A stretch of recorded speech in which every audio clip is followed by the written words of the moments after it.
was unfortunate. Ash wanted that one so bad, but nope. FV's just going to steal that one away, add it to their wrestler. Their third of the game, if I'm not mistaken. Yeah. Hat trick there. Second player in this match to score a hat trick. Dewey got the first one in game 2, and now V, when it matters the most here in map number 5, netting a hat trick. I mean, what a performance we've seen. Yeah, really, really stepping up. It's straight up said to SLK, you carried us the first game. I got it from here, taking the reins of control, and that is just going to be the thing that's going to push Illini Orange to that first victory here. That ball goes down, and Illini Orange will be taking the first round of the round robin. Let's hear it for the home team, Illini, winning their first game on LAN here in the State Farm Center. Great stuff. Tiny, is that what we expected to go all the way to map number 5 in the first set? You know, I completely did not expect that to go all the way to 5. I expected Illini to kind of be the team to have that edge just off the seedings alone. There's 8 teams in between the ranking of these two. Just off of that, you're like, all right, Illini should be the one to come out on top, but Lion Cons, I would still be a little scared if I'm going up against them in these future matches. They're ones that show that they can really contest at higher levels, especially that defense. I know we've said it so many times, but we have to because it's just so darn good. Yeah, that defense can keep you alive when you face a tough opponent like that, but coming in as what we had as the 14th seed in this tournament, which is right at the bottom, pretty much, and Lion College putting up a performance like that. We're going to jump into a quick break, and then we're going to have an interview with a member from the winning team. So stick around. We'll be right back.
We are there we go. That as we are an interview with Al.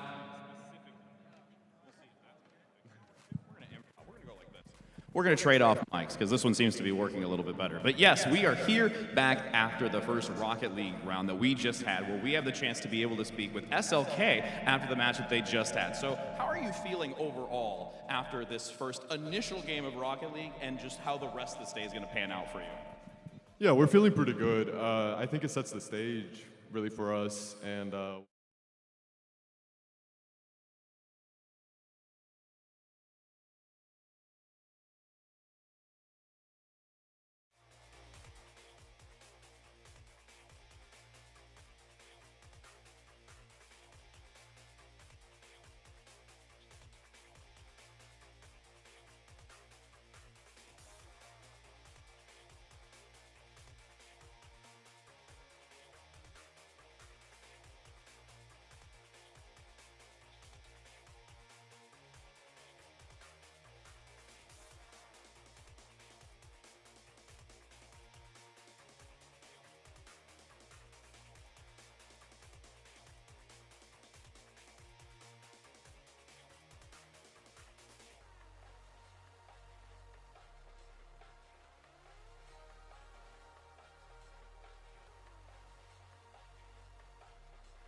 two teams were there. Yeah, starting out game one, going all the way to 5 maps is pretty awesome. I mean, you really can't ask for a better start than that. And now going into this next game, we talked a little bit about how we have some seeding for these teams going in.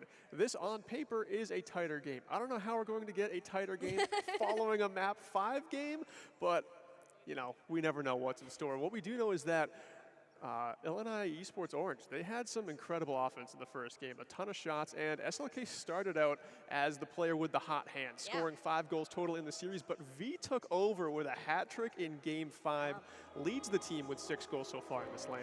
We've seen 2 hat tricks already today, and V's going to be the one coming up with that. Originally, I think we've seen V was the one to really, we started to take off as these matches we started to play on. So let's see if they're able to keep that fire as they begin to take on a new opponent. We're going to go ahead and welcome the Michigan State University Spartans to the stage for round number 2. Yeah, and you were telling me that the Spartans actually beat Illini Orange earlier on in the year. So, you know, if they could beat them here on this stage, I mean, this is Illini's house, right? You can't, I mean, I'm sure eventually Illini is going to lose a game here in this building, but whoever does that first is just going to really slug Illini good, because you would love to go undefeated here, but that is a tall ask in a tournament with this level of competition. The home field advantage cannot be ignored by any means. You got people cheering for you. You've been to this place before. I mean, you're in a giant stadium. First of all, you've been to this place. I can hear the people right now cheering on their team. And that's kind of the great thing, that we're able to have them on stage for quite a bit today, as we're following their journey throughout the round robin. Yeah, for the group stage, it is going to be all Illini Esports Orange. We are ready to go into game number 1. We'll see how Michigan State is able to step up to the task, because Illini, they've got the hot hand, they've got the win. They're trying to go 2-0 here in groups and get that high seeding, because the gauntlet format for tomorrow is going to be difficult. You're going to want to do incredibly well in groups. Hopping in now to our second match of the day, it's Illini Orange versus Michigan State, and we're underway. Getting this one started out, it's going to be V with that first cap. Monster can carry that momentum forwards and finds itself with an early opportunity. Almost goes in, almost seemingly in and out. Man, Illini Orange, they're starting this one off strong. That could not have come any closer. That was a crafty shot, too, by V. V was going for the fake toward the top of the net and then just kind of pulled back, pulled the string on that shot and almost went under the defender. But luckily for Michigan State, they had 2 members back. And what is going on in this game here? It looks like we might have some issues, as Rocket Man is stuck on the turtle shell, you could say. Whoa. Yeah, I was going to say, this is like the slowest game of Rocket League that I've ever seen played. We're kind of creeping along. It's like we're driving in the school zone right now. We're being respectful of all of the children, not going to run them over today, and get to see some lovely donuts from Osho. I know. Rocket Man seems like they lost connection here, which is unfortunate, but Osho, show it off. Show it off. Give us a little air dribble. What do you got? Bring it down toward the orange end. Let's see something flashy. I know you hear me. We know they were listening to us. We want to see all the tricks. It's a showcase now for your individual skill. Like, look at this. SLK and Mar, they're just kind of chilling in the midfield. We're just messing around, and we can figure out how we can get everybody back in the lobby and set up. And I'm presuming this will result in a reset, as we haven't seen too much so far. Are you familiar with Rule 1 in Rocket League? No. That's when 2 players are just kind of locked hood to hood. SLK and Mar seem like they're doing a little something different there. Another different take on the Rule 1, but back to us here as we kind of sort this out and get Rocket Man back in the game. The match is going to restart. It seems like Rocket Man is back in the lobby, so we should be underway again here pretty shortly. Got to restart here for game number 1. It's good that that happened early on and not like it was a 1-goal game with 30 seconds left. We do not want to see that happen. If I recall, a restart only happens if a goal is scored in the first 15 seconds or if nothing has been scored from there on out. Otherwise, it will be played very through. So be happy that we get to start. Each of these teams will be on an even playing field. And honestly, this does give us a little bit of time to talk about the roster of Michigan State a little bit more individually. Yeah, we know that Brandinis is going to be kind of the primary striker, and this is a team with a couple of playmakers, like we saw on Illini Orange. Osho is their primary playmaker, the most mechanical player, can get off those flashy passes and find teammates. On the side of Michigan State, it seems like Mar and Rocket Man both kind of fill that role, so we have to see Brendan kind of get active early, because if that's the striker they rely on, they've got to find goals early on in game number 2. Get that monkey off their back like we were saying in game number 1. Yeah, if we need to see somebody be on top of it. It needs to be Brendanus to come out of the gate strong. And you know what? We're going to have a little bit more time to have them mentally prepare themselves for the stages. We are going to head to a quick break to get this tech issue resolved. So we'll be right back.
are back with the Illinois Esports Invitational. This time, all of our tech issues have been resolved, and we are just getting ready to resume our Rocket League gameplay.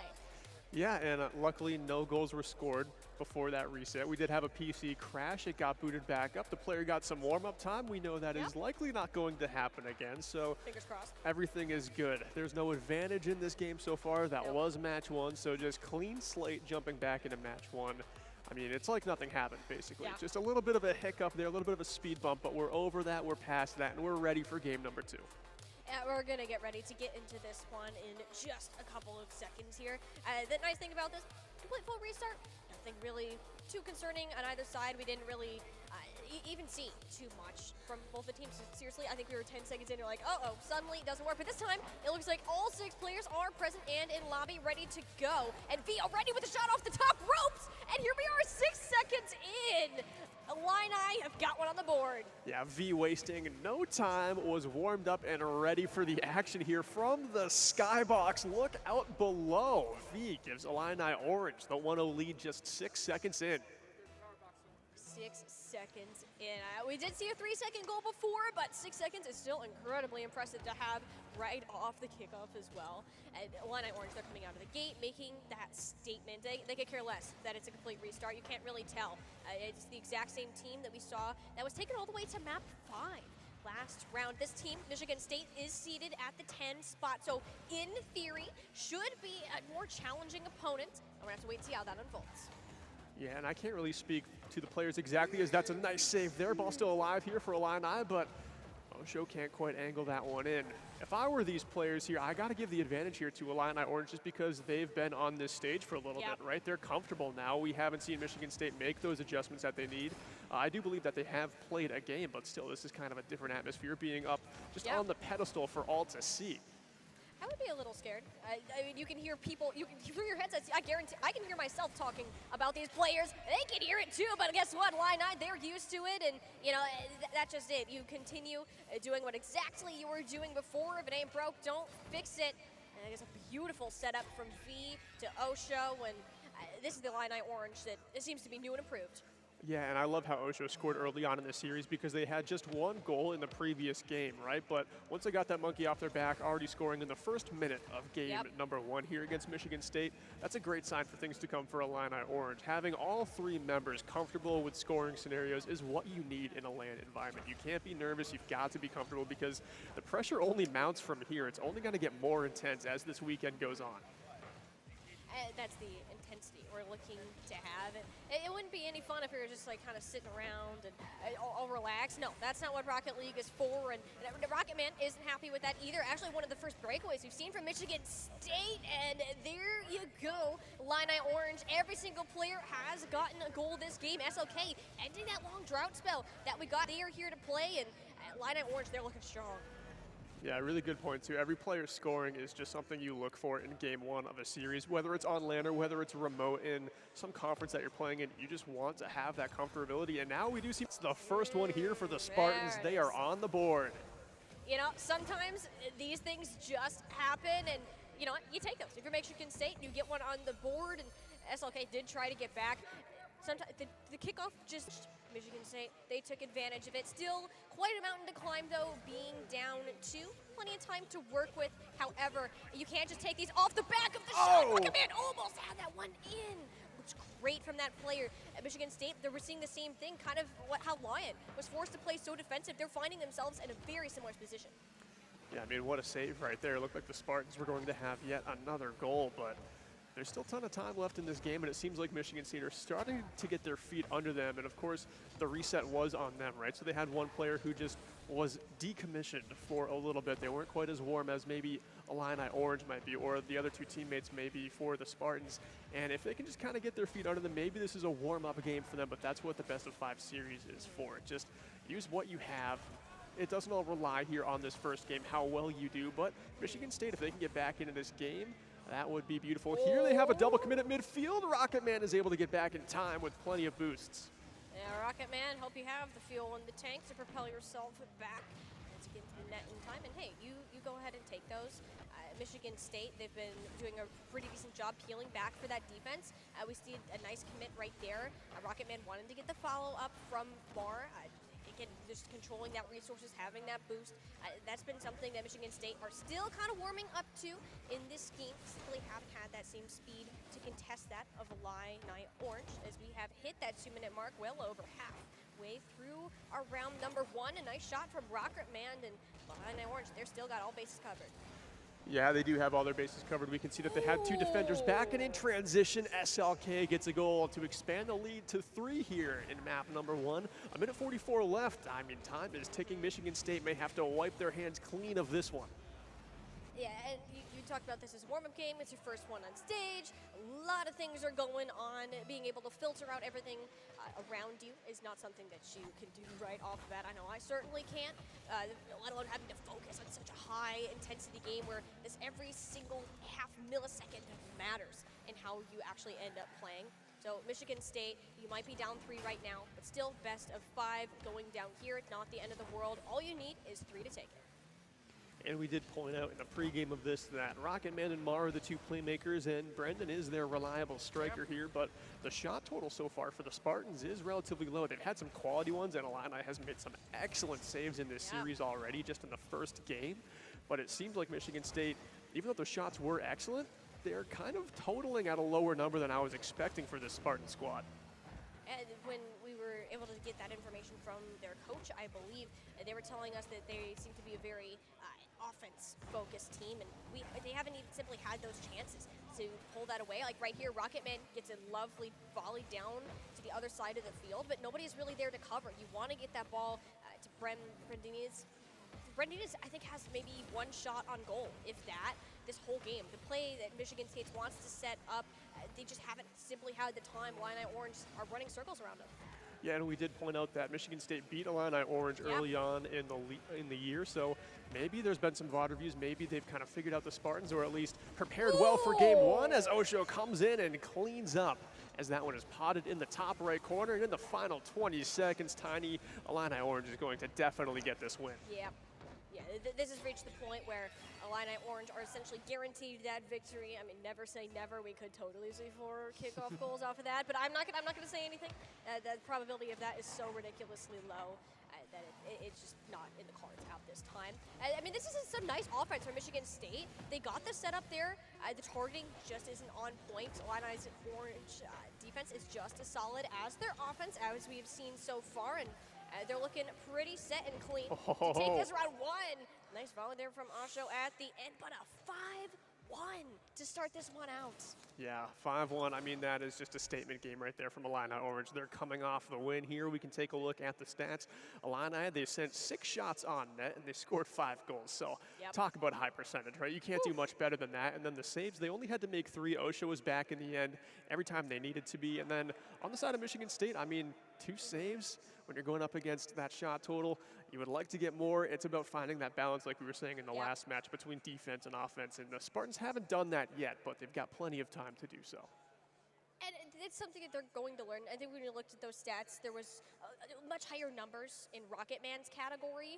Kind of at the end, had the most touches, the most shots, and we're kind of trying to get in that position. And they had a lot of nice individual plays taking it down to the lobby, but it goes back to that same thing. This is completely different than when you're playing in just the ranked ladder in general. You're playing with a coordinated set of players against a coordinated set of players. That's just a skill set you need to be able to match. Otherwise, you're going to find yourselves falling behind in these early matches, and you're going to get to a point where you can't recover. And this was kind of a match 2, game 1 especially, where I wasn't really expecting the Spartans to win, especially after the tech issues, not having experience with a game on stage yet. I think it was going to take a little bit of time for them to get their feet under them, but we know that they've battled with Illini Orange before. They've gotten a win against them. I think they're more than capable of making the adjustments going forward and making this one a close game. Yeah, what MSU need to do right now is they need to take this first round, use it as a learning opportunity. Like, understand, okay, we have a fresh slate now. What do we do to start this one off strong? You cannot let yourself down. Those 4 goals initially, it simply can't happen. First step here, getting through these first 10 seconds without anything being scored, and it looks like we are safe from that. Yeah, safe from the early goal for now, as we have Illini Orange in their own end. Osho gets a big clear there, and Michigan State scramble back as this one bumped off the backboard from the corner. And V again. How good has V been in these last few games?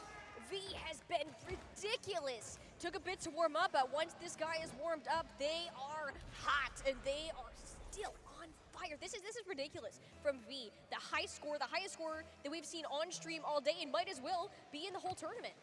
Yeah, and what a pass that was, too, to just bump that one, lofting it right over Mar into V's wheelhouse to finish that chance. And we're talking about high percentage chances in map number 1 between these two teams. If you can put on a beautiful pass like that, there's nothing more high percentage. You get the ball on the hood of your hottest score as SLK makes a save on the goal line, but Mar is there to finish, and we're tied at 1. And that is a much better look from Michigan State. You did what you needed to do. Get the ball to Brandinus, was denied. You have a follow-up from Mar. Beautiful. We need to see more things like that from Michigan State. That is their win condition. Absolutely, their win condition. That was the first time we've really seen them make a clean play. Their goal in map number 1 was kind of a lucky bounce, kind of a dirty goal is what we would call it in hockey or soccer, but that was clean. That was a passing play right on the hood, tape to tape. I'm a hockey guy, so I'm going to use a lot of hockey lingo. You're going to get used to it, I promise, but that is just a beautiful goal. Making that adjustment after game 1, getting something pretty to go your way can give you a ton of confidence. What is that? Oh my God, bar down and out. Whew. I was on the edge of my seat and then I'm like, ooh, that one did not go in. It's okay, take a breath, we're gonna move on. That's with Rocket League. The pacing is so ridiculously fast because after that happens, we're all the way on the other end. Just a second later, which is kind of ridiculous. That impresses me, the skill that these players have to change so fast. Like, all right, the direction changing, we need to move. All right, the ball's gonna be here, all right, let's meet it there. That's not an easy thing to do by any means. And seriously, that amazes me the most. I am terrible at this game. V certainly isn't, though. Another one on the board for him. Their second of the day. This is just ridiculous from this guy.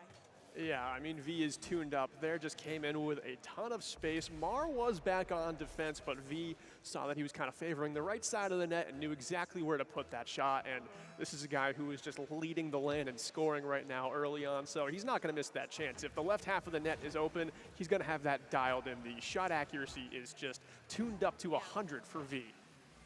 Especially, we look at that stat versus shots taken, goals scored versus the amount that were actually saved. Illini Orange, the majority of the shots they've had, they've gone in, which is not something that's pretty easy to do. Michigan State, they've been looking better on that offense, but they're starting to lose a little bit of that defensive power that we saw from them at the beginning. They have to be able to keep this up. Behind that balance we were talking about before, I think Michigan State, once they're able to figure out what that is going to look like, they could be an opponent that is much scarier to deal with. Yeah, I mean, in Rocket League, as we kind of get toward the top ranks like we're going to have in this tournament, you want your save percentage as a team to sit around 60%, saving 6 out of 10 shots. And as far as I'm concerned, the offense that Illini Orange is generating as Rocketman ties this one up. Illini has just been consistent, high percentage stuff, but Rocketman there says, this one is nowhere near out of reach. I'm going to tie it up halfway through. That was just wide open. You saw SLK flying in there at super sonic speed, but sometimes a little bit too fast. And that's the thing, you have to be able to control that power. And here we are, we find ourselves essentially at a 0-0. I say that because we're all tied up back to where we started.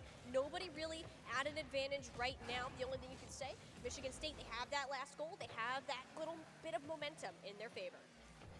And right now, I'm just kind of waiting for Brendan to score a goal here, get everyone on the Spartans to score a goal in game 2, because like we've said a few times now, game number 1 was just kind of unfortunate circumstances, right? The PC crash, that can really kind of throw your head for a loop, especially in a place like this. But now the Spartans are seeming like they're comfortable here as one is dug out near the goal line there for Illini Orange. And the attack is still alive here for the Spartans. Mara's got to center one in, but SLK is there to deny. Yeah, SLK taking that one out of danger for now. Asho, though, down back to the other side. Nice defensive block from Mar. There we go again, the striker of the day. V is still hanging out in the orange end, eventually has to retreat to get some boost, so that play will not come to fruition. SLK and V, oh, and that was a slight miss of communication there about who had that control. A big opportunity, and that's what we're talking about. You have to be communicating these things between your players. Small things like that can throw a whole line off of its course. Asho, though, back to V, making this one happen. Line, I'm showcasing that incredible control once again.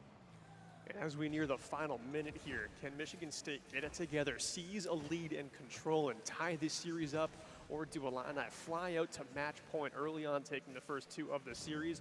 Osho sends one down the field. Brendan is there to intercept. SLK keeps this one going, though. The momentum still favoring Illini. Nice challenge up in the sky by Mar, and that could generate a shot here from Michigan State, but Osho is back there. Ball in the corner. Rocket Man tries to play that one. The angle's too sharp, and the teammates aren't there. Brendan has it on the top of the car, trying to set up a chance, but a challenge at midfield is going to kill that. That opportunity going down in flames. 30 seconds to go here. Still sitting at that high scoreline. This is anybody's game right now. Mar with the biggest opportunity. All 3 of Illini's players heading back to that net. They are not taking any chances right now. I mean, who can play them? This could very well be the first overtime game that we could see throughout this game. Michigan, they found that fire once again. They've been maintaining control. Mar wanted to get it out, but you're feeding it right into V's hands. Keep this one going. 10 more seconds before this one comes through. Nice center over the top, but SLK was able to receive it. V with the best and probably last opportunity of this round, still being kept alive a little bit more over by Michigan State's goal. Illini Orange, they're not going to let this one up just yet, but yeah, there we go. It's going to be that overtime that we're going to see for this first time. Nail biter here, 2-2. As the clock starts to tick upwards for the first time in the LAN, and we've got a golden goal scenario. A lot of weight now on the shoulders of these players. As I look over my shoulder to see if anyone's got shaky hands, it looks like they're all pretty calm. Hey, that's a skill that it takes when you're playing in these highly competitive matches. You got to be able to stay calm in this. And even, hey, this thing, I'm getting so antsy in this, you can hear it in my voice. Because this is decided by that golden goal rule. One mistake is going to be the definition of these. The reason I say mistake, once you get to these higher level matches, it becomes less about these insane mechanical plays, but catching your opponents off guard. And right now the ball is in the Illini end as Michigan State's still threatening here, but SLK and Osho bring it down. They're each in each other's wings. V follows up with a shot in the corner. Mar, what a save up top. SLK can't follow up in time to bury it. That one being denied at the front lines. Looking to set it back up to Mar, but V is still looking as scary as ever with that striker position. Another beautiful save, I believe, from Mar again. This guy has been in that goal and keeping it nice and safe, keeping Michigan State in this game. I don't think they've had really any shots in this overtime so far. All they've been doing is just taking a beating from Illini Orange, keeping themselves alive, and just barely V comes in with another one from the top ropes, knocked out once again. Epic save, as the game likes to say. Everyone taking part in this defense. And that is Brendan's 3rd save of the game. 3 shots, 1 assist, 3 saves, as you can see down there, and 3 demos. So Brendan is getting after it on all sides of the ball here, which is what you love to see. It seems like the Spartans have really woken up, made their adjustments after game 1, and they're hungry for this game to win. I think they could do it, but like you were saying, they're getting battered in their own end. It is just an onslaught of offense from Illini Orange as they come up empty on that chance. That's the thing, you take so many of these shots that it goes one of 2 ways. You're building up this adrenaline. It's keeping you in the match. It's keeping you focused to keep this ball out of your own nets. Mar with the very own opportunity, looking to take this one into their favor, but it's going to be Brenditas with that final shot. Michigan State, they're going to give themselves at least a round in this series. And that is what I wanted to see. Every player on the Spartans score. Game 1, you got dealt a bad hand of cards, but game 2, you came alive, you won a game in overtime, where heart rate is just at an all-time high. I'm sure the offense came alive. Look at the shots, look at the saves. Everything was clicking for the Spartans, and they held true in overtime, Tiny, because they were under so much pressure, but when it mattered, Brendan was there to bury the final goal. Brendan really was the one. We were waiting for them to be that player. We hyped him up so much in the beginning, and finally seeing them come up. The true definition of team gameplay to get each person on the board. And that's something that MSU, I think they're very glad that they ended up in that overtime situation, because there's not, if that had happened in regulation, Illini, they're one of those teams that has the ability to strike back, as we've seen so far. But once again, Illini, they're taking the first one, but they're losing that second. Is this going to be a reoccurring thing now, Old Church? I mean, we could have a lot of 5-map series, especially after the first game when Lyon College came in as our 14th seed and just took it to map 5 against Illini Orange, our 6th seed. The pool of competition is so tight in this tournament. I would not be shocked if all 3 Rocket League games today went 5 maps. I don't think we're going to have very many sweeps on our hands this weekend. Even in this group, we only have 4 teams. There are still so many others and other matches that are going to be played.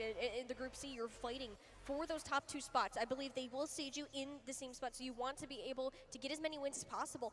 Because tomorrow, you're going into an ultimate death match. 1 elimination, 1 loss is all it's going to take to knock you out of the tournament. So not only taking today for the experience that it offers, but also to prepare yourself for what is to come. And as we jump into match number 3, stakes are getting high now after that overtime win. Illini's trying to bounce back. The Spartans are trying to fight for 2 wins in a row. Whoever wins this one is on match point, and they're in the driver's seat. Michigan State, their defense looked phenomenal, and their offense made it count when they needed to. But this guy we're spectating right now, V, they are so dangerous. Probably the most dangerous player in the tournament to this point. Everything we've seen on stream, it's been V, and it's continued to be V. You look at the statistics from last game, had the most shots on goal, had the most saves, and maybe a less amount of touches, but this is the guy you're setting up. This is the playmaker that you want to have on your roster. And once again, Michigan State, they're keeping up that momentum from last game, and I give them really good credit from that, to take that win with that little bit of energy that it gives you from a victory and continue to carry that forwards, because that's going to be something that Illini State, there's something they cannot match, and that's where this starts to show a huge gap that Moore easily took advantage of. It seems like Rocket Man here is lagging, so we're going to get a little pause coming through here as we jump back to us. A goal was scored. I believe they're going to keep that as we sort out these tech issues. Mar did just give Michigan State the lead, and it seems like the Spartans' offense is really tuned up in this game. They missed a couple of chances. There was an aerial chance that 2 players had, and it went over the crossbar both times. I was kind of unsure if the Spartans had their nerves collected there. Maybe it could have been due to that lag, but I think Mar burying the first chance of the game is a good sign of things to come. Yeah, especially if you have Rocket Man experiencing lag and you're still up 1-0, I mean, that's a pretty good thing. I wouldn't be complaining about that if I'm an MSU fan or player for that matter. And I think that's kind of where we're seeing a couple of gaps in Illini now. We've known them for this extremely impressive offense where they are just controlling half of the field. They just do not let it cross that mid line. However, this game, we're starting to see that crumble just a little bit. It's been V who's been the superstar in the offense, but once it comes to that defense, we're starting to see a couple signs of weakness. Yeah, and that's a really good point because I feel like in the first game we saw Illini Orange play, they got to play their style the entire time, and Lyon College just kind of gave into it because they knew they were a defensive first team, so they were fine with just getting shot after shot taken on them, right? But this game, especially early on here in Game 2 and at the tail end, or at the tail end of Game 2 and at the early stages of Game 3, Michigan State is playing their style, and it's Illini who has to adjust. They've been, for the first time, it's not their own game. They're not the ones in control, and they're the ones put on the back foot, the ones that are forced to adjust for the very first time. And in a game such as Rocket League, that's all that this is about. You need to be able to make these adaptations, recognize where those little points are that you can kind of fine-tune when you're coming out, because when you're getting these large areas like we just saw, Mar essentially had a wide open net just because of the way that timing looked. And same thing with what we saw from MSU, every goal that they scored, it's just been these larger errors. It hasn't been these small things. And that's something to really take even advantage of this little break here and look back upon. Yeah. Right now we are getting an update to see if Rocket Man is still experiencing that lag. We're hoping to jump back into the game as quickly as possible, but just to kind of keep on talking about this game and how the Spartans are starting to seize the momentum in it and start to play their style, it is a question mark if Illini is going to adjust well. They've come back from deficits when they were down in the Lyon College game, but they couldn't secure the win. They could come back and tie it, but they couldn't just overtake it, and that might be an issue for this team going forward. Their offense seems to explode when they need to once they're down in a deficit, but once it's back tied again, it seems like they just kind of have trouble getting that lead back. Just like every time that we get back to a tie score, the mental just resets. Like you're going back to essentially that 0-0, like, all right, nothing's happened, we can just forget everything that happened before. Don't do that, that's a bad idea, because there's still a lot of things to be considered, such as the momentum, being able to snowball that forwards, and we're gonna have a little bit more time to think about that ourselves, because we're getting ready to head to a quick break, figure out a tech issue. We'll be right back.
Welcome back, joined by Tiny Shiny. I'm All Charge, and we are good to go again to hop back into Game 3 between Illini Esports Orange and Michigan State. The Spartans lead this one 1-0. The lobby has been reset, but we got to the exact time, 4 minutes, 12 seconds, and it is going to be a 1-0 Spartans lead. So it is like nothing has changed. Essentially, the only thing that's changing is that we get to go back to a kickoff, see if we get any of these lucky breaks that Michigan benefited from so well last time. It doesn't look like that's going to be the case as we have headed straight back into this matchup. A minute down on the clock. Illini Orange still down 1. And stats are going to be a little bit wonky here just because of the reset. So, of course, you're going to be looking a lot at the lower left-hand corner of the HUD to see what players are doing what. There has been around 45 seconds gone by. Osho says, well, this goal is going to ring true on my HUD as he ties this one up 1-1. Alrighty, Osho, we see you, or rather we don't see MSU in that play. They left that one pretty wide open for Illini Orange. You know what, it's okay. They had a reset. It was caused by MSU. Maybe it was just a pity goal. And now we're basically back to that tied up scoreline. Not too much really to be said off the back of that. And you know, Michigan State, we were talking about this a little bit, that they don't have an incredible amount of experience on these competitive stages when they're playing this out, and that in itself can play a lot into your performance in the game.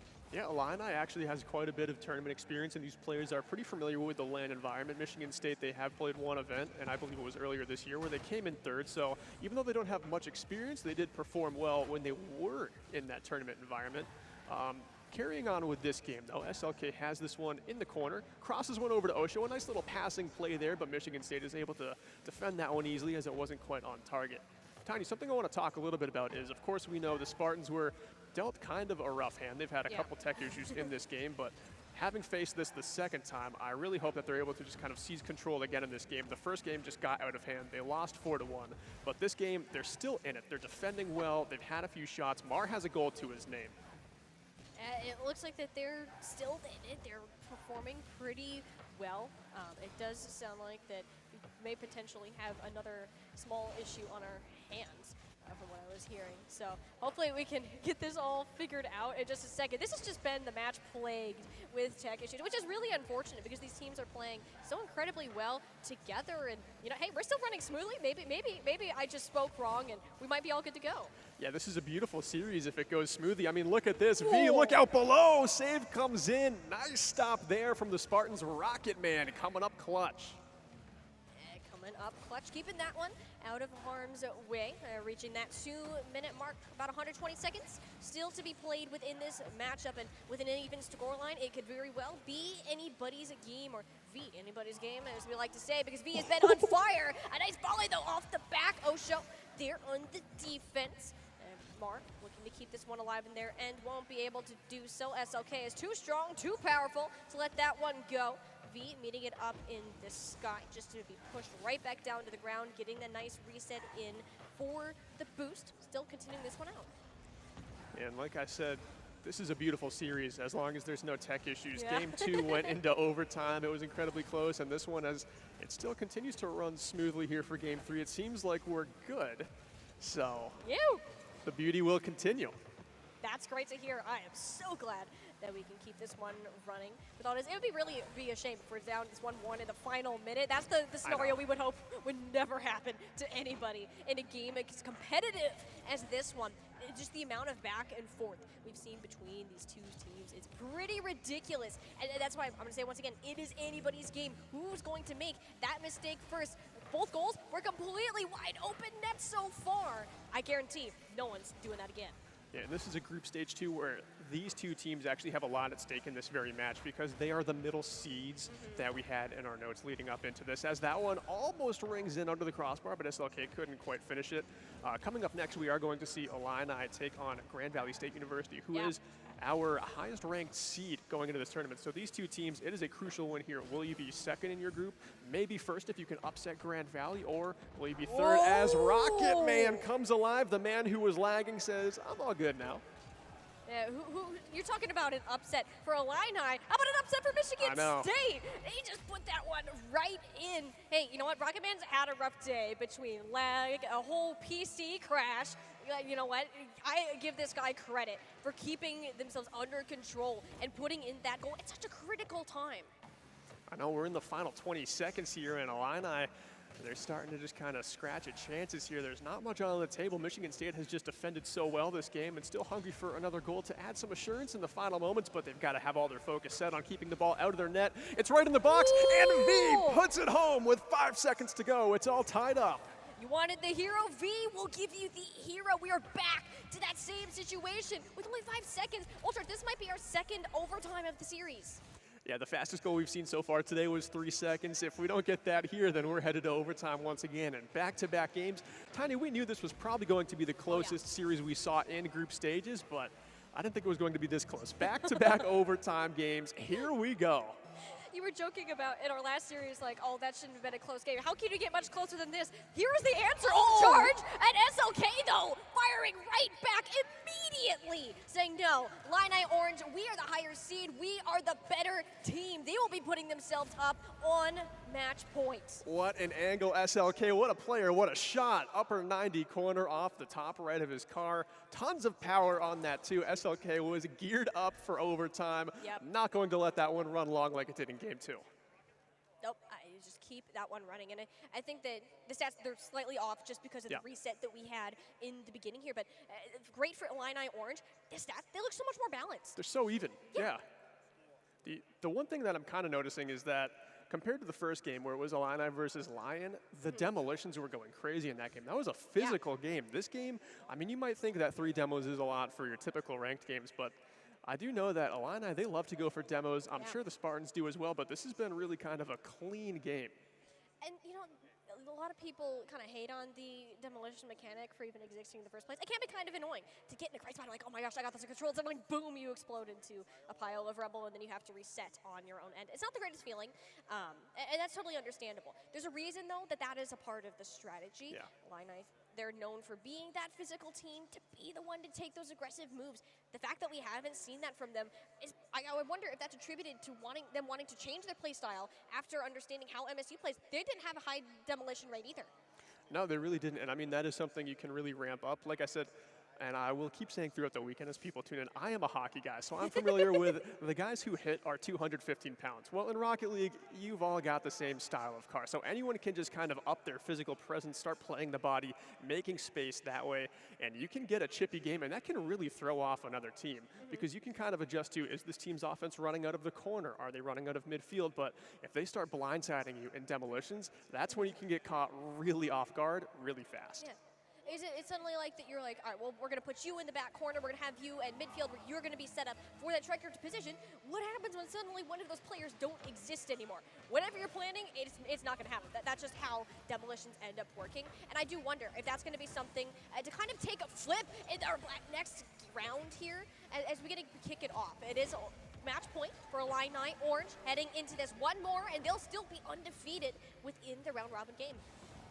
This one centered in. SLK can't catch up to it. That was looking so deadly, though. The pass just nearly off the mark as Illini's offense is high-flying to start things off here. SLK, that one's going to be off the roof, and a second chance try here, but Rocket Man is able to kick this one into the corner beautifully. But SLK, we said this in the first series, he's everywhere all at once. SLK is like the ace of this team. I feel like that there's not one SLK. I'm pretty sure that there's a clone of him somewhere running around this field that just kind of appears out of nowhere. And that wouldn't surprise me. The amount that this guy has been able to have control over the ball is pretty good. Been quiet in these last couple games. But after the overtime goal and then this one on top of it, I think we're starting to get warmed up again.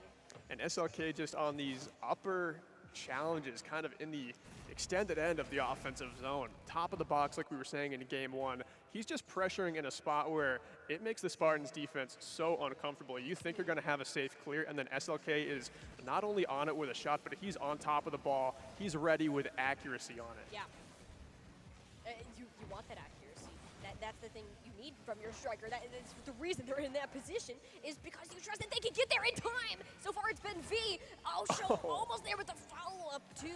A nice aggressive play from Illini Orange, but they're finding themselves having to retreat all the way back with Mar now being in control. Actually fumbled that one a tad bit. It's going to be up to Brendinas now to keep this one alive. Keep it running along the midfield, but it's back in Illini's control. Their passing game has been on point in the game number 4 that we're in. And I really do love to see them returning to that same strength that we saw in the first game. Yeah, and you mentioned their passing. Their passing has been so clean. They're going for these chances where they're not just trying to chip it out of the corner and muscle one in or go for dunks close in. They're trying to survey the field, find their teammates, and make sure that they can just get a shot where Michigan State can't rush the ball and turn it into a 50-50, right? They want to make sure that if Illini is going to get a shot off, it's going to be uncontested until it gets to the goal line. And Illini Orange, I think that this is one of the things, they have a high risk, high reward kind of play style. From what we've seen with the goals that have gone in have been relatively open nets because they make these huge commits forwards on the offense. We see them with high scoring games, but that also leaves so much room for their opponents to work if they're able to take advantage of that. But that's where you go. V had a very nice shot on goal, actually ended up getting trapped under the car of Mar. As we're going to continue to roll out. Rocketman attempting the clear. And not out of Sanders' territory yet. Eventually will be able to get that one through, but the pass play isn't set up. Michigan State weren't able to get in position to keep this one in their favor. And although this one's been kind of chippy, not much has happened aside from just one goal, and it seems like the offense is just all Illini Orange. Michigan State's defense has been there to answer chance after chance because Illini is flying in with chances like that, but it seems like the Spartans always have a defender back. But how do you turn that into offense? How do you mount an attack out of excellent defense? It's not always cut and dry. Oh, absolutely not. This is that same oppressive attack from the Illini Orange that we're seeing. Michigan State, their defense has certainly improved from the first game.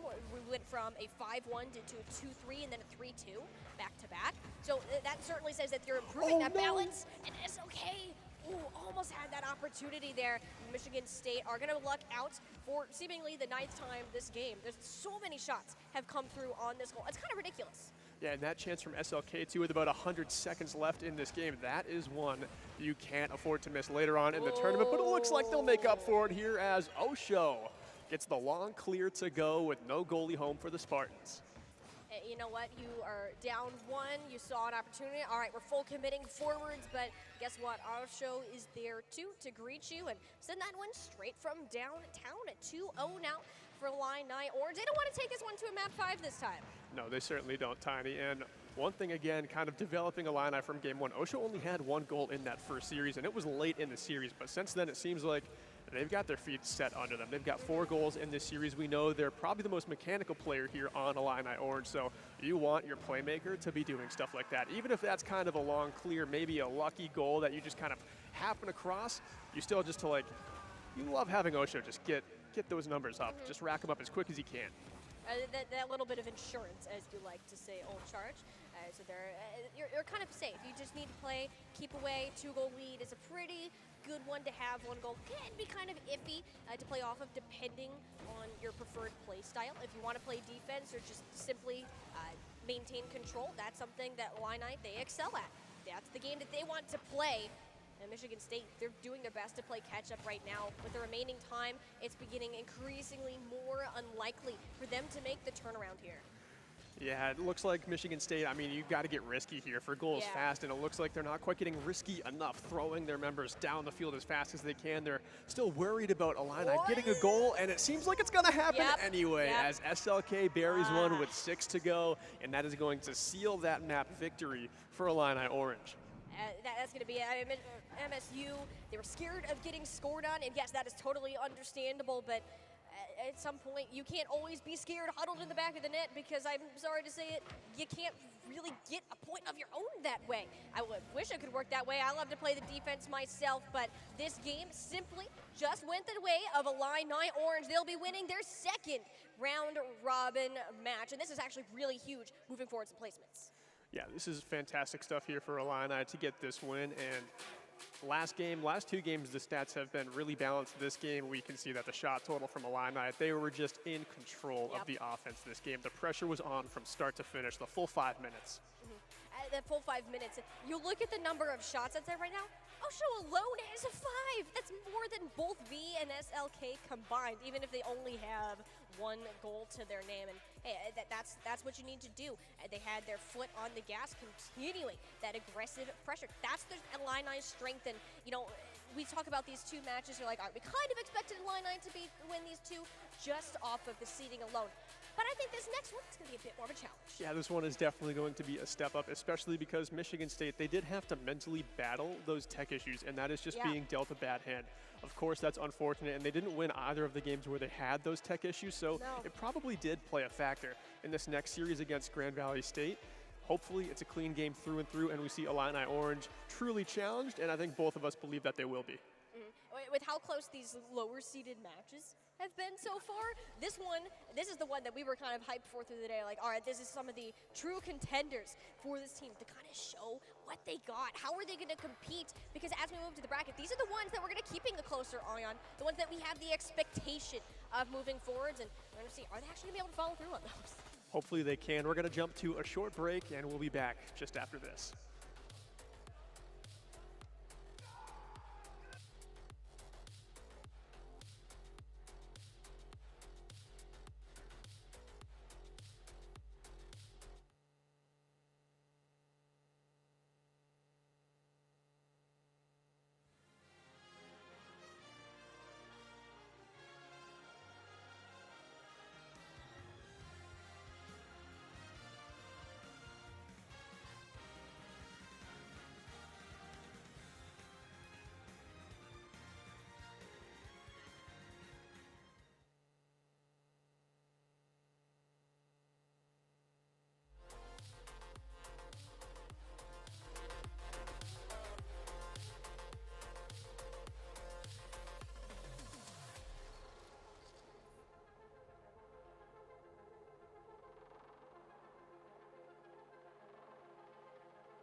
Welcome back, everybody, as we are here for more chances to speak with the players. We already had an interview earlier today from the Illini Orange team, and now we actually get to do it all over again for the match that we just saw, which was a 3-1 over Michigan State. And we've got V here, and it's a pleasure to be able to chat with you. And I'm really excited because we already had SLK hype you up a little bit with this being your last semester. Hey, it's a pleasure to be here, guys.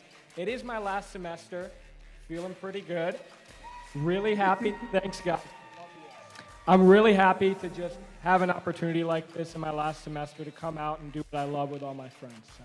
I mean, it really, really does show. You have so many people cheering in the background. You might not be able to hear it on the mic, but they're definitely over there.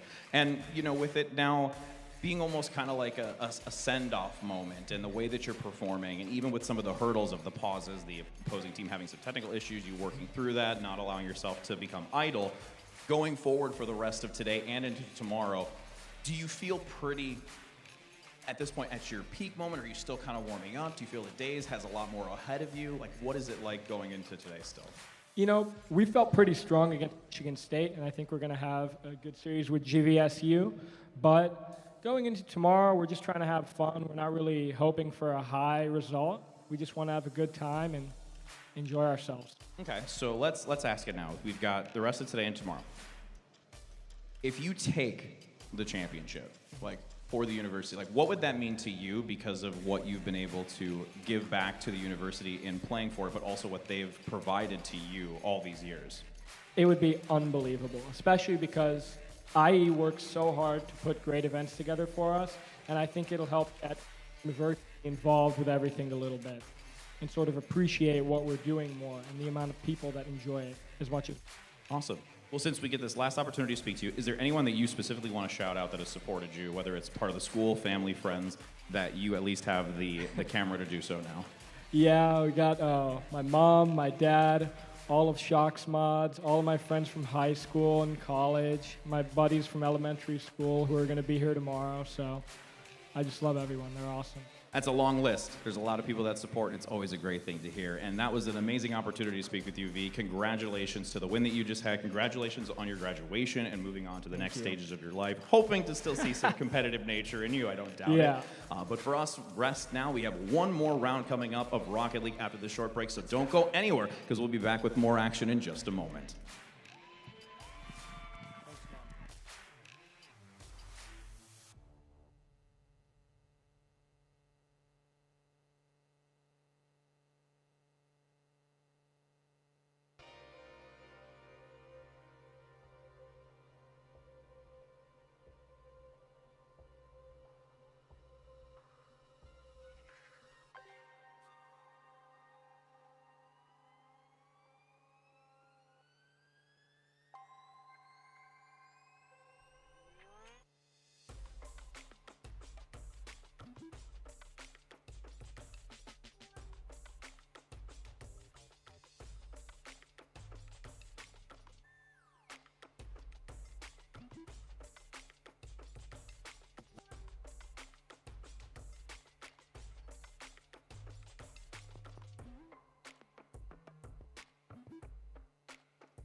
game left for last. Grand Valley versus Illini Orange. This one should be great. Oh yeah, it is set to be the greatest match of the game. The closest that we've seen these seedings so far, the 6th seed in Illini Orange and the 3rd seed in Grand Valley. And you know what's also kind of crazy? Both of these teams are currently undefeated. However, Illini currently the lower seed just because of one more map loss because they went to 5 against Lyon in the very beginning. Actually, it might be it's a 2 map differential here. But whichever team takes this next one will guarantee that first place spot in their group.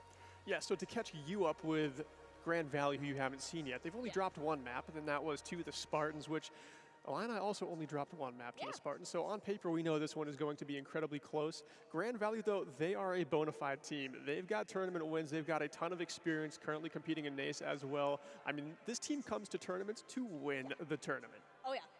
We were hearing a little bit during the interview from VM, like, oh, we're just here to have fun. I don't think so, dude. You guys are doing great. Yeah. I feel like this is like Illini at their strength right here. This is the varsity roster for a reason. This is their top 3 players. And you're putting them out there to be the ones to win. This is the team out of the 4 that Illini has brought to the table. That is most likely to come away with that championship win.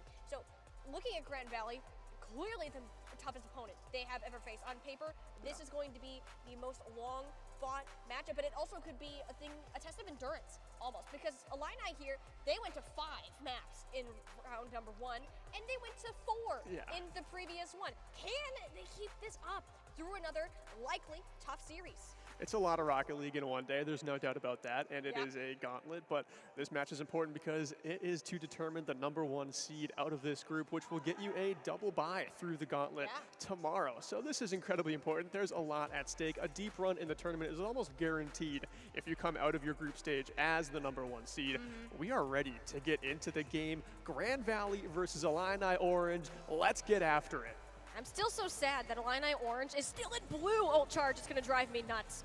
Grand Valley State, they'll be repping that orange color for them this game around. It's going to be Alpha, Cyber, and Evan, all 3 on the field to start them out. The main scorer here, I believe, is Alpha, the captain of the team, been on the squad for the longest, one of the leaders that we've been looking out for. It's actually kind of a trend we've been seeing, that captain has been more of that star player throughout the day.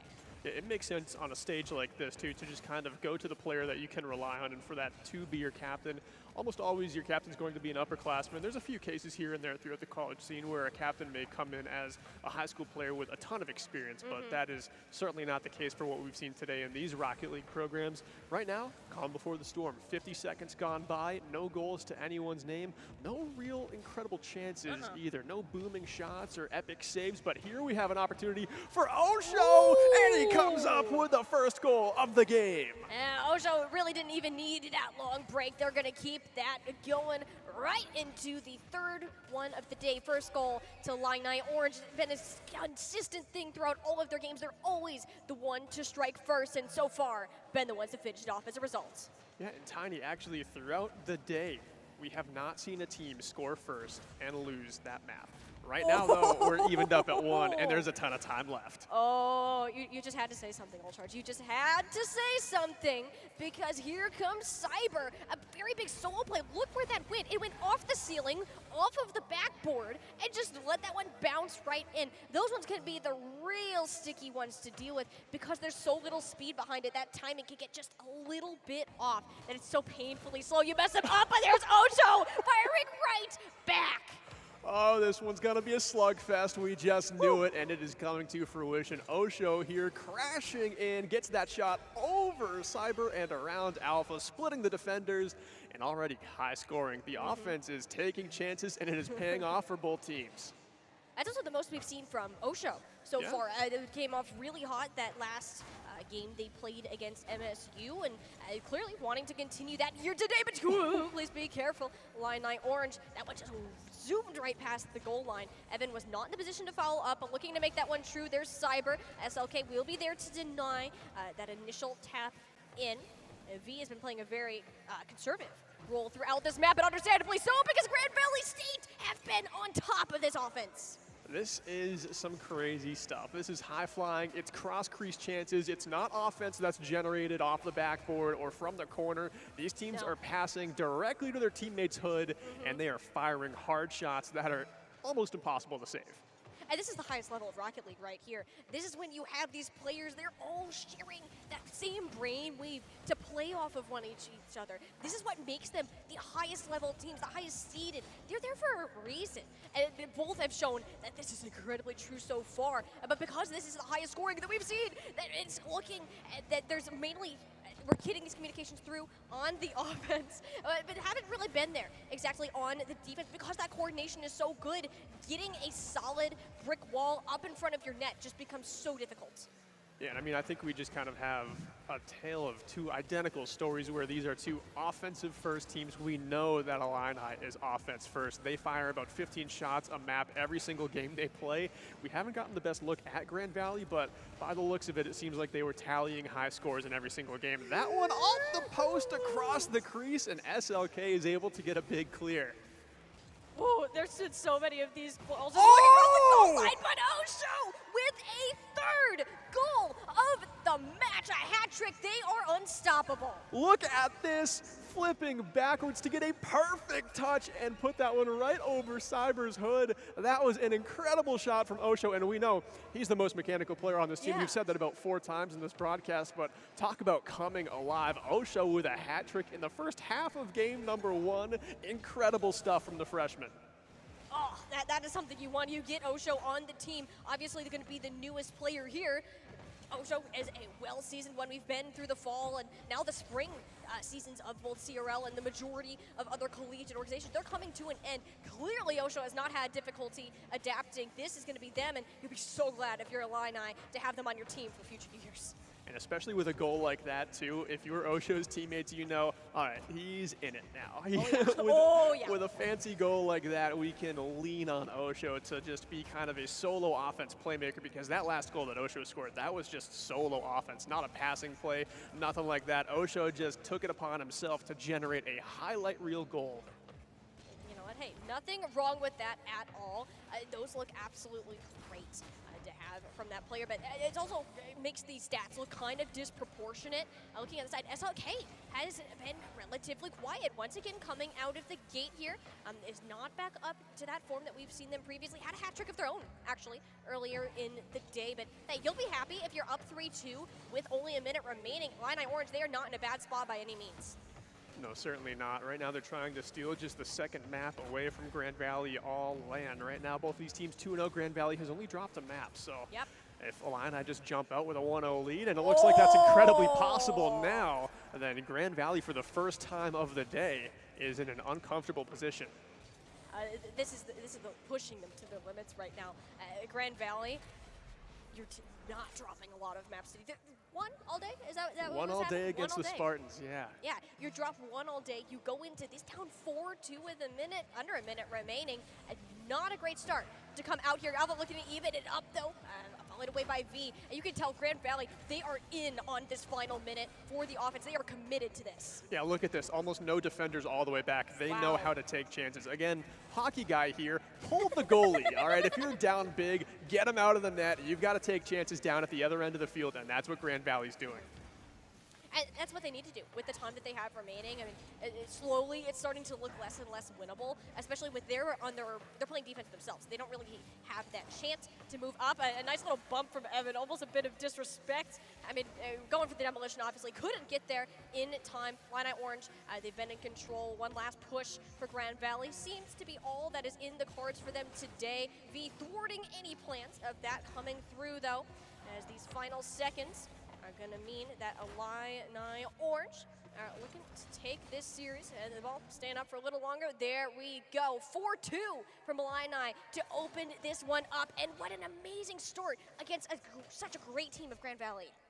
Yeah, seriously, and look at the shot total on the side of Illini. 11 shots. V and Osho are the two players who were kind of taking some time to find their legs in this tournament. I mean, check that out. 10 shots between the two of them. That is some serious stuff. And then on the side of Grand Valley, you know, the shots are kind of creeping up there. The saves were consistent. It was a relatively close game, but just the offense from Illini was stellar.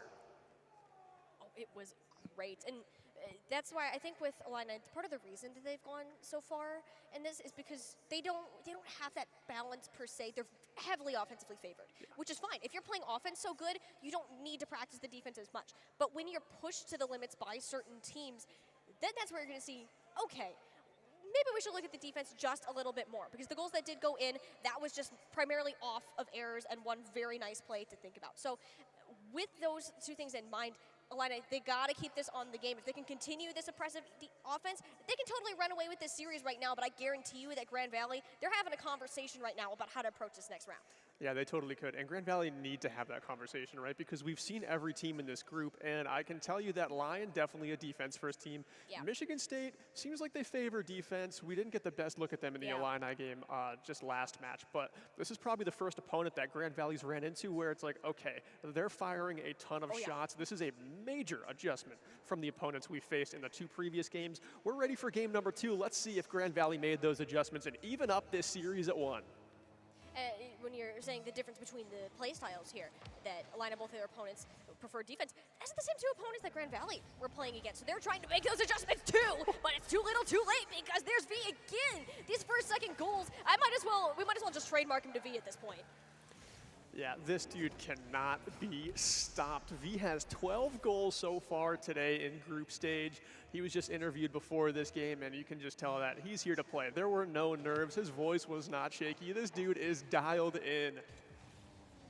And we heard that it was his last semester here at Illini State, and clearly trying to go out with a bang, taking away a tournament here, going undefeated in a round-robin stage. That's a pretty cool achievement to have on its own. But of course, we still have at least 2 more rounds to be played, and both of them have to go in favor of Illini in order to keep that true. And SLK had a very nice setup there. Still looking to find that first goal of this series on their end.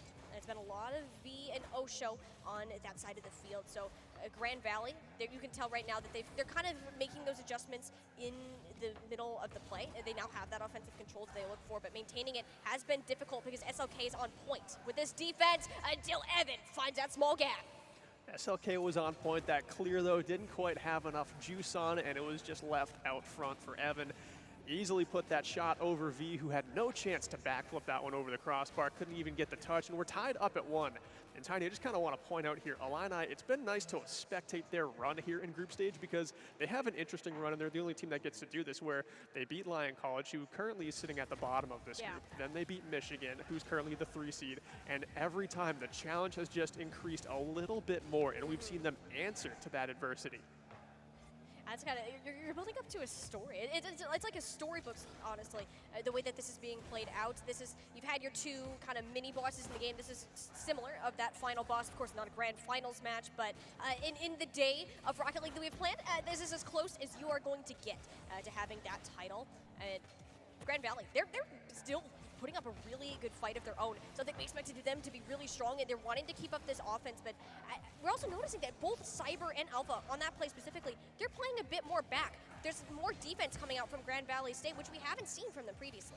Yeah, now that we're tied back up at 1 apiece, as you like to say, the score is set back to 0. These teams are kind of just in that phase of feeling each other out again, right? Seeing how are you going to respond to the tie game? Are you going to take too many chances? Could we get a big clear and turn that into some offense? We're kind of seeing that play out as a lot of this is just taking place in midfield. Again, no major shots, but 3 minutes left. Something's got to give.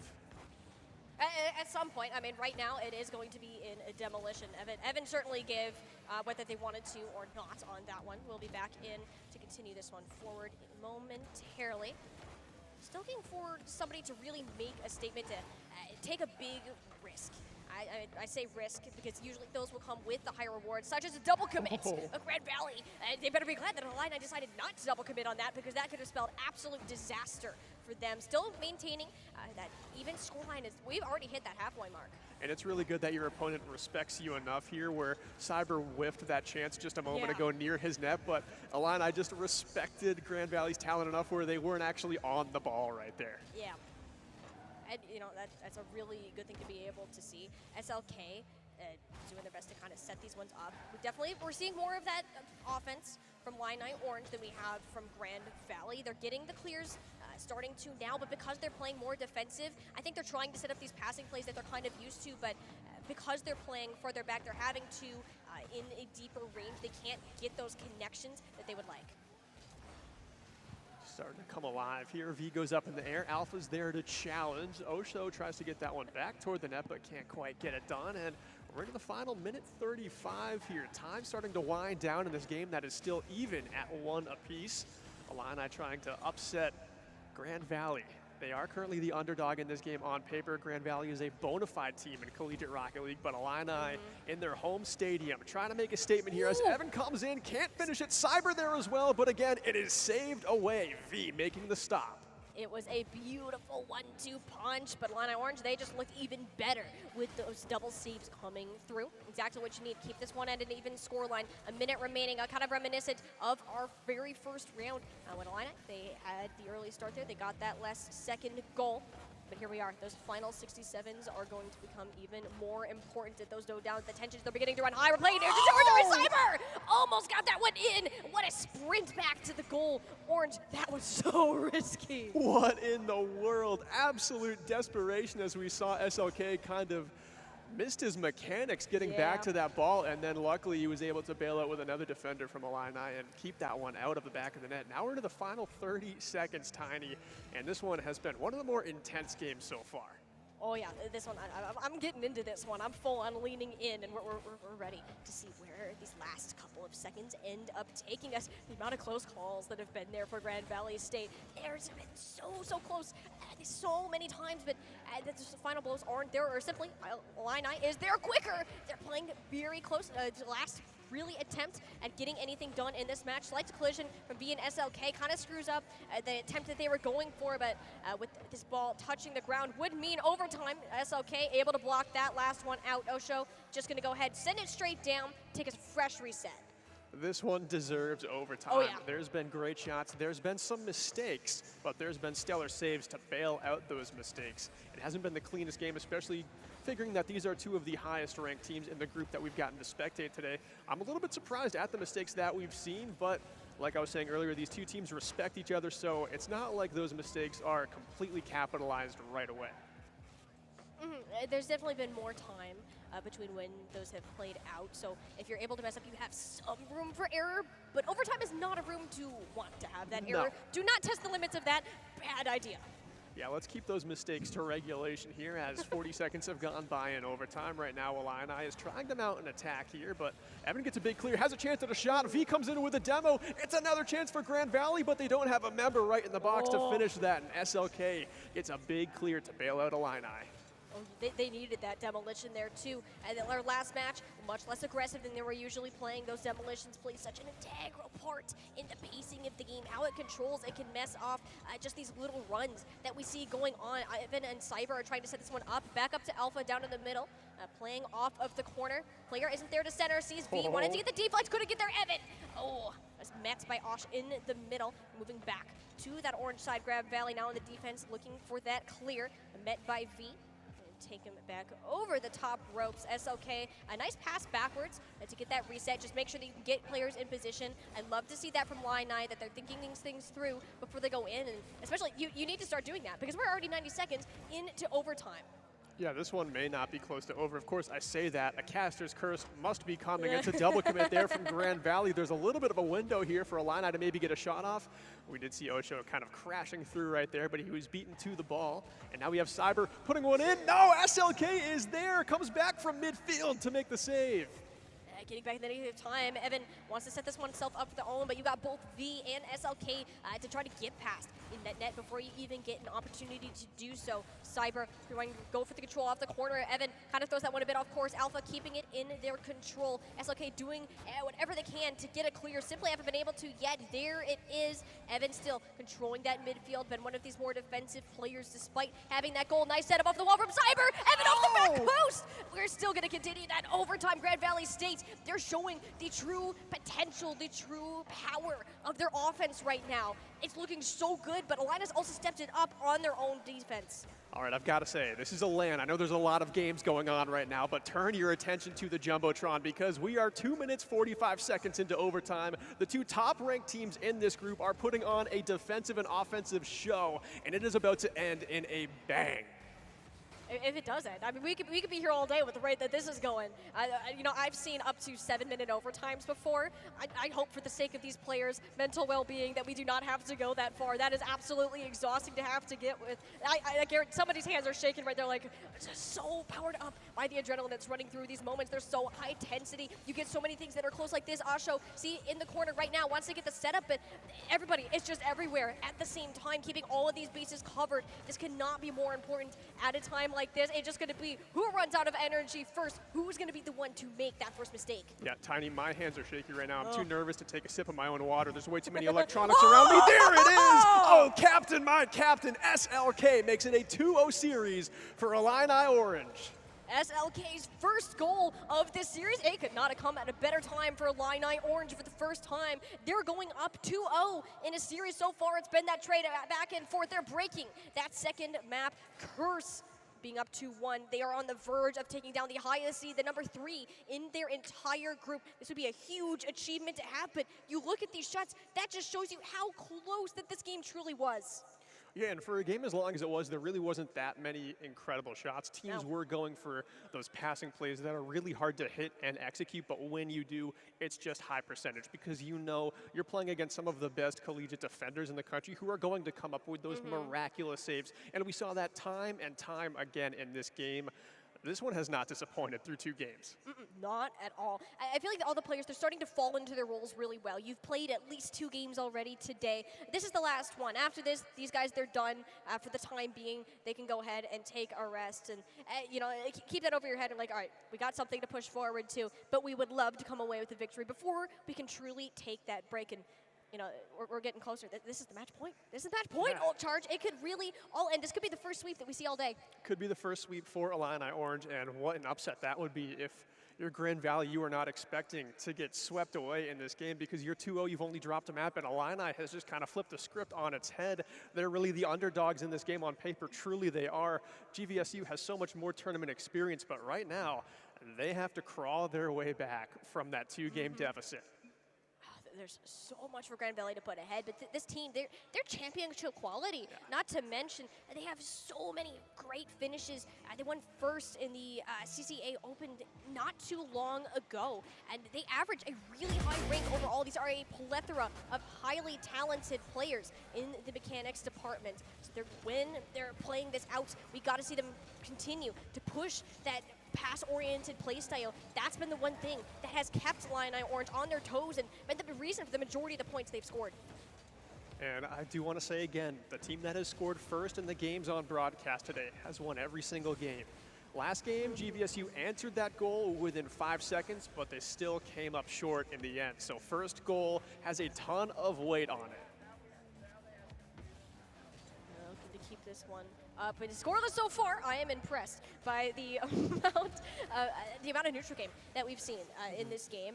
We expect with offensive play styles that you'd see this more kind of goal-oriented play style, which, I mean, of course, that's what is going to be seen, but the amount of times we don't see an insane amount of shots. We don't see an insane amount of saves as a result because there are just not as many opportunities. You're playing so much of this game just smack dab in the middle. No team is really favored at one point.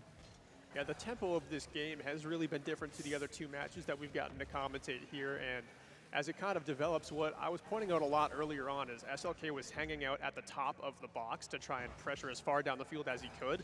Now he's hanging back at around midfield, so kind of respecting GVSU a little bit more, giving them space to clear it out because he knows that they're going to hit it hard, they're going to strike it well, and he knows that there's probably not going to be as many opportunities close like he was finding in match number 1 and match number 2 today.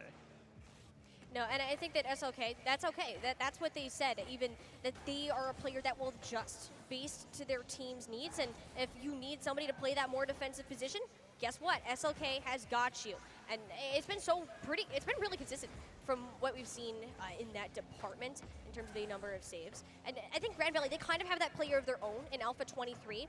We saw last game that they were really kind of hanging back on the offense. They were kind of just chilling in that midfield. Didn't have any shots to their name, not really too many touches either. They're just kind of the ones to play more in regulation, which is totally fine. Understanding the role that each player can take individually. It's not about the glory. It's about the people that can get you all there. Yeah, it really is. It really is. And right now, GVSU, they need a player who can get them there. Down 2-0 in this game. I mean, their back is against the wall because you do not want to have to, give up that second guaranteed bye by not getting the #1 seed locked up. Having the #1 seed coming out of group stages, can't stress it enough. It is so important with the format that we have tomorrow. You basically get 2 free games where you don't have to sweat it. You're just automatically moved on. You get those 2 free buys, and you're automatically making a deep tournament run, pretty much competing in the end game. Pretty much. You'd love to see. I mean, the team that ends up losing here, it's not the end of the world either. You still get a great spot in the gauntlet regardless. Just one less match that you have to worry about playing with it being single elimination. One less thing to have to deal with. Okay, that one will be knocked away by Alpha, but V with another one. Cyber back in the defense. There's been not too many close calls other than that. Really through this game. It's been so quiet, Ult Charge. It's been so quiet. You mentioned that this is just a mid-game style of approach that both these teams have. V launches one from the wall. Alpha is there to bail out GVSU. Nice save on the goal line, and Evan takes it up, has Cyber down low. Can't get enough steam on that shot. It's an easy save for Osho, but the attack is not over here. GVSU still pressuring both corners of the offensive zone, and now we do see Illini getting this one out, and that is a lucky bounce, and it goes in for SLK. SLK, they're finding their rhythm once again. I guess it's just these high pressure moments, Ult Charge, where we really get to see this player start to shine, and that was just great from the captain. Their second goal of the game, and probably 2 of the most important that have been scored throughout now Grand Valley State. I think this almost could act as the motivation they need to continue to push forwards, knowing what is at stake here. And first goal has decided every single game that we've had up on the Jumbotron today. Is that going to be the story again, or did GVSU finally flip the script there and come back, close this one out, and get back in this series down 2-1? Time will tell, but it's going to be awfully difficult. We know that Illini is just so good at holding on to leads no matter how narrow. That's kind of their strength. I mean, once they realize that, okay, we don't really need to score right now, this neutral game is kind of where they excel when they don't have an end goal at hand. But that one from Osho from downtown Grand Valley, they had to try something. They had to make this aggressive commit, but unfortunately that is just the risk you take when going for these plays, and another thing that's going to make this even harder to have a chance about pushing overtime. Yeah, final minute, Grand Valley pulled the goalie there, and Osho was just fast out of the net there after that 50-50 battle between a flurry of players, and was able to beat Evan to the ball there just narrowly, but was able to boom a shot all the way down the field and give Illini the insurance they need. Final 30 seconds, Grand Valley, you've got to get it going. You've got to get it going fast. Yeah, speed is the name of the game here. Let's see. First step, though, get the ball away from SLK, who is clearly on a hot streak right now. Keep that one up. Cyber with a nice, going for the double tap, and Alpha there with the follow-up. There's the one that you need to get this one started, but 16 seconds, 1 goal, not impossible, but certainly not easy. We've probably seen 5 or 6 kickoff goals today that happened faster than 16 seconds. There is more than enough time for Grand Valley to tie this one up. Alpha was the hero they needed. You said it earlier. The captain stepped up and delivered to make this one a 1-goal game. Now the rest of the Grand Valley roster has to do everything in their power to tie this one up. 10 seconds left. 10 seconds left. This ball needs to stay afloat to keep the regulation time running. But if there's no control available, and another one goes in for Illini Orange with a second remaining, that right there is going to be the series. That is the dagger. That is a sweep for the home team, Illini Orange. Let's hear it for them on the big stage on campus. They sweep through the group stage, and they will be the #1 seed out of Group C going into the gauntlet. Oh, that was a beautiful play from Illini Orange to take that first spot in the Group C. Set them up so well for that gauntlet bracket coming tomorrow. You could not have asked more from the home team. I hear the support of the fans in the crowd. It's really just a great thing. Part of it being on land, being on your home turf. Illini, I can guarantee they're happy with their performance in this bracket. Yeah, I think they're going to sleep pretty well tonight. I mean, you got some confidence having the #1 seed. You don't have to sweat early tomorrow because you've got that double bye, and I mean, talk about a story. They faced the bottom seed in their bracket, or in their group, and it was a 5-map game. We thought this was going to be incredibly close all the way through. Then they improved to a 3-1 scoreline against Michigan State Spartans, who was a little bit of a step up. They're currently the 3rd seed in this Group C. And then they face Grand Valley, who is a contender to win this whole thing. They go to tournaments, and they always perform well. And Illini Orange get the sweep. So they just kept on dialing it up. They're not afraid of anyone. No, and there's no reason to be. If you're going into it thinking that you're going to lose, then why even play in the first place? You want to be confident. You want to have some form of willingness to want to prove yourself and show that you are somebody to be going with. Coming into this as the 6th seed, there's a lot of teams that could be argued that are better than Illini Orange. They just beat one of them. That's one opponent out of the way. And as we get ready to look at tomorrow, this is definitely a journey to continue. Definitely a journey to continue. I can't wait to see how things shake out here for these two teams because they are fighting straight to the finish line. We're going to be going to a short break, and after, we're going to be starting to gear up toward League of Legends.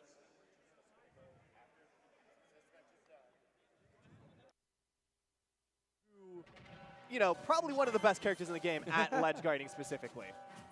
Right now, very close duel. All of these stocks very important. Oh, that obsession. Oh, the lingering hitbox. Wasn't sure if it would connect, but they're going to get the up air off the back of it, chase him up to the sky, line him up and knock him down, and down goes stock number 2 of this Piranha Plant Fly, trying to make something happen here. 97% on this Palutena. Can they get the stock here? Forward throw, Poison Cloud used, another neutral B, and the Batui will take it. I gotta say, chase down off of up smash has to be one of my favorite plays in all of Smash. Such an explosive play. There, though, we're seeing Plant pull out one of those different moves that they bring to the table, one of those huge mix-ups with that, chain ball, that spike ball, and now that they're in advantage, they can continue to push it through with those aerials, with all those different mix-ups that people really aren't used to. Arc D fighting back, trying to take them to the sky once again. They've got him off stage. Palutena going ledge guard, not a great place to be if you're the Plant. Huge grab. Is there the follow-up? No, the spacing out of this Plant just a little bit too much. Arc D continuing to put the pressure down. A down tilt keeps them off of ledge. No worries, they can get back. Get up attack gets them on at foot again. The ground right there for him. On the platform, trying to get that chain ball out. Takes a bit of a too long animation. It's too slow against this Palutena dash attack. Right back to ledge as the poison comes through. Still just a little bit of a ping pong as Plant's all the way up to 144 on this percentage. Huge up tilt there to get out of disadvantage. How long can this Plant survive for? They are very heavy, but there's a lot of kill options. Huge spot dodge around that explosive flare as well. Jabs, a lot of damage being racked on here. Could be back to the ledge as well. Batui gets blocked out, trying to hide themselves in the Poison Cloud. How do they take the stock? Down B committal, dash attack, still not enough. He's at 166 right now, just backing away, buying time. No! But the air dodge gets caught by the explosive flare. It's a 2-stock lead now for the Palutena. What a huge turn of events there to get the lead back into the favor of Michigan State.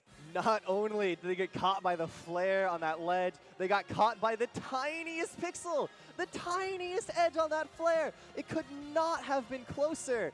And yet, Smash is always a game of inches, and never more so than when you're trying to get back onto stage against a Palutena. That explosive flare covering so many options. But I gotta say, the fact that it killed doesn't show, oh my god, explosive flare, huge smash. It shows how long Plant was able to survive there. How long they were just able to keep it moving, keep the DI good, making sure that hitbox, that launch angle always in their favor to just continue and continue and continue and extend every single resource they had to the best of their capability. Yeah, it's going to be interesting to see now who they opt to send in. I believe for Iowa State, I think just one likely there will be one player left here, and I believe it's going to be Vexel locked in for that final member, the Link player, who's done a fantastic job. If you looked at the Iowa State regionals, they've had very strong results along their kind of region in terms of locals. So likely going to be stepping in here as the anchor role, but we'll have to see. We'll have to wait to see that name locked in. But assuming it is Vexel, they've been getting first at their weeklies, consistently top 10 in those regionals with prize pools. They bring in a lot of people. Consistently placing well in this region, in this area, and now expanding that to all of Illinois, expanding that outside of Illinois. Who knows? Who knows? And that's one of the things that has been brought up for a couple different collegiate scenes, the experience factor. It's not just playing online, it's showing up to locals and getting that experience, because that is very, very valuable in the SSBU scene, because that's number of hours that you're not just, grinding out some new mechanic, it's hours implementing it. Yeah. And that makes a huge, huge difference in a format like this. The link on screen tells me it is going to be Vexel locked in as the final member, the anchor of the Cyclones here. Can they find a way to get this to the last member of Michigan State? They got to find a way to take 2 stocks off of this Palutena and not take too much damage in the process here on PS2. Yeah, they still have another member of this MSUB squad they got to get through after this one. So those 2 stocks are going to be difficult to take, not just because, you just got to take the 2 stocks and move on, but because you got to keep enough stocks on your own side that you have a chance against the anchor from this MSUB. Early on here, Palutena not having the best time, getting beat out by a lot of these projectiles. Arc D struggling to really get in and make use of these huge Palutena aerials that we really love to see from them. And additionally, with the different recovery mix-ups that Vexel has, edge guarding going to be so incredibly difficult. Now as we set up on stage, the projectiles coming out, Bomb not going to be able to connect. Arc D set up on the left side of the stage looking for a way in, but against these bombs and arrows and boomerangs, they're just really not able to find it. Vexel boots the bomb up with an arrow now. Huge advantage state, able to close in and put in a lot of damage. I was going to say, a lot of players have been hanging out on that platform to try and get around the Link bomb, but you are not safe there for long, and Vexel knowing exactly what angle to hit that bomb at to threaten the kill in that instance. But now, look at this, both players trending into the red. Vexel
Hi, hello and welcome, everyone.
What you gonna do?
And we've just been miming the whole time, but we are definitely here, ready to go with the day. We are starting off with some group stage with League of Legends, of course. As a reintroduction, this is the Illini Esports Invitational League of Legends segment here. As we're getting ready, my name is Orbital. With me is Space Ghost. We are here going to be commentating both days 1, 2, and 3. A lot of League of Legends action, but hopefully we have some fun. Space Ghost, how you doing? I'm doing so well. I'm really excited to see this one take off here. We have two of our most promising teams actually headlining this particular tournament, so it's going to be a close one, I think. Oh yeah, it's going to be a good time, and of course there are many group stages running. We have 4 groups of 3 that'll be rocking all the way through to make it into the group stage.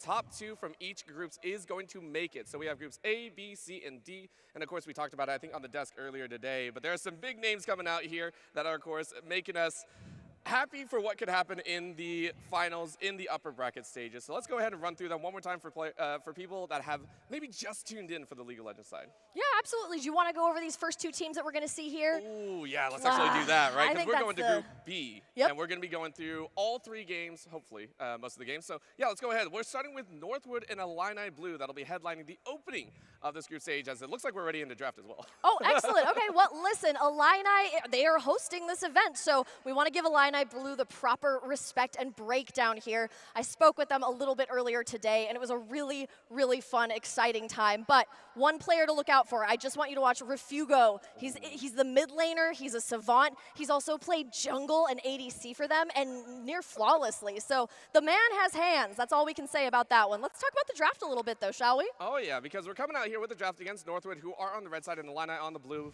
apt very there. But we see the Vi, the Varus, and the Kennen, all 3 of these champions. The Kennen, I think, targeted a little bit more in towards a very, unique role, but the Vi and Varus have been played almost extensively throughout the collegiate scene. The Fiora, the Lee Sin, Fiora there, I just had to laugh a little bit. I love it. The Karma as well, and we already have the Xayah, so ADC already being rounded out for Illini Blue. Yeah, absolutely. You know, that Karma is actually extremely popular in this tournament. Spent a lot of time talking to players today, and everybody is really fond of this particular champ. So seeing that one banned out. Also, Fiora, we've seen the return of the aggressive top laner renaissance, because they're once again all alone there. One man is an island. He's just left there to his own devices, and eventually he ends up playing Camille. That's the way of all top laners. So the Fiora ban, really great going into this one as well. Northwood knows exactly what they're doing and who they don't want to play against. It's a great first picks coming out of Northwood as well. We see the Jinx and the Gragas. Gragas is also extremely popular in this tournament. We have a lot of people flexing him into all 3 lanes as well. Really, really popular champ. Great for controlling as well as repositioning. It's so good, and also it denies a lot of these engage as well. We saw the Rakan being hovered, but one of the best deniers is Gragas. So denying that away for Illini coming in here, and the Thresh is instead going to be locked in. I like this setup already. Thresh has also risen in prominence as well, seeing a lot more versatility. It's not exactly S tier. It's a great A tier all around. You got the engage, you got the flay, you got the denial. So many great tools to have. And then Illini Blue, of course, still going with safety. The Victor being locked in as a blind pick, saying, okay, we're going to play it safe. We're going to play it standard. Nothing too out of the ordinary. As again, this is a best of 1.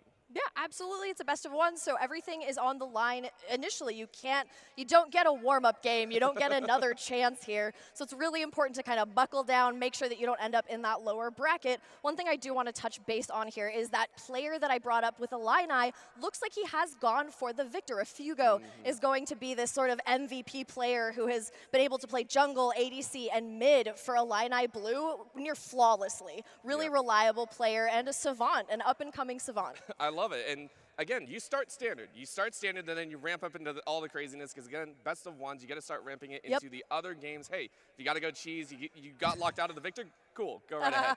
The Ashe locked on the other side, though. Support Ashe, of course, making its comeback. Anyone that's played League knows that this champion is so mean. I have a friend that plays it, and it's one of the most annoying things to ever watch. Absolutely. But getting into the bans, we are seeing those top lane bans now. As again, the bot lane's in a little bit of a twist there in the mid and jungle. Top lane, though, Jace being banned away, another up-and-coming champion that has seen a lot more play recently. The Camille and Aurelia, though, targeting those bruisers once again.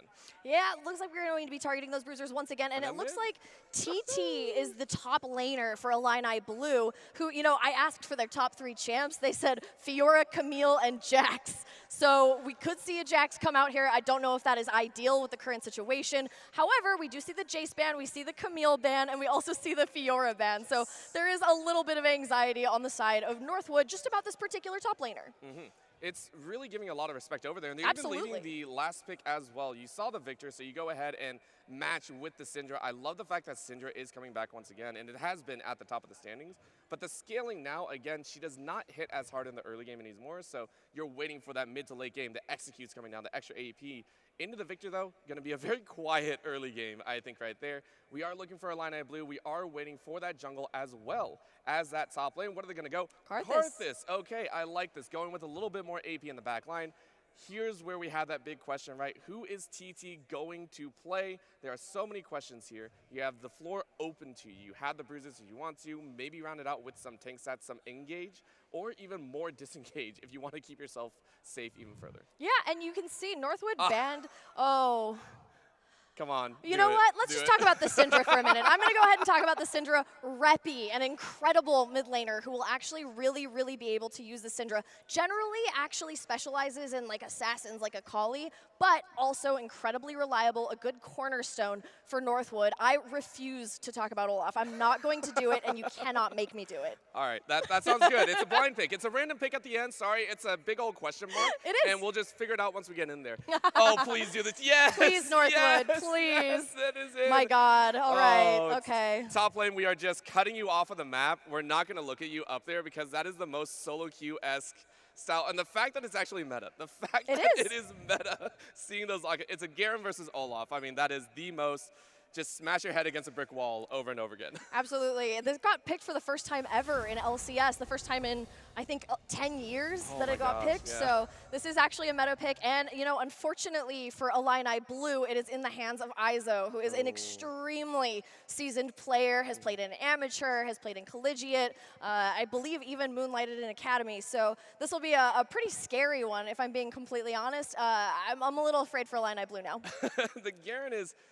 It's terrifying, but there's also some other awesome names in there, right? RBM, really big meme, is another player, a standout in the collegiate scene, and has seen a lot of play. And the Kindred as well was one that I think RBM loves to play. We don't get to really see it here, but he's still another carry that you have to watch out for if you're playing against a squad. Yeah, absolutely. And, you know, I have a little bit of RBM bias, just obviously I love that Kindred, but RBM's also incredibly unhinged. I mean, a great team player, but if allowed to carry a game, goes absolutely buck wild nuts. Just an absolute force. And I think that that's going to be the most fun part about watching this, is this jungle matchup actually seems really fun. I think this is going to be incredible to watch. That Grog is coming out of nowhere, just giving him a lot of chaotic energy. Yeah, Bring the chaotic energy. It even feels a little bit into that bot lane, right? We saw the setup here. And again, for Chrono and Clyde, these are two that have also seen a lot of play everywhere, right? You see them at the top of a lot of the collegiate standings. And this bot lane is scary. For Silver Ritter and Curtains, they have a very tough journey ahead of them. It is uphill. It is very close to climbing up a sheer cliff. But I think they can do it. I definitely think we're going to see them hold up well, and I hope they do. Because Thresh is also one of my favorite supports. That's all it is. It's so basic, but it's there. I love that, though. And speaking of like an uphill battle here, I mean, Northwood also is in the CLOL Grand Finals, right? Or sorry, the CLOL Finals. So they're going against SLU, SLU, St. Louis University, this weekend, actually, tomorrow in a best-of-5. And if they beat them, they're going to the Grand Finals of College League of Legends. So when you talk about an uphill battle, you are given a certain amount of choices that your brain can make in one given day. And so the fact that they're going to have to play that best-of-5 with very high stakes tomorrow, and then potentially, if they win this one today, go on and play more games here tomorrow, is just going to be a test of endurance, I think. It's going to be a good time. And to reiterate a little bit more about the bracket and how it's going to break down, today is group stage. We'll be getting through all the teams and making sure that we have the top 2 from each squad moving into the next couple days. From there, it goes to bracket stage. We'll have best of 1s in a double elimination bracket. So 8 teams battling it out and 1 chance at redemption. And then in the grand finals, it will be a best of 3. That, to me, is probably the most fun because, again, best of 3s bring that versatility. No more cheese coming out here. No one's saying, hey, just random champions. Maybe we get to see the Ziggs come out as well. I don't know. But that is where we're going to see teams really start breaking it down, really start saying, hey, this is where we have to hold steady. And as you said, a lot of games being played tomorrow, and hopefully we get to see most of them. Very, very excited. But getting back into the series, I just wanted to do a quick breakdown because I can. Now we get to go to probably, as much as it sounds weird, I feel the most boring lane, right? Victor and Syndra, it is stock standard. It is mid to late game. That's what you're hoping for. Do we see any action there, or is that going to come from outside influences?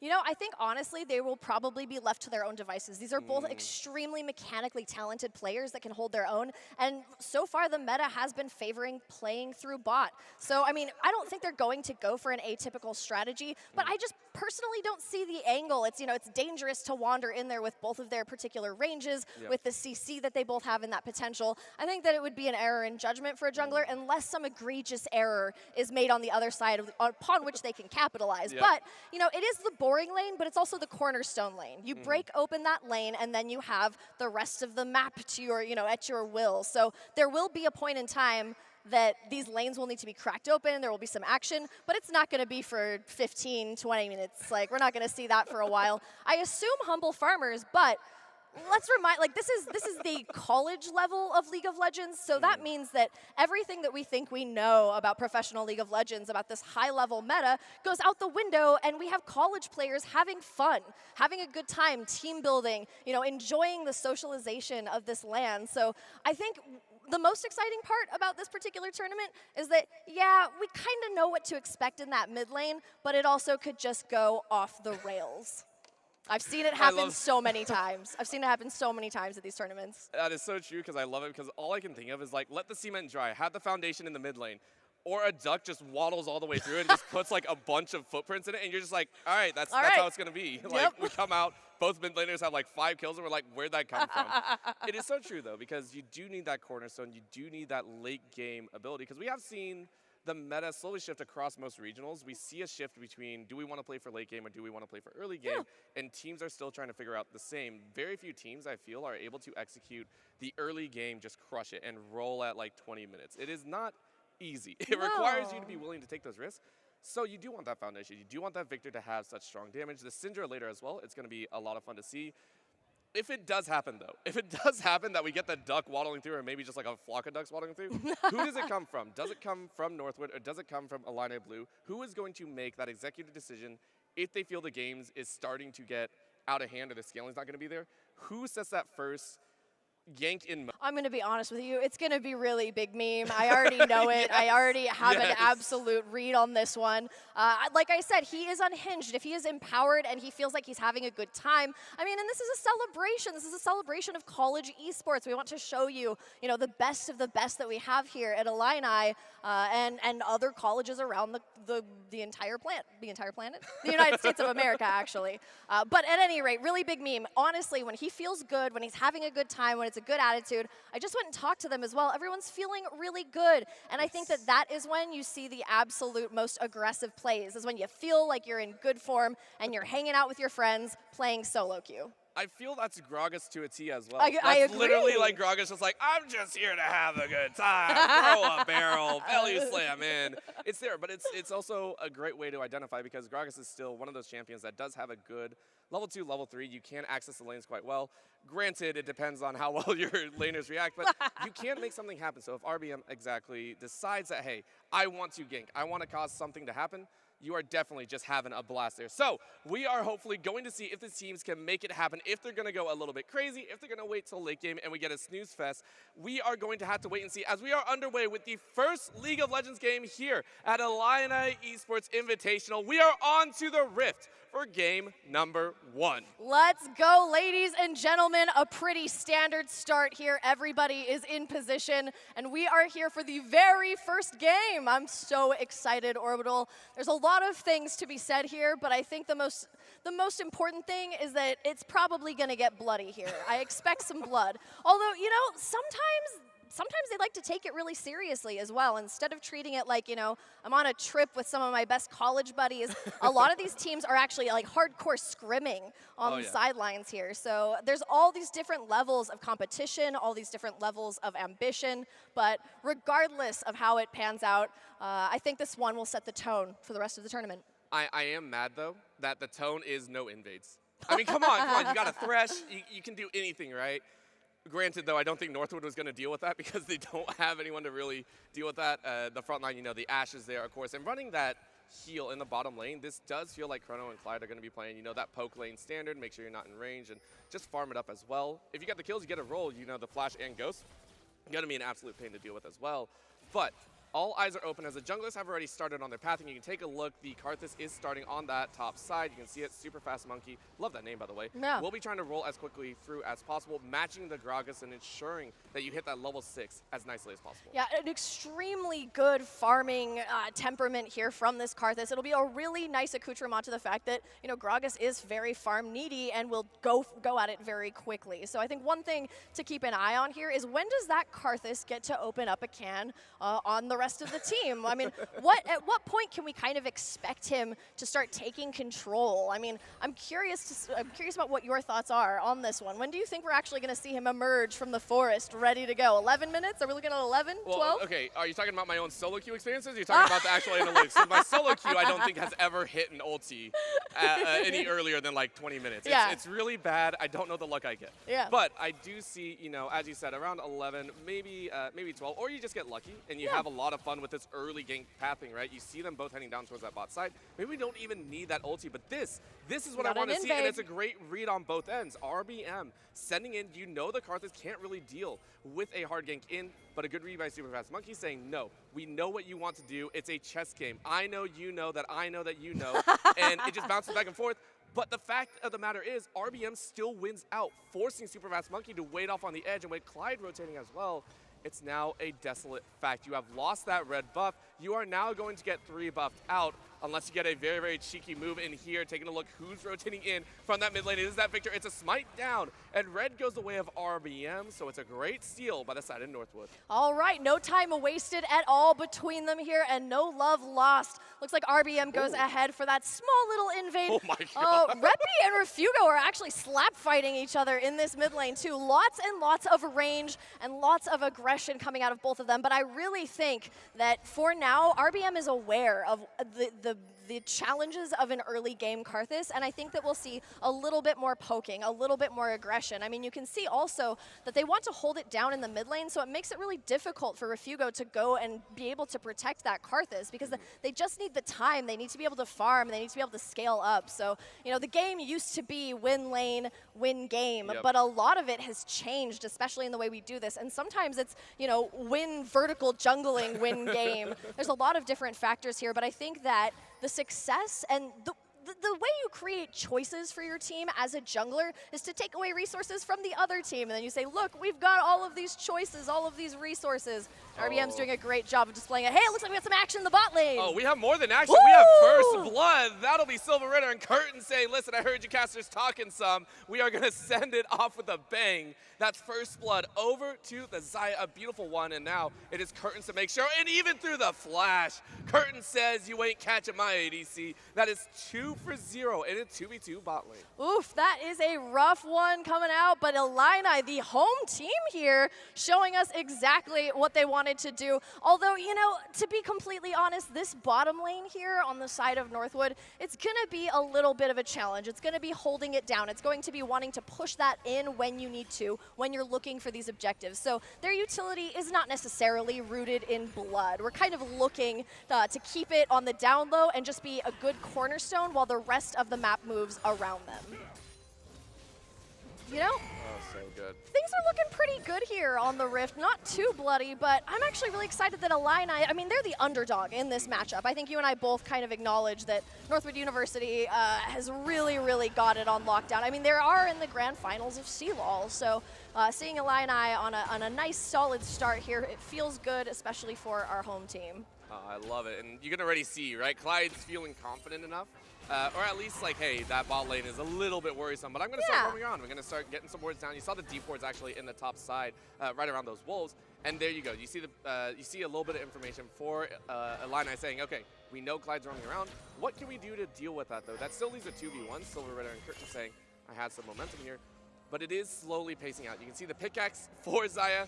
Don't want to deal with that. A long top, a long sword, and dagger. So much extra for that Xayah to play with. Yeah, it makes it really hard to go head-to-head. It looks like Refugo catches a little bit of heat from Clyde on his way back. Nothing too crazy, nothing too terrible, but You know, the roaming Ashe support thing, I just don't feel like it's fair, and I don't like it, and I don't want to see it anymore in this game. Speaking of things we do want to see, though, the Olaf in the top lane versus the Garen is actually, once again, we don't see Garen in competitive play, and this is actually really fun. Also, with a seasoned player like Izo, it looks really good in the top lane, and they are both kind of struggling for that supremacy. They're still deciding who even wants to go for the supremacy. Literally. With all the action also going down on the bot side, they have so much time to think about it, but we are getting that first gank. That's going to be a flash out. But because Gragas came in, that is going to be a little change. That's RBM getting dropped down, but look at the damage. Clyde said, hey, I'm still an ADC too, picks up the solo kill, or secondary as well. But Curtin slaps away the Ashe. It is a 1-for-1 trade, but the fact that you traded support for jungle, I feel, makes Northwood very happy. Yeah, Northwood is looking good. This was a solid trade for them. Even though Illini is still pulling ahead a little bit here, this is sort of the circumstantial ebb and flow of the early game. I don't think that this is too significant to make any serious calls, but Illini is doing a good job of capitalizing on the way that they have drafted over Northwood, who's going to need more time to scale. So they're trying to take advantage of the vulnerable period while they wait for Northwood to get done cooking. So it's really important that Illini comes out much more on top than just these 3 kills. They need quite a bit more gold to be able to overcome the scaling that Northwood will eventually capitalize on. Yeah, and I like it. And the fact of the matter is, if you want to take a look at the I want to try. It didn't work. Anyways, Curtains on the bottom side has 2 of the 3 kills. It's such a great time. RBM said, hey, bot lane didn't work. Clyde, bring it up to the top side. We will make it happen. Clyde now matching Curtains in the number of kills that the supports currently have. Izo coming out ahead with a little bit of help from his friends. Clyde, gorgeous roam from a support Ashe. But meanwhile, we also have an additional amount of action happening here in this bush in the river. It's actually being hunted down by Real Big Meme and Clyde as they try to get a little bit of extra support from Reppy coming up from the mid lane. They tried their hardest, and the fact is, as Super Fast Monkey, you are not a reactionary jungle ganker. That's a little bit of a problem. You're dropped down on so much HP, and now you're getting zoned out. This is a problem they're running into, but the hook lands. Curtin said, hey, you ran a little bit too far, but that's the last Q. What a shot from Reppy. Said, give me that kill. Now it's round number 4 as who is TT said, who's in my jungle? The barrel's slowing him down, and without that Ragnarok, you can't really do too much. So RBM, Northwood, the rest of the squad are able to make it out with an extra kill in tow. That's wild. They just get to walk away. No consequences. I mean, there has to be some limit to RBM's insanity, but I did tell you, and I did warn you that he would be aggressive. And, you know, like I said, they were all laughter and smiles. When you feel good, you play more aggressively. When you are, you know, with the boys on stage playing League of Legends, it looks really good. Both Izo and Really Big Meme are shining here. I think another thing we need to point out, though, is Reppy is actually winning against Refugo, who was pointed out to me when I spoke with Illini Blue as one of their star players. But one thing to keep in mind, sometimes a star player is not going to come out and shine immediately. Sometimes they're just holding down the fort, and I think in this matchup, this is a pretty acceptable amount of success coming out of Refugo. I think that the success for this victor is going to be in team fights. Oh yes, as we saw the lovely, lovely random minions out there. Gosh dang it. I missed my boy. I did. It is the minions out there. We got a little nice view of the 6-6 wave there. But I do also like to point out that it's not just Refugo having a little bit of a stunt there, a little bit down in CS. That was also from the earlier roam trying to help out the jungle in the beginning. So that is something to keep in mind. These little additions start to add up in big ways, and that is what we have to keep eyes on. This is another one. Illini being able to take over this Herald from Northwood. We did see RBM try and go for it, but it is not going to be handled. Because of that, though, Refugo now on 1v2 duty, and once again, just trying to clean up the waves in the bot lane. Oof, trying to clean up the waves in the bot lane and keep those plates away from the Chrono and Clyde here in the bot lane. I think that one thing that's really important to look at here is that both Illini, Illini and their competitor, it's really rough to watch the way that, you know, Northwestern is actually just keeping up in farm. Oh no, I'm sorry guys, I started to go on a rant there, and now it looks like we're actually getting some action here, but nothing coming out. Curtains does not manage to land any of those hooks. One thing I do want to point out here also is that the vision game's actually quite immaculate coming from both of these teams, and it was essential during those early ganks to be able to annul that for Northwestern. So, Illini, man, it's been a while since I've done some color casting here. Oh man, this is actually going to be a challenge because we were watching the bot side. Top lane got a solo kill. That was huge, but now on the bot side, Chrono is going to try and run away. That's enough to keep them alive. The ghost was good. But again, on the top side, that is Izo. You were saying it earlier, got a solo kill against who is TT. You know, and that's all you really need. In order to get this Olaf like cooled down, you really just need to get him behind. He's extremely item needy, and you know, he also has a whole set of circumstances where he can be successful, but it involves having a little bit lower health, going for that Ragnarok, and getting that Bloodlust on. Looks like he's TPing over there so that TT can remain caught up here, but that solo kill from Izo, especially top laners are really concerned about the minutia of the lane, and so like every little bit of CS is a personal affront to them. So I think that this is it's looking a little bit rough for TT, but I believe in the obsessive confidence of a top laner. The fact that you're also playing one of the most one-dimensional champions as well, it's literally, Olaf does nothing but Chat Olaf. I see you, I hit my axe, I run. Yeah. It's straight lines all the way through. I love it. But honestly, Broloff is the real version of Olaf for all of these players playing just like, I hit thing, I hit it hard, I hit it harder when I get mad. Like it's a pretty solid pick there, but TT does seem to be in a zen space. I mean, although 0-2-0 doesn't seem to be tilting or running it down, nothing crazy happening so far at 12 minutes and 43 seconds. I think this is a little less blood than I expected. I think that's why I'm getting a little bit flustered here. It's scary because that is another point to make. Oh, well, okay, no. Oh, Reppy said Reppy, no. let's Reppy go. said no. The stun comes out, though, so Refugo does get to live. But I do agree with that. There are 2 or 3 reasons why I think it does feel like that, though, because for you and I, we've been in League for I don't know how long. Too we have long. been casting for too long. My brain doesn't even work anymore. I know. There are situations like this. This right here, RBM saying, I want to kick some spice off as well.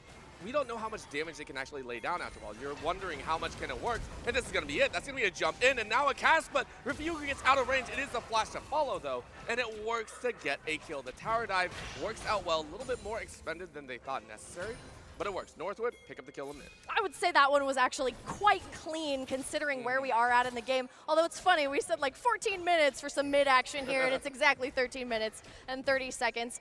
It looks like Northwood is actually they're starting to scale. They're starting to see that gathering storm happening here. And we're starting to see we're starting to see what will happen to Illini if they don't continue to try to capitalize where Northwood is still a little bit weaker. I mean, I think that's slowly coming to a quick close here, and it's going to be really, really rough for Illini to crawl out once Northwood starts to hit their power spikes. I'm also very, very scared of that. This is a problem. The fact of the matter is that Super Fast Monkey also is running that Dark Harvest, and when you don't actually get any kills, that means that Karthus is a little bit less effective than you're really hoping. So I'm waiting to see that amount of damage that comes out. This composition needs to hit very hard, very, very quickly. Next suggestion that we are going to see, I think, is that Dragon in about 2 minutes and 30 seconds. Herald is actually going to be up beforehand, but they're both pretty in sync right there. So with these larger objectives coming up, it looks like the teams are just like, okay, let's wait it out. Let's play it slow. Make sure we're ready for the next fight. Get the stats that we want. Couple of mythics already being built. We do see the Lunans come in. That's going to be a stun. Oh, but Refugo's getting bullied here. This is straight up bullying. Yeah, this is cyberbullying. We're going to have to report it to some entity. I'm not sure here. AJ, he's running the event here. Illini, AJ.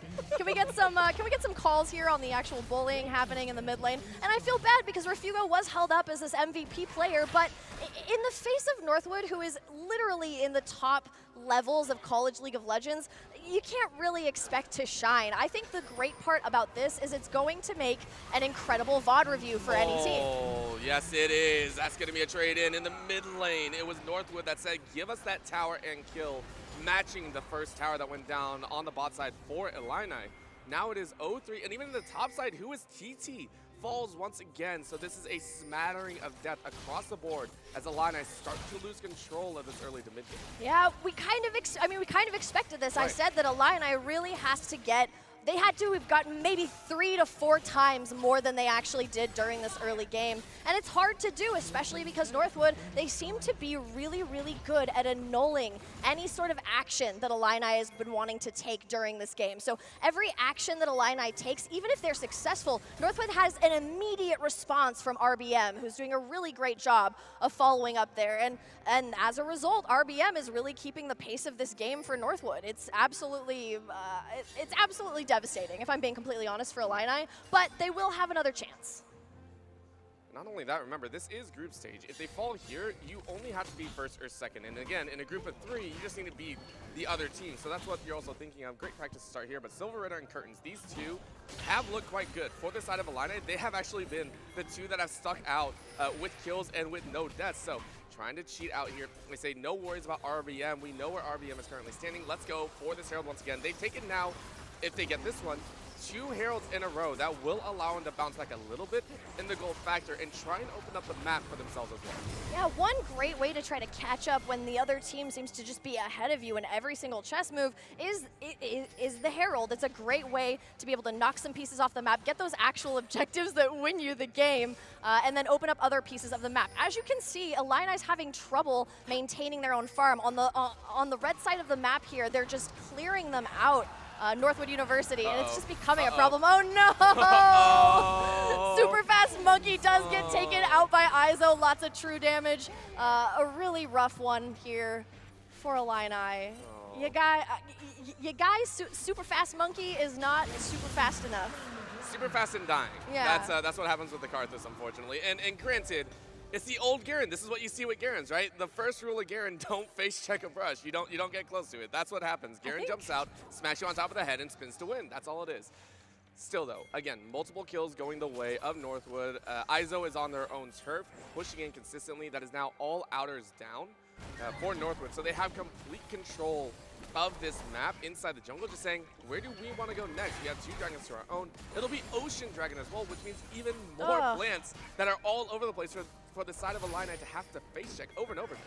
Yeah, and well, I mean, with the Ocean Soul too, it just becomes a huge issue for that Garen who can just run around the map perpetually and never have to go back. So it's a really rough time here for Illini, but there is recovery still. Generally, we kind of look at it as like a 4K deficit when we were actually talking about this. We were pitching this scenario of like, how do you come back from a 4K deficit? And now we find ourselves in that scenario. Illini, all hope is not quite lost, but we do have objective bounties on the map that they're available to get. It's just a matter of whether or not Northwood will actually overlook it enough for them to be able to get any of these objectives, because Northwood seems to be everywhere all at once. They're going to win a couple Oscars that way too. So looking and hoping to move ever further. It's also for them to close it out, get that finale going, because for Northwood, this is another thing for the weekends, and I love tournaments for this specific. You also want to save your energy, right? The more energy you expend, the less you have for future. So yes, this is one of few matches that they'll play today, but it still feels good. You know, close out the game, get ready for your next. Don't keep letting it on any further. But the next few minutes, we should see Northwood start grouping up, start ensuring that they find these large pinches, find large team fight wins, and then try and push in, get those inhibitors as quickly as possible. You also don't want to allow Illini any chance to come back, right? You don't want to allow any of these scalers to even get a glimpse of the light at the end of the tunnel. Yeah, absolutely not. I mean, if they start to, I mean, recovery is still possible. I mean, we're still in the earlier stages of the mid to late game transition, and so there are plenty of options here for them to come back. I mean, there is an Elder Drake, there is a Baron.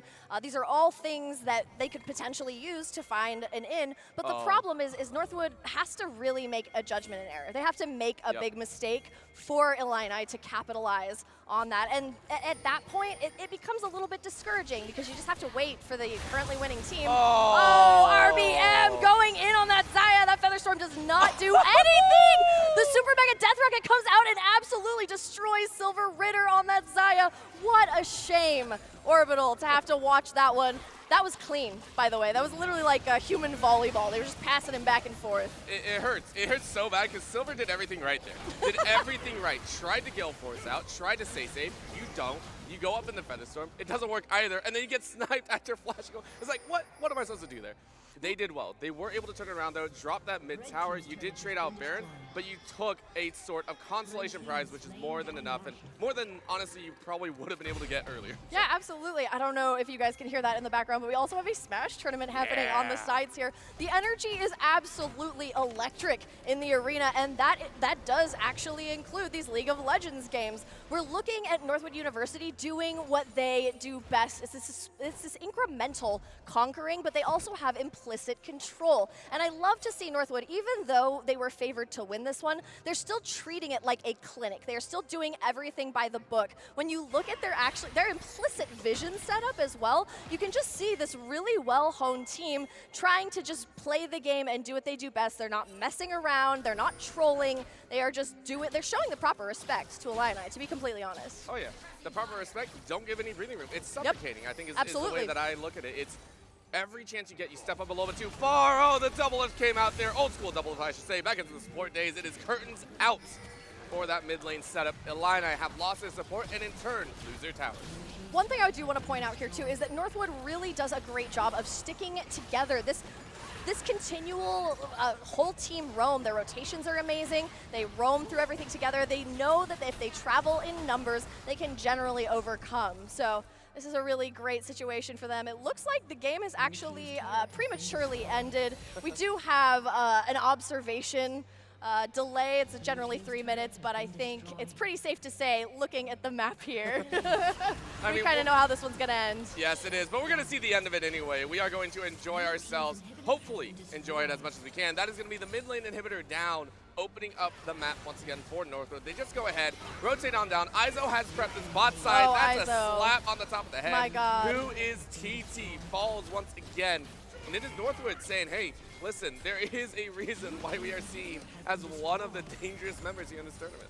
Yeah, if you just look at the objective bounties, it's a pretty dark situation here for Illini. It's hard, you know, here's what I want to talk about. Let's not talk about how Illini is getting absolutely crushed right now. Let's talk about going forward, what Illini wants to do, having experience. I mean, this is one of the best teams at this conference, so it's going to be amazing for them to be able to do these VOD reviews and learn from these veterans. I mean, if you look at how beautiful, I mean, it's been an almost perfect game. It's been beautifully executed, and everybody has been doing their role. And like I said, they're showing the proper respect. They're not trolling. It hasn't been sloppy. They're not throwing their lives away at the Nexus. I mean, Northwood is showing the proper respect to Illini, and I think that's going to make a great educational VOD review for them and allow them to go on in this tournament potentially better than they started. Of course, and it kind of starts, I think, just with the laning itself, right? We're taking a look here. The draft, I feel, was good. I'm always a little bit hesitant about Karthus's. I do like personally to have a little bit more engage in that jungle. I like to see a little bit more presence landed on there, but the damage would have definitely been great. RBM, though, has played a solid game, so maybe trying to figure out a way to deny those early invades, deny that kind of chaos being brought out in that jungle side, protecting your own side.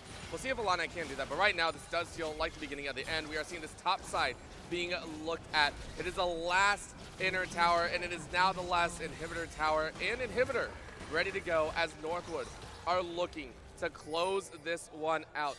They're going to be walking forward. Next wave coming up here. And look at that, the stun and then the execution. Reppy said, give me my killing spree. There's the cast, bring them all closer. In goes the play, though. Curtains tried to hold them all off, but it is not going to work. Look at the Ash. Look at the Syndra. Look at the damage as Northwood close out 3 kills. That was so... The curtains close. It's a curtain call. An unfortunate step forward, but you gotta try to defend your Nexus, and it's not meant to be. Illini putting their best foot forward at their own invitational, but Northwood is literally one of the top teams in the nation, so don't be too hard on yourselves. They gave you a beautiful game to review, and it looks like Northwood is going to be the first winner of the first game at the Illini Esports Invitational. Did it in style. They did it in grace. They did. And we get to see even more games like that, and hopefully very competitive ones at that. Illini put up a show. I loved it, and I can't wait to see again as we go to the ever so lovely hostess. I love that. The dragon, by the way, is my favorite thing in the world. Oh, he's adorable. It is my favorite thing in the world. It is so cute. It is so adorable, and then the trophies all lining up beside it looks gorgeous. That is also the stage that the teams are currently playing on, and that'll be the stage of the grand finals as well. But I mean, with that game, Northwood looked great. I could not really see any sort of issue with how they played. They just looked solid all the way through. Yeah, absolutely. I mean, we did see a little bit of a struggle in the bot lane, but that bot lane was always meant to be sort of a red herring. It was never meant, they were never going to play through it, at least not aggressively, but you know, once they start contributing in that mid to late game, it was basically over. I mean, when your weak side starts to rack up as many kills as the side you're trying to play through, that's a rough one for the other team. Illini really did put their best foot forward, and I'm glad to see Northwood really behaving themselves and being good competitors. It's very nice to see. Of course, these players are also here at this venue, here at the State Farm Arena, and it's awesome. Right, I'm loving this so much. But we are going to go to a very short break. We're going to get ready with the second game of Pool B, or Group B, as you will, as we keep underway with the League of Legends tournament. Don't go anywhere. It's okay. We bounced really well together.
down and finding that dancing blade into a forward tilt. Yeah, breaking open that shield a bit there. And I gotta say, man, Spectral's ledge game is intense. Once you get caught up over onto the ledge, he usually has full control here. SVP kind of breaking out a bit, heading back towards neutral. Nice back air, but there's Spectral able to follow up and win the trade almost there. 105-101 right now. The SVP just allowed himself to land on top Spectral a second time in a row, and this time an even better punish. That is beautiful to see from Spectral. He is happy to take advantage of some bad habits. You're wide open there. You gotta respect this shield break, man. Like, not a lot of people use it or implement it. Hey, nice reversal. Nice clean reset at 19. Yeah, really nice Spectral here. did the exact thing SVP was doing earlier, just gonna land on the opponent, and up smash is a great sweeping move. A big sweeping early hitbox is gonna make it real easy to connect second and stronger hit, making sure that you secure the kill. SVP looking to keep a little bit more of a combo going, doesn't get defined very much, and now you're just taking the center stage, get a little bit neutral, be inking up some of the stage, and just keeping pressure on. Yeah, right now, SVP starting to really take back on the second stop. Nice jab there, just kind of getting Spectral caught up there, painted up, so they will take that extra knockback there. Gets the roller. Gets the dash. I was really seeing the forward smash go. Yeah, I am surprised by that. He should have had plenty of time for it, but there wasn't even there wasn't even an input for a dodge or anything. No wave dash into forward smash, so it kind of reads like it wasn't what he was looking for. Maybe it's not in confirmed percent. Yeah. Just moving way too fast, going for the roll to the flip back. That's a lot. That's a lot of movement, man. Yeah, and it's a lot of bursty movement as well. SVP gets all three of those kills pretty much out of nowhere by finding opportunities for up smashes. Like all three. So SVP is really blocked in. I know, like what I said earlier before, this is going to be the guy to keep an eye out for singles later. And you can see just with the two combos, keeping himself nice and clean. It was really, everything that they needed. And so you can check over on the right bracket there. We had Small Battlefield for the first two, PS2 as the middle, Town and City. Where do you think we're going to be going on to the next one? Definitely nothing like Town and City. No way Oakland allows SVP to go back there, especially after what we just saw. There's definitely no way. Yeah, he did falter early, where would but you take it was very comfortable. Smashville? Small? Oh, I'm sorry, guys. Smashville. That's an inner joke. Yeah, I wouldn't want to go Smashville against him. I wouldn't want to go Final Destination. I think Hollow Bastion should be one of our counter picks available. I'm not 100% sure how our banning system is working here, but I think maybe call me an idiot in chat, but I think Hollow Bastion would probably be the move for most characters in this situation if you're really looking to counter pick. Yeah, just kind of keep yourself nice and close. Not a lot of space there for the ceiling. Yeah, it's pretty easy to avoid them with that larger platform. It gives you more options on where you're going to roll. That's one of the problems with Small Battlefield and Pokemon Stadium 2 is that if you end up on a platform while someone's juggling you, while they're using like an up air combo on some of these combo heavier characters, then you're kind of stuck there. Their attacks are probably sweeping the whole area of it. On Hollow Bastion, you could get a tech roll in either direction, and it forces at least a 50-50, if not less, because of the ability to tech and place. Okay, look at that, bro. Keep that, guys. Write that down right there, all right? So we went over UIC's anchor, and you're going to say you're going to put it on Fade for with Bayonetta. What would be Oakland's anchor then? Ooh, let's see. I'm not as familiar with this roster for sure, but I think I was seeing some play from Typhoon earlier, so this is pretty impressive from what I saw. But I've only seen a couple little bits and pieces from Oakland earlier today. And what was Typhoon playing? I saw Sephiroth earlier. He was looking pretty good. I like it. I'm honestly, since Summit, I feel like a lot of more Sephiroth players are starting to come out the woodworks a little bit. Not gonna lie, guys. A nice and popular character. It's kind of weird how quickly he's become a pretty wide character. I think so we a are lot of getting representatives of all levels. ready to go Button here. check time. Oh, just a button check. I keep hearing it and I'm ready to go. Yeah. So Yeah, we're gonna button check for every single gamer, I guess. Let's see if we can hear it. So we got the ankle. I think I heard the snap from Sephiroth. I think, that's Seth. That's on the all right, recorder. so there it is. We got it. We got it from the sound effects, all right? So it will be Inkling with Sephiroth. And look, we were just speaking about Typhoon, too. Look at that, guys. Yeah, very Look at convenient. So that's actually kind of nice, too. Zoning off Inkling. Inkling doesn't have a lot of great range. Approach. Bad approach. Yeah. Actually, I've never really thought of it like that. But, yeah, no, they really do. It's once they're on you, they just stick to you. Yeah, functionally, they're more of like a brawler character. They got some nice zoning tools, especially in the bomb. That thing's awesome for making a lot of frame traps. We saw some really good attempts on him from SVP. Do you see the one earlier where he threw the bomb away from platform while Spectral was on ledge, or threw it away from stage. Yeah, so he covered the roll. Didn't quite land, but he nearly had a perfect trap there where you're either getting hit with bomb, making yourself available to be down tilted on ledge, or going like into an up smash. I think he was prepping. Either way, he had it, and I really enjoyed how controlled SVP had that match. It was very fun. Lucina really was showing off just a bit in the beginning, but after that first stock, that was it. That was SVP's game from there on out. Yeah. So let's see what Typhoon will be able to do going up against SVP. UAEC's really got to hope that they're not going to hurt for that one stock that he did allow to go by the wayside against Spectral, though. And Spectral took him by storm right off the bat. For sure. So definitely for sure. That could be something that you're hurting for. They're still down quite a few stocks, having lost This might be 6. the flip that they need right now. Or down 1, I guess. It's closer than I was thinking. This might be the flip right now. Typhoon with the lead right now. SVP just getting themselves set. 3-2 right now. Gets a nice taunt. Go! Yeah, let's go. Sorry, with some nice shield pressure there. Getting good damage on it. Both of them throwing their projectiles and waiting to break this neutral. Neither of them really has amazing approach tools, so we'll see who does it. Both just kind of testing each other right now, trying to find the approach. SVP will find the first attack, but other than that, not much more. Okay, neutral coming out. And this is just like a battle of like professional boxers, kind of just giving each other a quick light jab, testing each other's defense before anyone really makes a full approach. I think this is going to be it right here. Yes, there we go. Yay! Yeah, SVP barely dropped his opportunity to find a little bit more of a strike before forward tilt. That's all. That jab is a really nice continuous or a combo extender. And then you get the extra passive from the paint and then add the extra knockback. Oh, it's like really one of the good best right now. jabs in the game. For sure. Oh, yeah, for sure, dude. 82-66 right now. 3-2 right now. Typhoon needs to start figuring it out. One Wing Angel is available and online. Oh, no. That hurts. Yeah, you're losing your level up mechanic as well right there in addition to his stock. You're not getting it back at any point. I think it must have just been the miss or something, maybe an air dodge. Little unfortunate though, but SVP's gonna start running with this there. Nice back. Ooh, just a nice ledge control. Dashes back for safety, but then gets grabbed.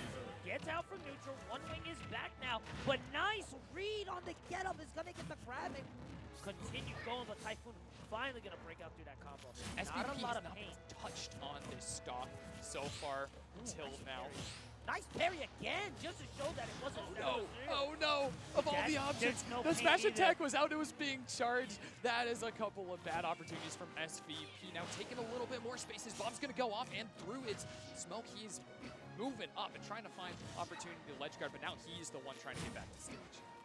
Does that down air cut through the stage like that? The way he aimed for it? Oh, absolutely, you know it does. Oh man, this is scary right now. I want to see how far Typhoon can take this, or SCP can take the stock off. I mean, they're in the perfect position to do it there.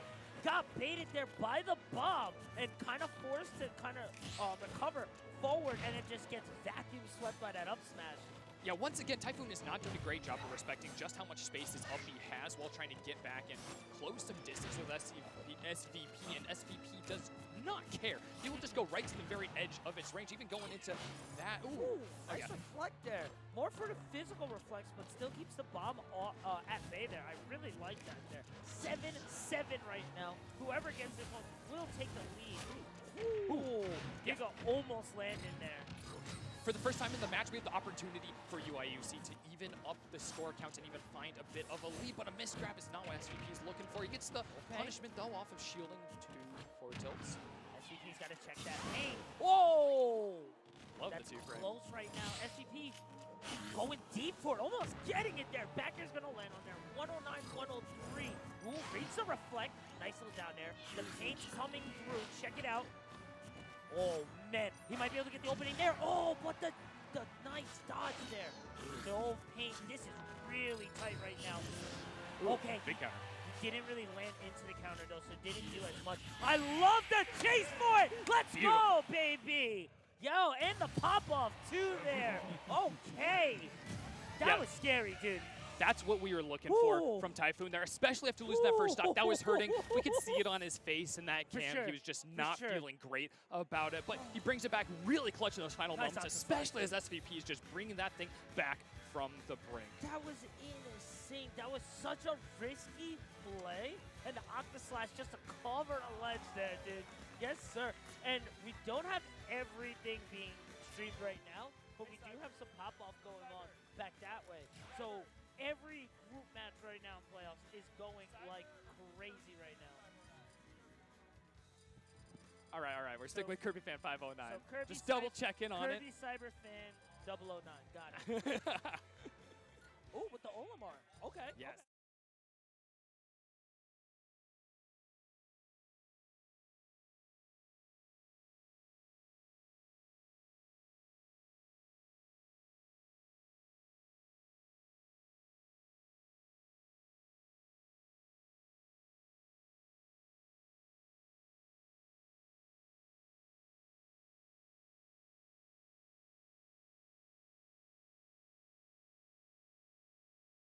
Once those Pikmin gets lined up and ready to go, he doesn't have to approach.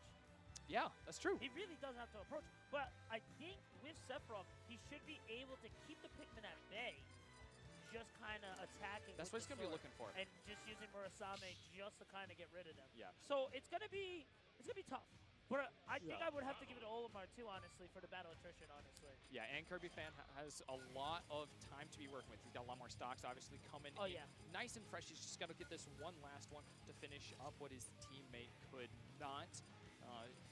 Kirby Fan 509 does a great job of managing his Pikmin every time he's on the field. That's like the worst, dude. Yeah, Kirby Fan with 2 purples and, like, say, a white.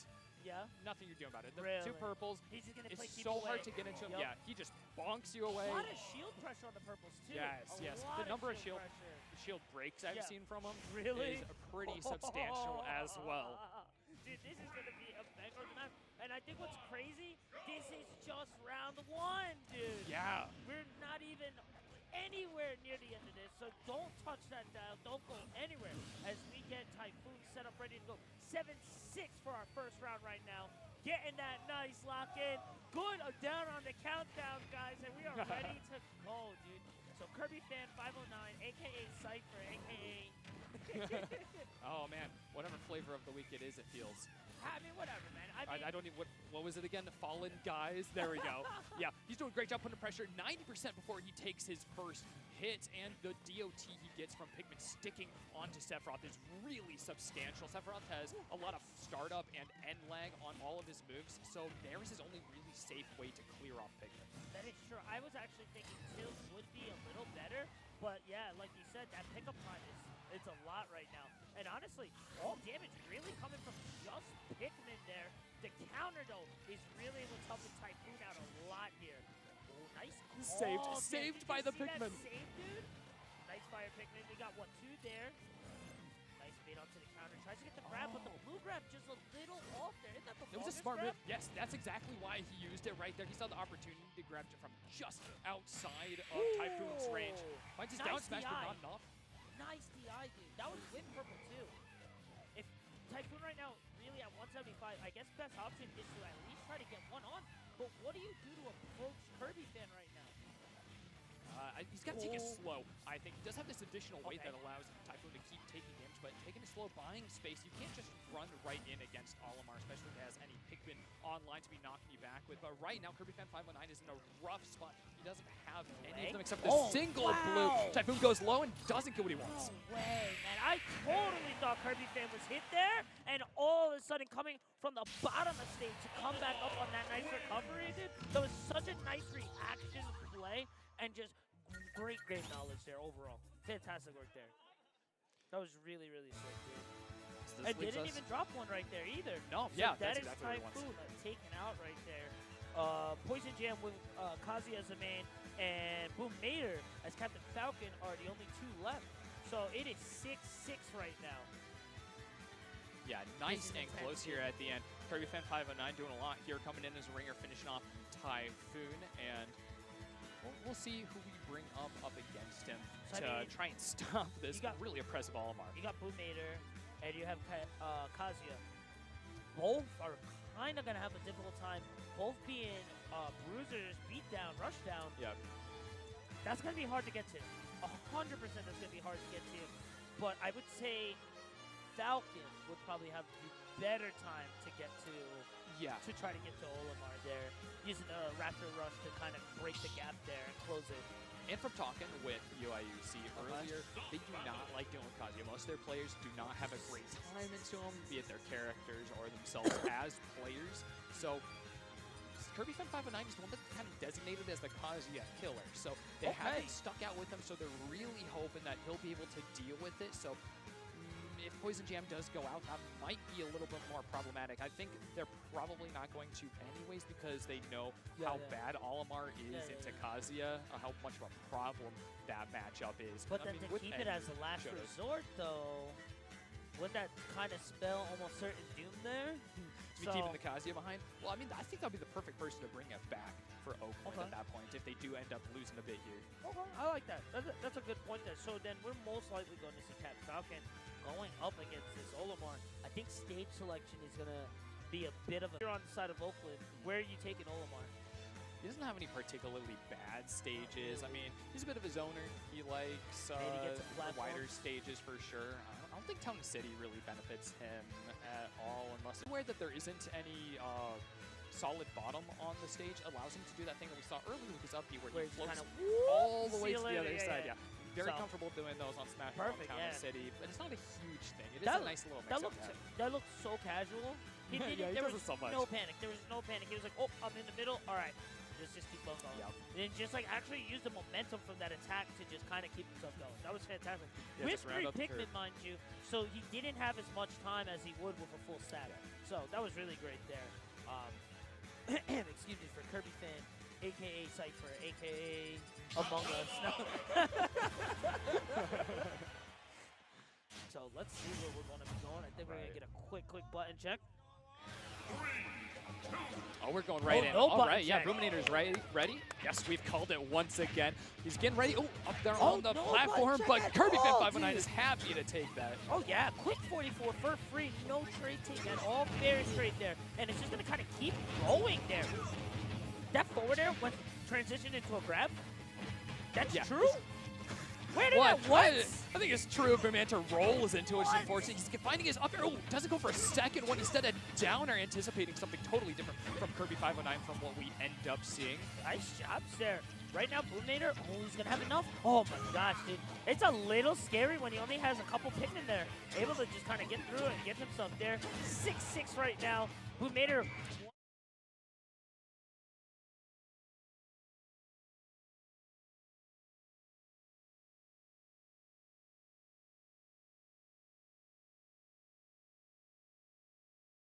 Fighting time and waiting for his opportunity to arise. He doesn't find the grab that he was looking for, so he's just keeping out those side Bs. Commander has done a great job of solidifying his control of the stage consistently, and he's avoided taking any more hits, especially on killing blow. Yeah, he definitely needs to continue staying on neutral.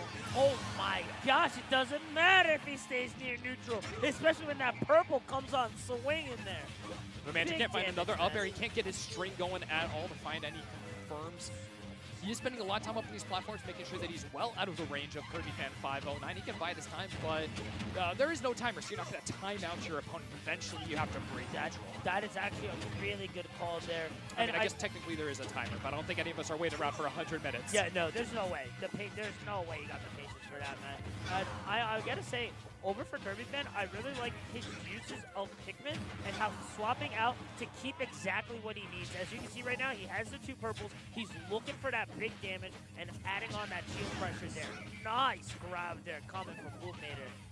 Really love another one right here if he is able to go off ledge, but he has not tried to go off ledge for a kill on Kirby Fan 509 yet. He did go for the out of shield up B, which is a nice call, but doesn't quite find it. He's fishing at this point, though, throwing out 3 of them in a row, unpunished, so you really can't blame him. Yeah, honestly, I don't think there's actually a bad call because if any of those hit, that's about it.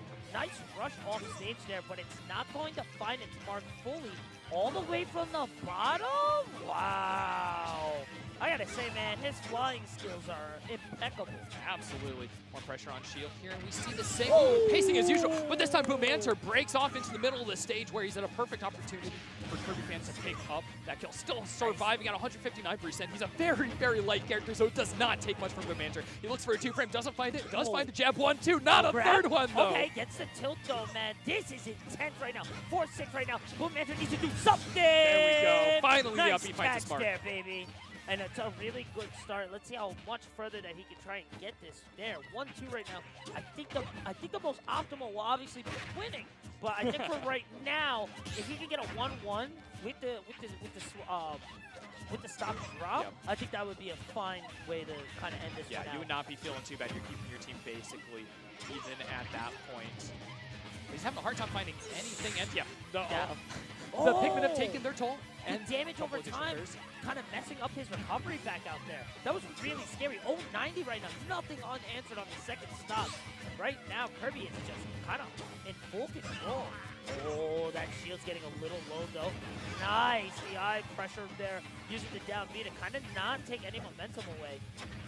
And now just full control, 131, 32, 100% is what the difference is. And a stop. Nice scoop there with the up B. Gonna try and keep following up, but the up air on the recovery is not going to be it. This is intense right now. Boomenter needs to find his way in right now. That's not it, my bro.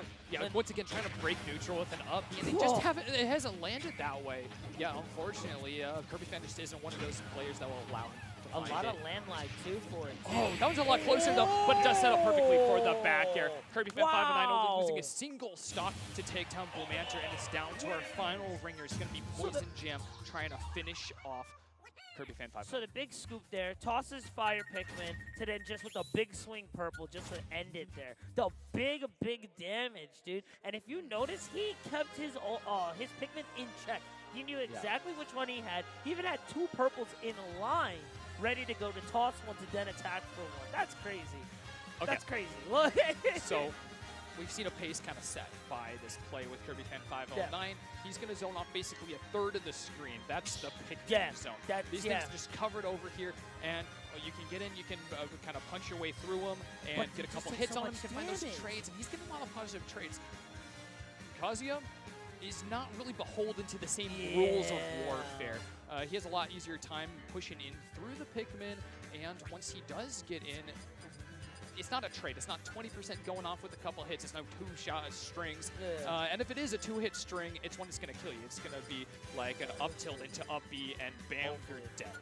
Especially on Olimar, right? Like, what, it's like 80% probably light for the kill on that. Yeah, he's pretty light. Devil Trigger 2 will be able to get access to the Devil Laser.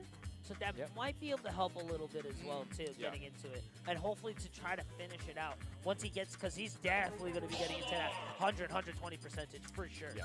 So I think we're going to get ourselves ready. Poison Jam is our last hope. We still haven't stayed in the anchors over for UIUC. So even if Kazuya is able to get through this, that's another difficult matchup there for Kazuya. Setup right here. I think we're gonna get the nice big countdown here. 3, 2, 1, go! There we go. All right, exactly what we expected. He's fighting the grab there. He knows Poison Jam wants to go in pretty early. Up air, up air, up air. The jump is out too. So that means Kirby fan could do just about whatever he wanted. Avoids that dash attack as he needs to. So that first opening last round was 045. This one was 065, man.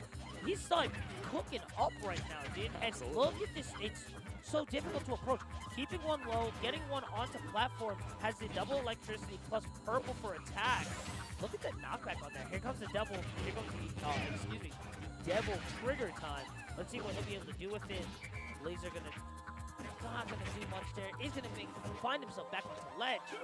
But nice reset with the down arrow in order for Kirby fan 5-9 to keep up pressure. The reflector kick. Hey, the reflector. You know what, yo? His wave dash could kind of keep himself afloat with the reflect. That's a lot easier said than done. You gotta find the timing. Yeah, man. And you don't want to get caught up pushing. No. The big toss there coming from Kirby fan 509. Nice pick up there. And honestly, at 22% right now, they're feeling fresh right now. There's really nothing going on right now. Going wrong with them right now. Electric Fist isn't going to confirm into anything else for Poison Jam here. He gets, doesn't get the turnaround and follow. And now Kirby fan 509 on the ledge is willing to buy some space. Got the drive back online once again for Poison Jam, but he's got to do so much time just removing Pikmin from himself, especially already at 123%. Olimar has a hard time killing. Don't make it easier for him to find a kill. For sure, man. I mean, Poison Jam is just getting 1v1 by these Pikmin right now. He can't find his approach to Olimar, and this is extremely difficult. He has no real projectile or any way else to do damage. And then to come out and get the up throw again on the kill, that's rough, dude. Yeah, and really benefited by Blue's extended range. To get a hold of Poison Jam there pretty quick. Ooh, it's going to be right in the way of the plummet, though, and once again, the reflector kick going Nice off onto Pikmin. As Poison Jam's starting to find his footing in the matchup, but is it too late? I like that punt there, using the axe kick and finding his footing. That's a good one there. And honestly, I think I may say it might be a little too late there. Oh! Yeah, especially with that missed tech sealing the deal. Kirby Fan 509 bringing this one back from the brink. Proving that UIUC, even if they go down in the beginning, they got plenty of fire left in them, and they're keeping up their undefeated streak here. 3-0, man. Oakland looking fantastic in the beginning. That was a great showing there. I think just ran a little bit out of gas there in right in the middle, honestly. Yeah. As we can check it out over onto these quick, nice replays. Nice, guys. Oof. Trisket kind of popping off here and just getting that nice early win streak needed there. Noodle setting everything up, and then Spectral taking it back. Oh my gosh, that was pretty, dude. SVP then coming over for UIUC and then just starting to make the work happen. Not here, though. Let's hear the beautiful moment with that shield break. For sure. Love to see that. And the 2-1, nice pickup on the up smash. How many up there. smash clips do we get? Oh, just the one from that matchup. Yeah. Ooh, bro. Typhoon doing a lot of work for Oakland as well. Nice catch there. What a risky play, man. Hey, we got the little pop-off there, too, right? Yeah. Yes. I definitely would pop off there, too. Very on well that deserved. one, for sure. And then, yeah, here comes Kirby Fan. And once Kirby Fan came out, that was just about a wrap for them there. Taking out Boom Manter and Sephiroth as well. Oh, and Kazuya. So taking out 3 there, man. Granted, Typhoon was on one stock there. So really rough work there. And I mean, honestly, big shout outs to Oakland coming out the way they did. They came out the gate swinging. Coming down at the bottom of the seed, that's exactly what you needed to do. Just couldn't find the finish there. As we get the cool bracket there. 0 stocks left, 2-5. Kirby Van being the MVP? Yeah, I guess so. Looks like it. He took quite a few, taking 2 players out fully on his own and finishing off a 3rd. So nice showing there from UIUC, and a nice one from Oakland as well, who are impressing us as one of the lower seeds going into this.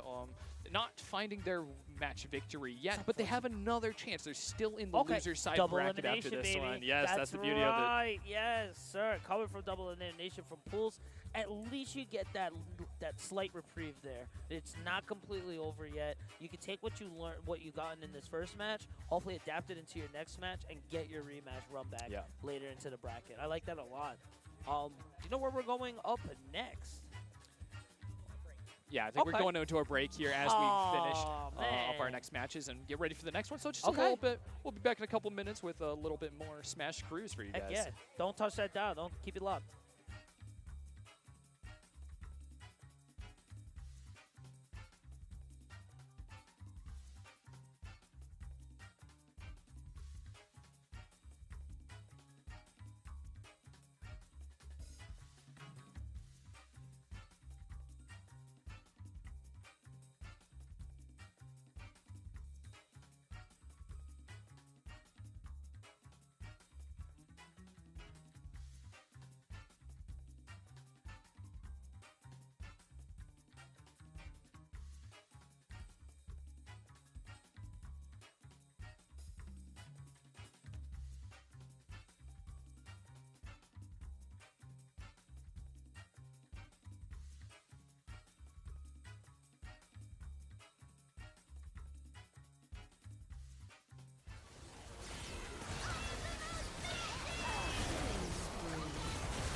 Welcome back, everyone. We are ready to go with our second game of the day. It has been a little bit long there. We appreciate your patience here while we wait through some technical issues, but we are done with those. We're ready to go with our second game, and it's going to be very, very fun. It is still Illini Blue on the Rift here as we are going to get ready for IWU Shield.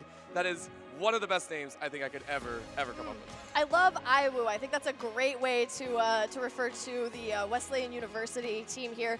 It's technically IWU Titan Shield is the name of this team. We also have a corresponding team called the Sword. We will be seeing them play as well. But for now, it looks like we are going to be going for the IWU Shield team that will be going against Illini Blue. And we have a lot of really good players on this team that we're excited to see go because they're going to be graduating next year. 3 out of the 5 players on this team will be ending their college League of Legends careers very soon here. Yeah, and that's something that we don't get to talk about enough, right? The careers of the collegiate scene are, in essence, a little bit short. You got 4 years to play, and sometimes you don't even make it all the way through, so that's about 8 seasons, I think, is what you're running through. Yep. And teams really got to put it all on the line. A lot of these players, again, this might be their last event that they get to run through, so I'm excited to see what they can bring out. Again, it is still the group stage. One of these teams will be moving on along with Northwood, so I'm very, very excited to see what they can do. But I think we should be getting into draft here shortly, so let's go ahead and highlight on IWU Shield. I will never get tired of saying that. What is one of the players that we should be looking out for? All right, listen, the support, Ruthless, is probably been highlighted as one of their, one of the more superior players. I wouldn't say superior, actually. I would just say one of the great cohesive team players. That is their support player. Really enjoys a Senna and Nami situation, but also can bring out the Leona when they're feeling, when appropriate. They were talking to me, I was actually interviewing Ruthless today, and they were talking to me about how they had a series of matches on Saturday that they just absolutely destroyed. So they're feeling like they're in good form, genuinely. That's good, that's good. Yeah. I'm excited to hear that confidence coming in here. It's great. On the other side, though, it is Illini Blue, who we did just see play. And again, it is against Northwood, but there are some players that we really did want to see come up again. And it is always about, if you get beaten down, how can you come back up into this game? How can you play a little bit better? We saw on the top side, I believe it was Who is TT was one that we really want to see shine a little bit more, have a chance. Super Fast Monkey as well, and then Refugo, the player that even the team said we want to see play really, really well, is a superstar. We want to see Refugo have a moment to shine here in game number 2. Yep, and it looks like we are getting right into it. Okay, so listen, I think that you and I, we had a little bit of a conversation about what we wanted to see in terms of modifications from Illini Blue. And here's my look at it, all right? I'm going to start with Refugo. I think that the man's just got camped. They set up a tent and they just camped it. I don't think it's Refugo's fault. I just think that Northwood knew who the potential salient threat on that side would be, and they camped him into oblivion. So I don't really have any additional thoughts there. I just want to see Refugo actually shine. I kind of just want to see him come into form. The one thing that you and I did speak about was that we give TT something that he has a lot of autonomy on. There was something about it. He's very aggressive. We saw it in the stage, and I think that's why we saw, unfortunately, the steamroll to death. Again, as we said, Olaf is one of those champions Olaf, that is rough. It is, but it can also be one of those amazing champions. So we understand where the playstyle was. Just a little bit more breathing room, or maybe a little bit more help, because again, that goes down to Super Fast Monkey in the jungle as well. A champion that is not the most well-known for early ganks or anything like that. It is well-known as farm to 6, and then if the lanes get low enough, you ult, you add that extra punch, you might need just a bit more engage, a little bit more help. Maybe the Rammus, maybe the Sejuani, maybe even the Gragas. Take the Gragas in the jungle and have fun with it, right? We saw in the last game, we did see Brain help me out. RBM have a fantastic time there, but we'll see what happens, right? So much to be able to move around, and again, this is just game number 2. However, 2 games is all they get here in the group stage, so it's like, oh. It's hard because, you lose 2 in a row, and that's basically your entire run, which is fine because we were talking about how Northwood is, one of the top teams in the nation right now, and Illini Blue, even though that was a rough game to watch, it was also very respectfully done by Northwood. They did a masterclass where they just suppressed Illini Blue, and that makes for great VOD reviews. So, I mean, this is a college tournament. Their education is a huge part of this, learning, growth, and development. So, honestly, I'm excited to see where Illini Blue falls in this one, especially because we kind of expect IWU Shield to be evenly matched. Oh, yeah. And then I want to bring the question then, if they're evenly matched, is there a champion that you want to see brought out that just crazy? Is there a champion that you specifically are just like, please bring it out in the group stages? Oh, man. I mean, okay, so listen, I am a huge fan of a lot of different things, but I think one of the things that you and I also, we had a couple of conversations in the background because we want to see Illini Blue experience some success. I want to see Super Fast Monkey on something with more ease of execution, so a Jarvan or a Sejuani. I kind of want to see what he can do without the handicap that Karthus does put on you with that low health. I mean, he's extremely fragile and extremely farm needy. So I think something like the Jarvan would actually be super fun to watch. Every jungler I know can at least proficiently play Lee Sin, but I have heard that Super Fast Monkey does have a relatively good Lee Sin game. All right, well, maybe we get to see it as well because we are into the draft here for game number 2 on the day, and look at what's not being banned. IWU Shield, go ahead and ban away the Xayah, the Thresh, and the Sylas, leaving open Super Fast Monkey's Lee Sin if they so wish to pick it, but instead IWU Shield are going to take the Monkey and Wukong first pick. That's the opposite of what, oh no, sorry, this is IW Shield. Okay, so this is actually gonna be a lot of fun, but I do want to point out one quick thing. Fable from IWU Shield actually is an aggressive Echo main, which, you know, not in the meta right now, but a really great champ. Teaches you a lot of different factors of the game, I think, that are really good to carry with you, but the fact that he is an Echo, you know, like an Echo main, means that we can expect some pretty cool, technical, proficient plays with this Wukong. I hope so, and we're going to see it against one of the other technical champions in the game. It is that Lee Sin that you had touched on. Now we actually get to see brought out. Ooh, I'm excited. 2 very aggressive junglers that will want to be dueling, whether in the lane or not so. We'll see what's added, though, as Illini Blue, Refugo still going with some solid pickups here. The Annie that can flex into the support or mid. I believe we saw Maryville. Again, some of the other matches have been going off stream. Annie was picked up by a few other players. Really? So, yeah, we are seeing the Annie come out here. I'm excited. Gosh dang it. Seraphine and Senna, this is going to be, if this is in the bot lane, the most annoying duo that I think we're going to see here today. Gosh, please. It's like the Tarek Sona, like just ridiculousness. You know, I am actually very excited, though, because Ruthless is actually the only woman League of Legends player in this tournament. So Ruthless actually loves the Senna. That was the first thing that she said when I asked her about what her champ pool looks like and what she enjoys playing, and that Senna was right there on the top. So the fact that she got what is essentially her favorite champion is going to be a lot. If she's stuck in the bot lane with Seraphine, we'll have some complaints there. But I think that this lane has a lot of potential to blow up. I love it. And the fact that you're also going to watch on the side of Illini, they have so many aggressive champions that you're hoping the Senna and the Seraphine can stay away. The Fiora in the top side for who is TT, again, along the lines of very aggressive, very forward. Maybe not so much as the Olaf, but in the mid to late game, going to be an absolute powerhouse to deal with. We are looking on the other side, so it is going to be a staggered ban phase. ADC still left up and open for Illini Blue to pick.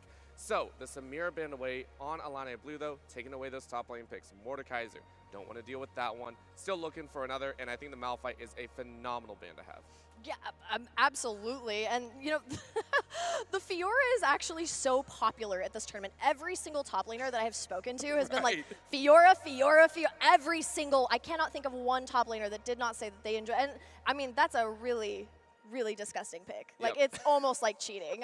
And with the Annie as well, we were talking about the damage that Annie actually does put out, the second highest auto attack in the game next to Morgana. So a lot of damage coming out from that Annie. Also reliable. You have CC, you have a little bit of protection with that magic shield. You have a few things that you can work with here on Illini Blue. Right now, I'm already feeling, are you feeling better about this one for Illini Blue? I'm enjoying it. I'm enjoying it.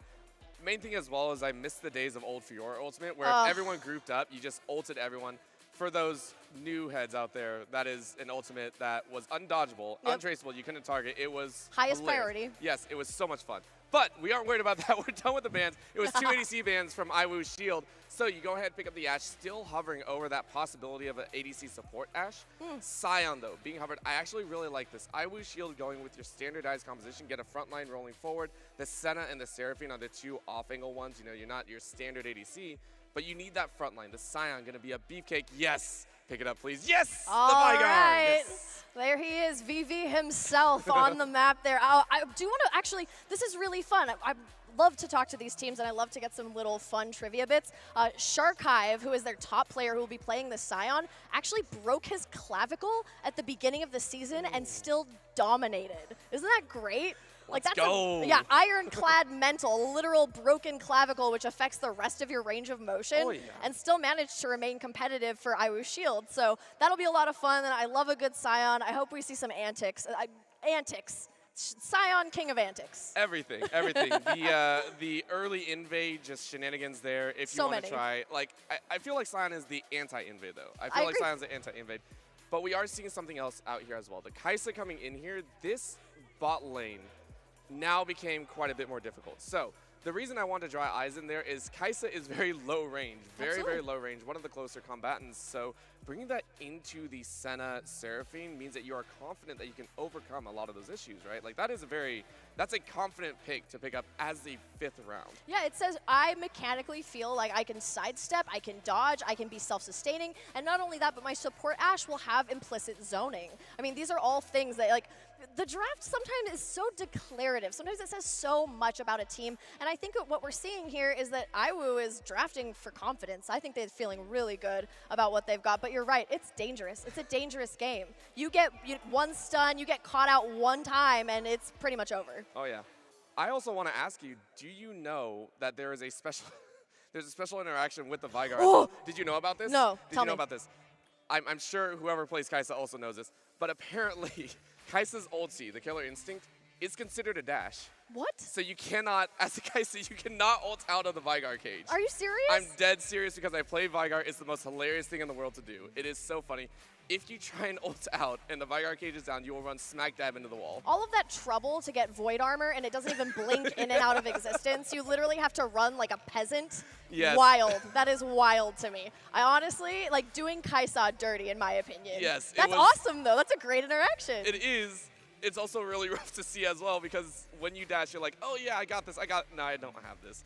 But either way, I do expect the Kai'Sa pilot to have a phenomenal time. Silver Ritter and Curtains on the side of Illini Blue. They were two that we did see actually have an okay laning phase Correct. back in game number 1. So yeah, I think we can expect something really good. Another thing I also want to mention with Iwu Shield is that Handy Taco literally unhinged. I was speaking with Iwu Shield's program director, Cora, and she was just saying, you know, if we give him even the slightest amount of freedom and blood, he will go off the rails. Like, apparently, one of those players who just, like, goes in and expects the rest of the team to kind of come around. Big main character Chad energy Yes. is really what we kind of agreed on here. Absolutely bloodthirsty. That makes me really excited because that means that bot lane will be in highlight scope, right? You're taking Absolutely. a look at what they've drafted. Yes, the Seraphine setup might not bring a whole lot on paper, but when you bring into a mix the rest of the players, the rest of the stylistic choices that they bring, I'm extremely excited. So that brings me a lot of happiness to hear that Handy Taco is going to be like, listen, I'm getting bored. We haven't done anything for 5 minutes. I just want to go ham. Can we just go ham? And It's just go time for crazy? chaos. It's time for ham. It's time for chaos. Yes. Looking though, that does mean, because we did see the Ashe come out and the Kai'Sa, that does mean the Annie is in the mid lane and you go ahead and grab the Veigar in the mid lane. That also feels like a very stay safe, farm up, don't do anything. But the Annie still brings with it that possibility of going crazy, right? With the Timber Stun, with the passive. Do we see that craziness come out then? That is the other question. Once again, I'm going to pose it. It's the same question every single time, but I'm going to do it. No, you know what? You bring up a really important point here that mid is the centerpiece to opening up the rest of the map. Yes, you can go for the side lanes if you would like, but having these really strong, stalwart mid laners, if one of them fails, it is catastrophic for these teams. So, I mean, I think that's a perfectly great place to put our eyes for the initial idea of how we want to see this play out. And I think you're right. I think it's going to be stalwart and safe. The last one was exactly how you predicted it, by the way. We literally were like, about around 14 minutes, and then 13 minutes and 30 seconds, we saw some action break out. I think we can expect that again. Teams are always going to try to one-up each other in that lane, and somebody may misclick. We may actually see some blood come out in that mid lane, but once you fall behind between this matchup, you're not going to come back. Yeah, it's too difficult to, and that leads us to the top side, because this is by far the most disparaging setup, right? We saw the Fiora come out. We said, okay, Fiora, really strong mid to late. How do you stop that? Well, Scion is one of those bullies that can get away with high damage as well as tankiness, farming up to mid to late.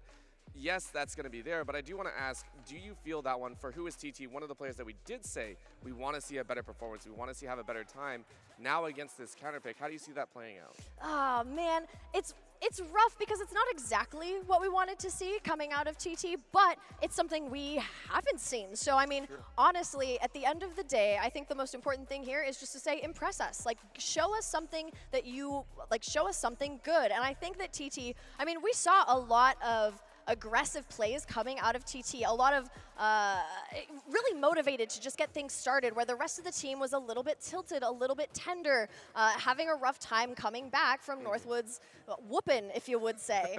And I think that TT was the one who really showed a lot of bravery and a lot of aggression. So I think that even though this isn't exactly kind of like the stalwart pick that we were hoping for, I still think that we're going to see something good out of it. Show me something good. All right. Show me something good. I like it. I like it. Impress us is what we say here on the desk. We're very excited for this game. We are getting players in as quickly as possible. But we're going to go to a very, very quick break and make sure that the players are all set. Make sure everyone is on that 5 to 6 ping here at the Illini Esports Invitational League of Legends group stage. Don't go anywhere.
Welcome back, everyone.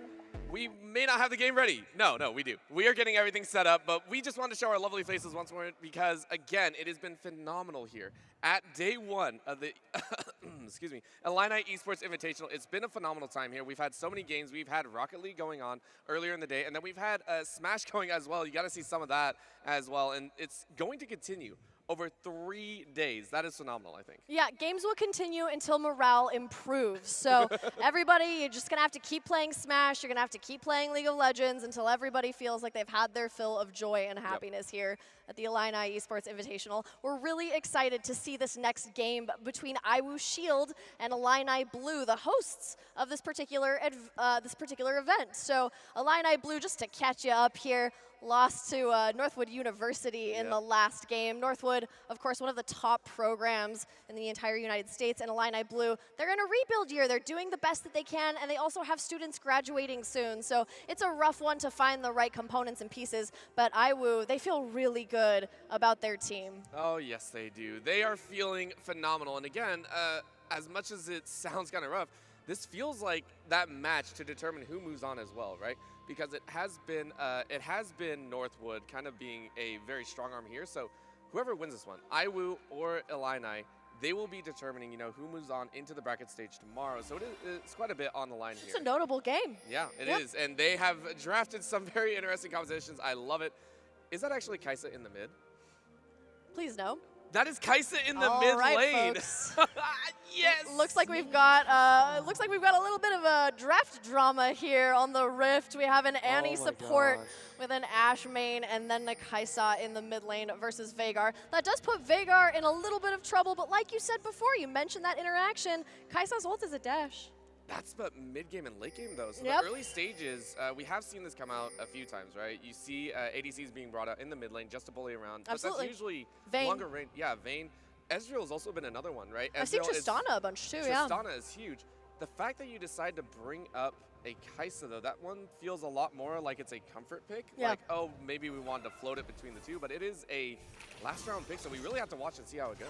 Yeah, I'm actually really excited to see how this one goes. It's kind of like the same as this experimental Vayne mid, you know what I mean? Yeah. If you have that skill set, then you can make it work, but I don't know, until that if Acathian Rain can actually one-shot the Veigar, I'm not 100% sure how this one's going to look, but once again, a lot of these can be skill matchups too. Because this is not the highest level of play, a lot of it just comes down to the individual's proficiency rather than the entire team's synergy. So it'll be a lot of fun to see how this one plays out. Really standard start, but we do see Lee Sin making some great pains to make it down to that bot lane here. So he goes straight from red into wolves, into chickens, down to the Gromp, and likely going to stop by blue and then head bot. But it'll take a minute here. There's a lot of adjustments that need to be made. Also, keep in mind, Illini is about to get eyes on IWU's jungler, Fable. He does get spotted out here with that ward, is not aware of it. That kind of information is invaluable for Illini going forward because that helps Superfast Monkey understand what kind of priority he wants.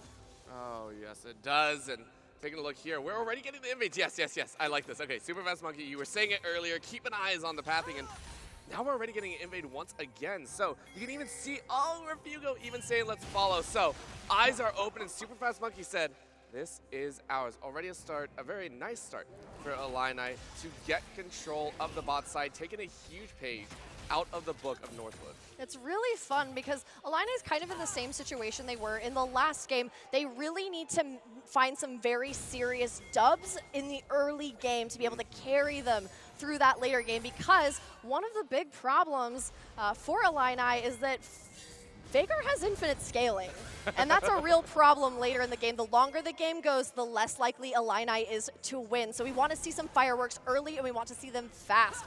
Lee Sin still does fall off pretty quickly after a certain amount of time, so it's deeply important that Illini get some very serious benefits here. I already said that, it's fine.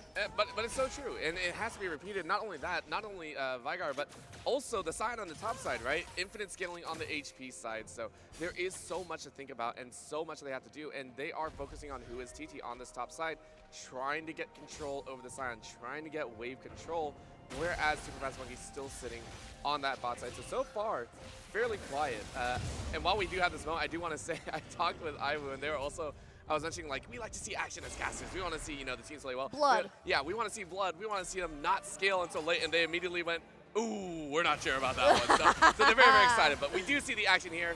Superfast Monkey getting a little bit of a greeting off in the bot side, sending information to Ruthless's way. Now a stun coming out onto Handy Taco. As they're looking once again, they're quite low, but again, only level 3 on Superfast Monkey. I don't know if you want to dive in. Yeah, there's not going to be any insects here. I mean, that turret takes you out in 2 hits at most. I don't think that's going to happen. It is a really good dive angle coming up here in a little bit. Oh, canceling the recall. Silver Ritter just absolutely punishing. They're going to go for the dive here, it looks like.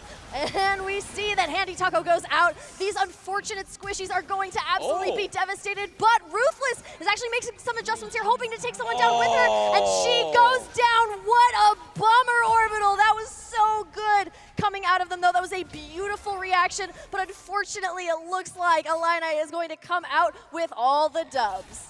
That was actually really clean. Level 3 dives with the champions that you have on the table there.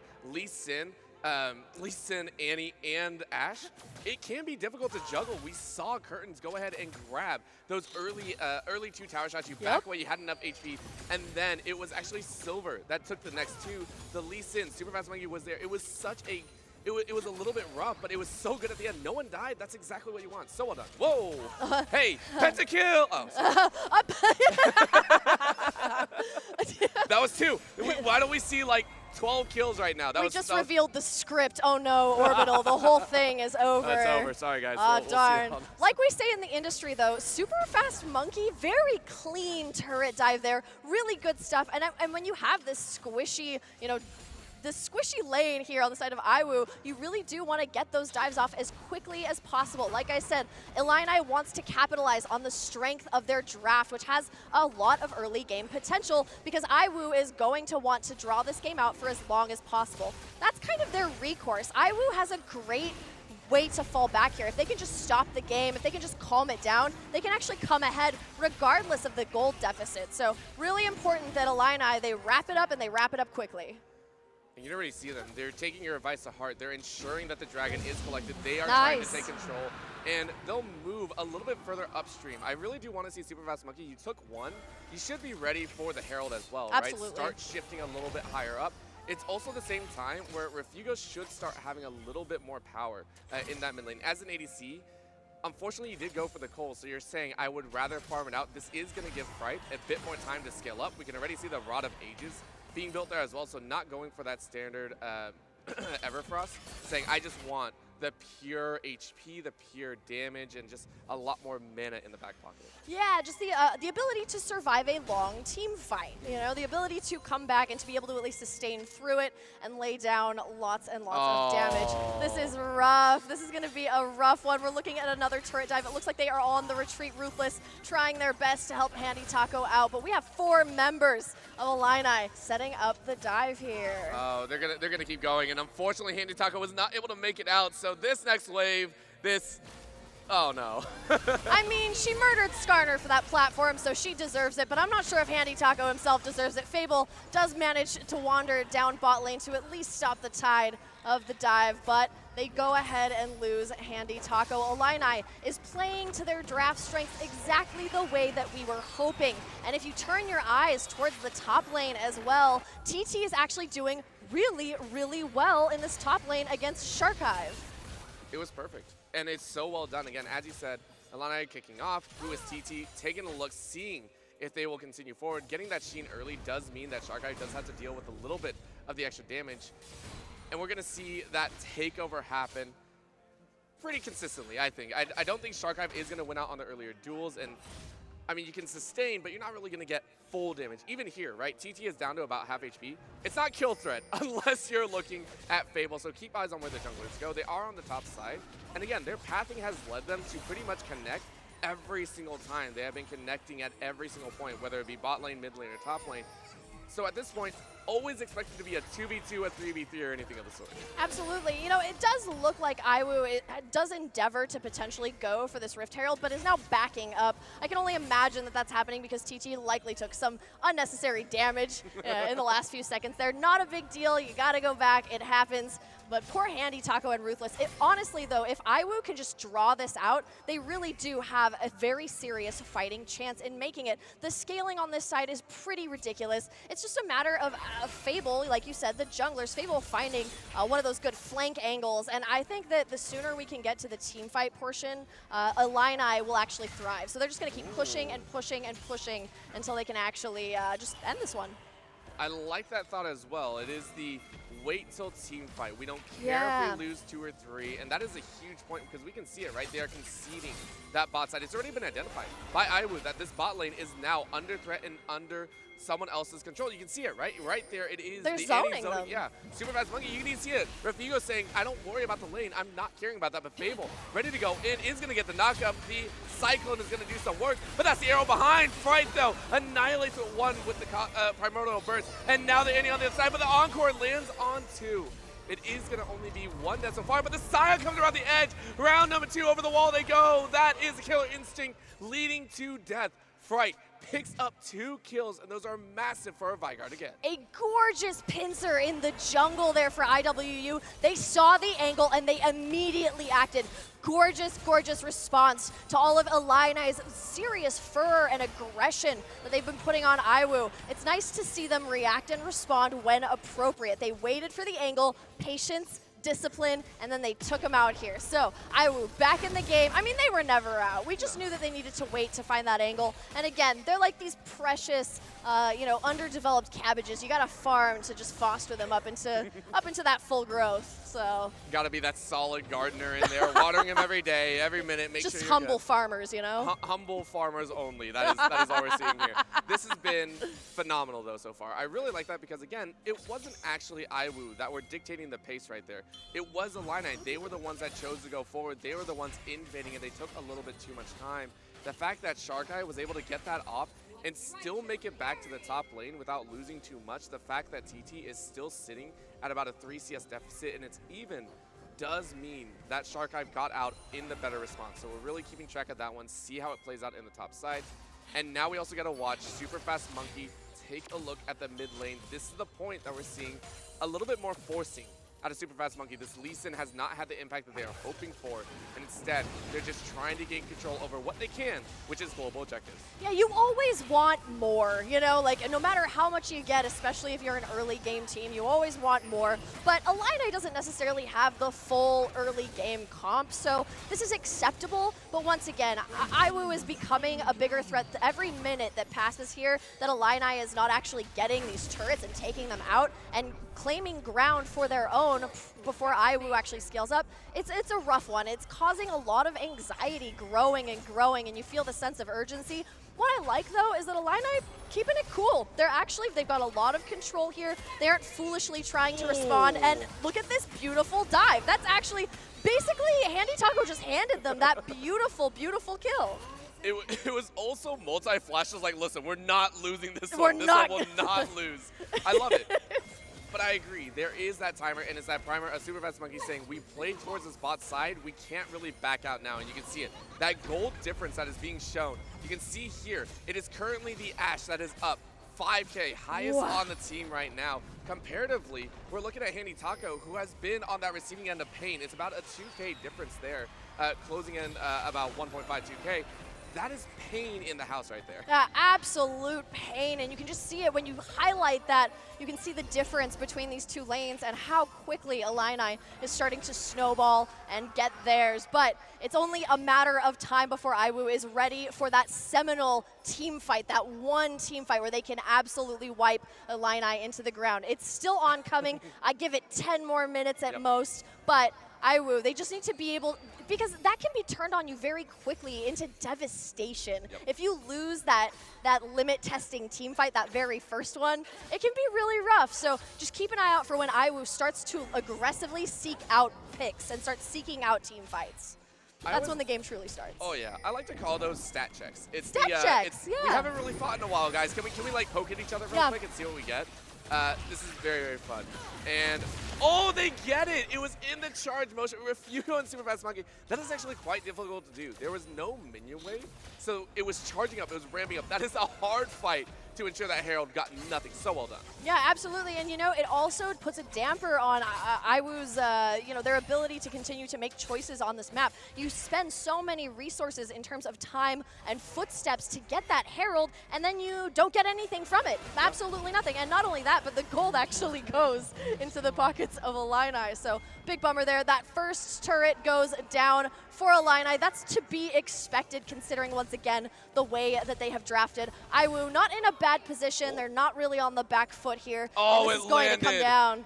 Oh my gosh, was the that arrow dub? launch. Oh, Silver Ritter. the silver crystalline arrow goes and hits. Oh, big long stuns. I hate that thing. The longer it travels, the longer it stuns. What a pain. It was a mid-river shot as well. It was a blind shot there. So unfortunately, Fright had ulti available as well. So it's really well done. They're rotating out, and that was the start, right? Silver Ritter and Curtains are saying, look, we got bot lane tower. We have to make a play towards mid, get an advantage there.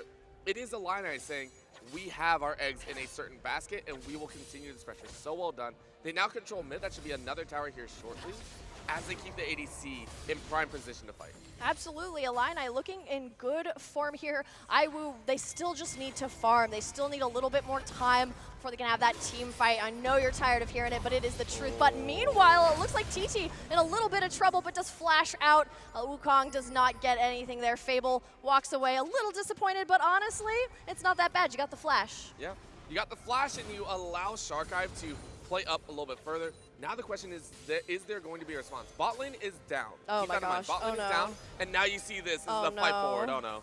Yeah, the dread that I feel watching Sharkive just absolutely get devastated here by the sustain. Oh, that was a really good stun, but unfortunately, it was not meant to be Sharkive. He can chase as much as he wants as a zombie, but he will not be successful in catching out TT. Beautiful.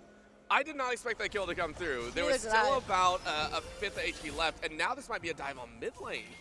Poor Handy Taco literally cannot escape. Once again, you know, the last game it was Refugo who was being camped, but now I'm starting to get the feeling that Handy Taco is being specifically targeted here on the Seraphine. And I mean, he is an easy target. The Seraphine is not, you know, it's not an incredible pick early on, but the scaling, incredible. Oh, this is gonna be a pain. So the Ashe Arrow is down, and now they get to bring in the Scion. So now it's a rebuttal because Dragon is now currently up in about 20 seconds. This is the entirety of IWU saying we are done being pressured, and they're setting up properly. I really, really like this one.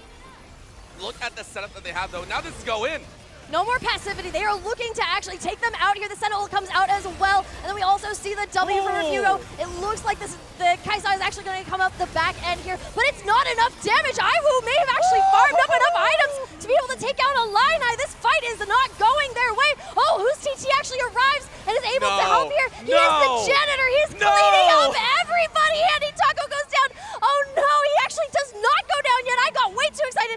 There we go. The tacos are for dinner. Sharkive also already went down, but has that passive from Scion. Just heading out there. IWU coming out on top. This was the limit testing fight we were talking about, and God, does it look good. Oh my gosh, that was That was Illini walking into IWU. By the way, you never want to walk into a Scion, and yet they did it. They had to save curtains. And then we see Superfast Monkey saying, we got to make a play. They make the play. We got to do it. They hold it down. That fight was so long that TT was able to walk down. Is now 4-0-1. Illini in control. We were talking about, is there going to be a breakout moment? Is IWU going to have the time to scale?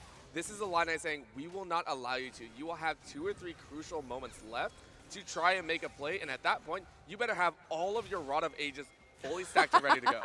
Yeah, it looked good for IWU for a second, and then it looked great for Illini, but ultimately Illini walked away with all of the resources. So IWU, it's not that it was premature, I just think Illini has started to take off. I think that their scaling is starting to snowball out of control. Plus, you also have, look at all these objectives. Not only that, but the only objective IWU has managed to grab was the Rift Herald, which went to waste in the mid lane. So they really don't have a lot to sit up on, but all is not lost. We're only 18 minutes into this thing. Death timers aren't that high. IWU has plenty of time to find an angle. It does rely on Illini sort of being a little bit negligent. And speaking of negligence, a level, oh no, sorry. This is actually not a Baron. This is, I'm already 2 minutes ahead here. It's I'm Baron's ready. little nephew. It's Yeah. Baron's little nephew out there. Brother That is going Shelly. to be, no, it's not Shelly, right? Second is Kelly? Kelly. We'll go with Kelly. I like All Kelly. right. Kelly's down, unfortunately. Kelly has been knocked down in the ghost. She'll be reviving shortly. We saw the sororities when we were rolling up here driving, so I mean, it makes sense. Kelly seems like a sorority girl. I feel like she belongs there. She just dances away. She has a lot of fun, and then someone rudely knocks on the door and is just like, hey, we got to put you to work real quick. Set up in this mid lane. Man, life is hard. Sometimes you got to work at the donut shop to be able to afford college, and that's what Shelly's doing. We appreciate that for her. PTSD But- right there. Oh, no. Taking a look, though, that is going to be a very quick drop of the Herald, and I like this, right? Go ahead, try and steamroll, because, again, as we said, and we will reiterate, Illini are on a timer. It might not be the 25-minute timer. They've extended it further. It's now about the 30-minute timer. They just need to stop Fright and Handy Taco from scaling any further, because those Rod of Ages are going to hurt. Remember, when you build the Rod of Ages, you are conceding the early game. You are conceding saying, we will not be able to fight for a lot of these objectives. We're not going to have that. Investment. It is an investment, but that investment kicks back hard. You will see it start ramping up. The Vigar will be dropping ridiculous comments on top of people. Specifically, look at, again, we want to watch Refugo's positioning. This 1-2 and 2 Kaisa, we've not seen explode yet. And it looks like it's a bit more of an on-hit build. We can see the AP being built in, as well as those Seekers. So this is much more poke and prod, get the extra damage down to allow the Ashe to follow through. It's the ARAM build, actually. is. It's the It Kaisa is. ARAM build. And looks like we've got a NARAM here in the NA. As is classic fashion, everybody piles into the mid lane and just goes ham on each other. But we'll have to see if that one actually comes up here. Listen, I think the Kaisa is such a great pick, but I'm so worried that if IWU gets their stuff on lockdown and they stop giving Illini these random picks, that the team fight itself is going to look really, really nasty. I think IWU might have a good team fight if they can just get them head-to-head. And it's going to take a little bit. We can actually see here, so I love the fact that you pointed out, Sion is actually online right now. You can see about 2.3K. This might be a problem, though. You're walking into a very dangerous scenario, and you're currently getting pinched onto the opposite side. Okay, Blast Cones help, though, in the Chemtech world. You know, watching this game, it almost feels like Illini has like more members of their team. Like, why are there 6 members on the team of Illini, and there's just one, like, poor Sharkive alone in the top lane, but no longer alone, actually. We have 4 moving over there, and then we also have the Vagar, that's Fright. He actually does have teleport, so it should be good. Looking at everything across the board here, I thought we were going to get a fight. I got excited. And then I saw nothing was happening, and I just kind of... it wasn't so much a fight, it's the pick potential, right? Agreed. Illini are still looking, and I think you pointed out before, you still got to look for those picks because IWU do want to look for the team fight. So you're trying to lock down Sharkai, put him on a bad timer, because Dragon is now coming up in about a minute. That should be on IWU's radar. You can see the teleports currently being held, ready to go. I wouldn't be upset to see them start roaming out, try and get the lanes under control, and then TP in, because this is it. This is sole point. IWU have to be in neutral position or dominating position to get Sharkive ready to go. That was what they tried last time. Illini are going to try and brute force their way in. They don't even have to fight for this dragon, though, to be honest here. No, not at all. They just need to be patient, find the angle, and then go in. But like I said, the head-on fight with IWU is a little bit of a coin flip right now because they have been farming. They've been putting their heads down and hoping for the best. It's just a matter of seeing if Illini can poke them out and disable them from being able to contest that. Oh, dang, did you see that? Oh no, it hits it actually is hitting quite hard. That's really upsetting too. Speaking of which, the cooldown on it as well. Honestly, the Kai'Sa is just putting in the work to shred down IWU, but I still think that they've got an angle here to be able to contest the Dragon. There's really no fear about Baron stealing or anything like this, especially at this level, so it looks like it's just going to be the back and forth dance of dragons. It's a dance of death right now. I would realize if they don't win this one, they're actually going to be on a really tough ground. A lot of their stuff works on CC. They need to make sure that they get a chance at this Dragon. It will provide a lot of CC mitigation. It will allow a lot of resistances to pile up. And they're actually working with a little bit less vision. You can see they're trying to move their vision line upwards, and with the Dragon currently being started, incremental. They are, but keep eyes. There's Fable going in. Oh, we see the engage there. We see it starts with the Wukong, then the Senna ult, and this is actually getting messy. Oh no, Tibbers goes down as well. IWU is starting to be able to peek here. Ruthless also comes out and is looking absolutely ruthless. Fable goes in and absolutely kicks him in the face. I'm going to be honest with you. I love when Annie gets kicked in the face. That is one of my favorite things.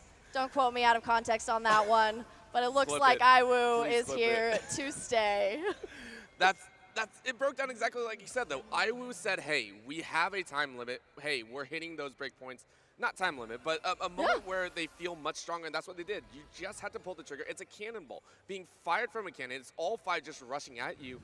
In Illini, they don't actually have the shred. We were talking about Kai'Sa hitting those shots. It doesn't actually do as much damage. It has to hit on priority. So right now, Super Fast Monkey gonna try and super fastly steal away this Baron. All right, it's a 5v4 looking like. We also have Ashe on the way and Silver Ritter, but the damage that they are sustaining from Baron makes them back off. I mean, there's so much poke damage coming out of Refugo as well, and it's actually pretty disgusting, and it's a great way to discourage them off the Baron. But it looks like Illini, feeling pretty spicy, is gonna go for this Baron Nasher of the Illini Nasher family. Keep eyes on the teleport of the Scion, though. This is very, very questionable. The teleporting to mid lane, and look at the damage. Ooh, the damage is coming out here, and it looks like I'm scared for Illini, to be completely honest here. Curtains goes down, Andy Taco laying down the damage. That Bloodlust finally comes in. Fable actually engages on that Wukong, and it looks like we might be seeing a little bit of a bloodbath for Illini. A little too much, a little too late. That was a stop of stops, stopping each other back and forth on this Baron, and honestly, with how hard they were kind of jostling for position, the fact that only one of them on either side went down is very, very surprising. Yeah, I'm actually pretty, the like chaos mitigation that happened there between both teams, I think they did a great job of locking it down. I think Illini, still stubbornly going after this bear. They will not let it out of their sights. They really want to see this one go down. IWU, they've decided, you know what? You can have this one. I don't think they had a choice. No, really, they didn't. We're saying they handed it to him. It's like I was bloody and beaten and their arms broken. They're like, okay, we'll let you have this one, but we'll get you next time as they go back and like heal up. Refugo is like really irritating too with the poke damage. It's just really, really like disarming and difficult to watch. But did you see the burst damage? You were talking about the payoff, the Roa payoff. That was really disgusting. It is, and that's where we were scared, right? As soon as Fright and Handy Taco both hit 10 stacks, they said go. And I think that button is very, very appropriate. Refugo, yes. The reason that we want to watch them on the angles is, can you land on the backline? That Scion eats all the damage. That's very, very important. But if you can land this poke, it's actually, if I remember correctly, if you land on a champion with that W, it actually drops the cooldown from 12 seconds to 3. It's very, very quick. So that's where you get the spam. But it is a battle of cat and mouse, right? If Refugo does not get in good position and is not completely away from the Scion, you get good poke. If I were able to find that and actually chase on the 4-man squad from before, it's another problem right there. Ruthless eats so much extra damage. It's almost a 2-shot. That's out. Ruthless is out. Ruthless is gone. This now frees up mid lane for the rest of Illini to push in. That was really so nasty from Refugo, absolutely taking out Ruthless in 2 hits. She caught those with her face. That was rough. Or the back of the head. Either one really sucks. Either one you're running away from. But it's so true. And yes, Ruthless did not die. At this point, I'd actually call that a win. You don't want to kill him right away, but there we go. God, guys, we are going hard, though, because it's still away from lane, but that's a kill on the Fiora, who is pushing so, so hard. Yeah, at least you're close to base so you can fill that back up, but yeah, this is getting pretty disgusting. I mean, sad, the Fiora. All right, guys. I think Illini is still doing a great job keeping it together. They're doing a great job of mitigating IWU. IWU keeps trying to have these responses, and they keep getting blocked by Illini, but you can slowly see the gold creeping towards IWU in their favor because they're very farm needy. They're still looking to capitalize on that scaling. So if gold is any indicator here, we're actually looking at a really even game now all of a sudden. I wouldn't even call it, like, gold is gone out the window, it I feels like agree. at this point. Those ROAs are good to go. And the fact that IWU are scaling up, it's like 5K feels like 1K difference. It really does. 100%. You are correct. With this Dragon, that's the most important factor, though. This is another test for Illini. This is the second time that they're now going to try and get Soul. Second time they're going to try. It's much harsher. Take a look at the itemizations coming out here. Heartsteel already completed for Sharkive as well as second. They're going to be in trouble. Second along the way is Fable. Fable has now built up that Divine Sunder as well as Black Cleaver. A little bit easier access and a lot more shred for the rest of the team to fire through. They will be looking to position up in a ball composition, just set forward, front to back, fight it out. On the side of Illini, though, they cannot be caught. They have to keep track of Fable. They have to keep eyes on where that Wukong is and fight on their own terms. And it looks like we're actually making a little bit of a pivot towards the split pushing dynamics. That means that you have to have an answer for that Fiora who's extremely irritating. All you have to do is make sure that you're causing a bit of a distraction in the mid lane, and as you can see, TT is just pushing in there, and Sharkive, not necessarily great in the 1v1, but does look pretty good and manages to land at least one ability. Now we go back to Soul Point here, and it doesn't look like IWU is going to be, it's incredibly fast takedown. Oh, so well done. They called it out, and now they're calling in the TP. They're actually trying to fight this, but you're not going to get anything.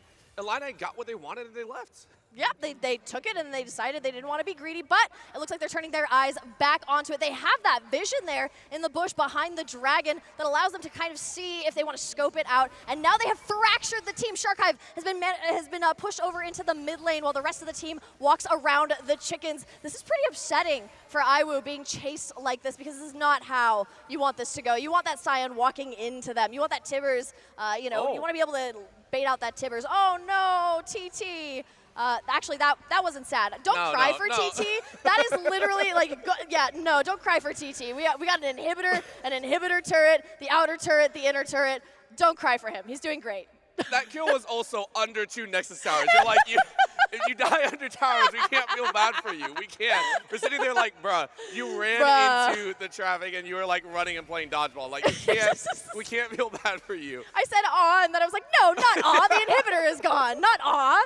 The immediate like, oh, that's where you were. Yeah, exactly. It was there. But still, though, this Fiora is another champion that, again, for TT, we've seen an incremental and amazing growth here from games 1 and 2. Able to hold their own, and yes, you overstep once, twice, thrice. It doesn't matter. You're getting so much here. It's been so good, and I don't think it's going to change anytime soon. So I want to see if they can continue. Yeah, I want to see if they can continue even further. Illini are on the cusp of winning right now. They just need to ensure it's a clean closeout because, again, they mess up one step. If they mess up one step, IWU will take over. That is the terrifying factor. It's true. Like we were saying before, they basically drafted to scale, so if they can just get a couple extra kills under their belt, they will immediately overtake the game. So Illini now has a duty to surgically win this particular one. It's going to be good, but right now it is going to be that mid lane fight. They're going to ult it in, and there goes that was funny. the Gale for it. No. We're not dealing with this today. Not today, Satan. You're not going to hit me. The Scion train comes to a very quick and sad stop here. Oh, and they went hard, though. They went right back into Refugo with that Praise Seeker, and Killer Instinct said, yeah, give it all to me. A solid kill, and now they get a chase, but they can't follow any way through. Handy Taco eats so much damage. You got a body block. Jeez, Fable has the body block. It's so dangerous. Look at this. You are playing on that body block, and it now gets so much open energy. Look at these snipes. What is Refugo doing? This is disgusting. Oh my gosh, Refugo is literally chasing 4 members of IWU out of the arena there with that crazy W. That ARAM build, man, that's got to be some new tech. Well, I guess it's existing tech. To be able to bring it out in a Summoner's Rift game, though, is solid. We are now seeing the absolute decimation of IWU's base.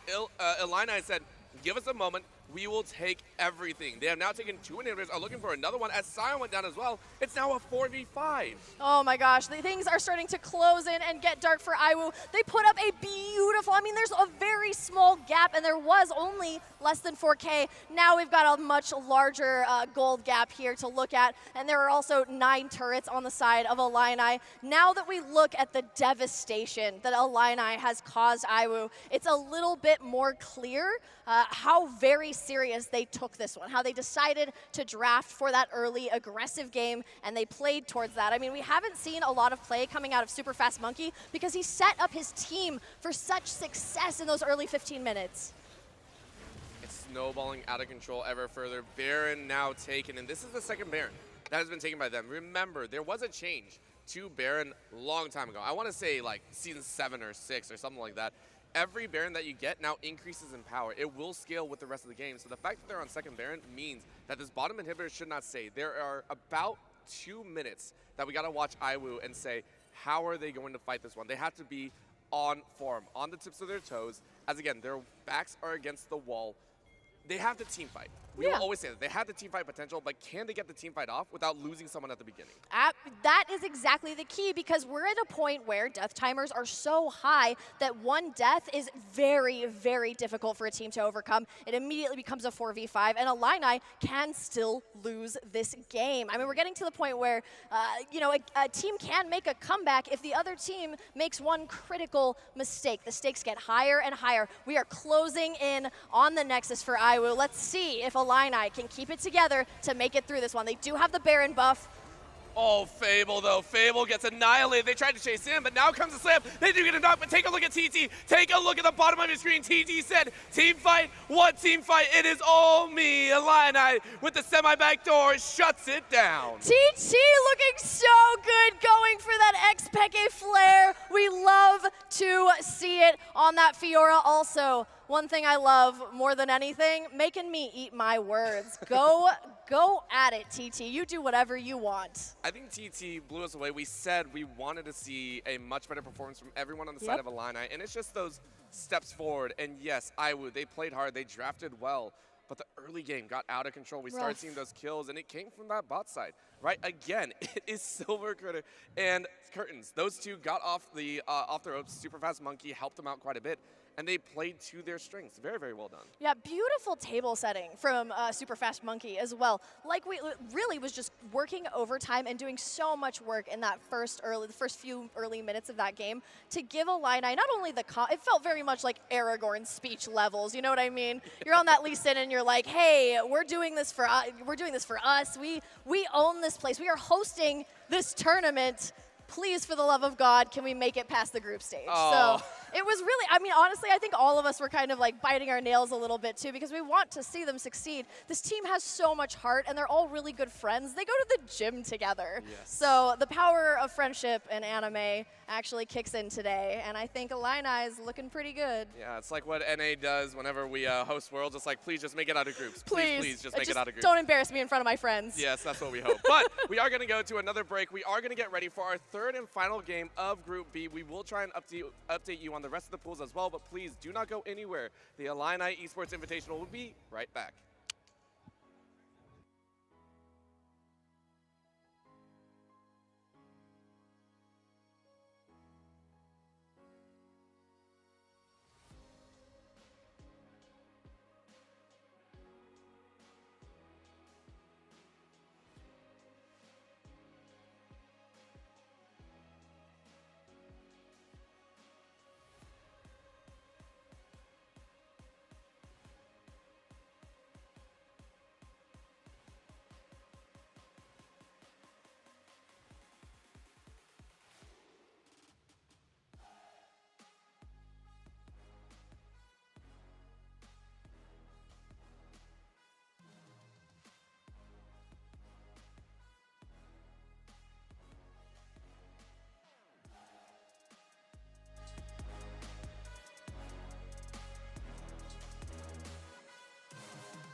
everyone. We are ready to go with our third game on the day and the last game of Group B. We've had some phenomenal games so far. We've had Northwood, IWU, as well as Illini Blue come out and give us some awesome shows. And so far, Northwood has looked like the dominant team.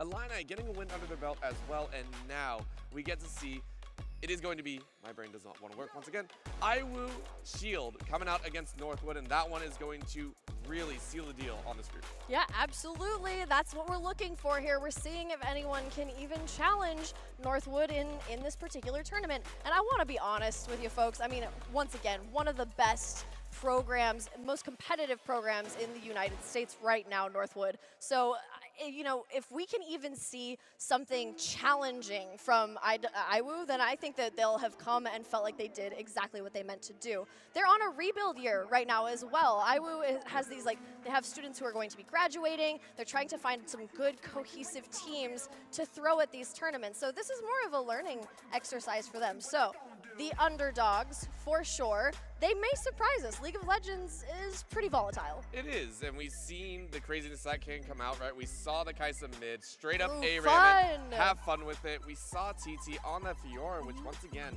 caused a lot of havoc, so I really want to see that come down again. I'd love so. It was beautiful. But we do just want to see some awesome League of Legends action. So let's get into the bulk of things. When we go back to Northwood, we know there are some primary playmakers that we just have to look at once again. Number one, though, in the top lane, because we've seen the top lane be so crazy, I think, back and forth, it is going to be Izo once again that we get to say, are you going to pop off once again? Yeah, and I just want to say from the bottom of my heart, Izo is one of the most reliable top laners and has by all rights, earned that. Izo used to be unhinged, used to be a very unpolished amateur player, and has really fought to become this formidable and reliable top laner. So I think the story of Izo is one of already one of success, but also, you know, taking that energy that you have and that passion that you have as an amateur player and honing it and carving it into something more refined. That's the story of Izo. It's a great one, and I'm very excited to see if he can keep up that old reliable or even turn on a little bit of that unhinged RBM energy. Which is the second player that we want to touch on. RBM in that jungle, we saw in the Gragas have a lot of impact, specifically in the mid lane, really well connected, but it felt above and beyond because you're like, okay, there are so many ways that a Gragas can gank, but it's RBM. RBM specifically said, okay, I gank bot, I gank top. Both of them are okay. The main one that we went for is the mid lane. So this is a player that, once again, can be all over the place or anywhere they would like. Yeah, absolutely. RBM has a great sense of, I hate to use a buzzword, but a great sense of tempo. He knows exactly where he needs to be, which bush he needs to be hiding in for maximum coverage and then maximum surprise. And that's one of my favorite things about RBM is that it feels very playful. You know, like the way that he plays when he feels good and everybody's friends and the vibes are great. It's all very playful, and I think it's fun to watch a jungler who is in top form just flying around the rift. So for RBM, I think one thing I really want to see is Kindred from RBM. Of course, I can't make requests on my own behalf until the draft reflects that. So that's my wish list for RBM, just because, again, like hopping around the rift, getting all of this, like it's so fun to watch a Kindred in form. So we'll see what happens. We'll see if I get my wish. Maybe it's open. Maybe we get to go for it. Maybe we get to see the awesome marks getting taken all over the place. Next up is Reppy. Last time around, it was a solid play, right? I believe there was a Victor and then the Syndra. The Syndra was what came out. We saw the Syndra again scale up and then also getting incremental advantages in mid lane on their own, you know, punishing Refugo when they roamed away. Do we see that once again? Do we see the stalwart mid or do we get to see more aggression come out? I want the aggression. You know, Reppy actually has a reputation for things like Akali, and I think that we should see some more blood in the mid lane. You and I have both watched these like control mage, you know, very like gentleman's handshake until 15 minutes sort of deal. I don't want that anymore. I want to see something aggressive. I want to see something fun. But I would also accept a really badass engaged Lissandra. Yes. I would accept that. Okay, you know what?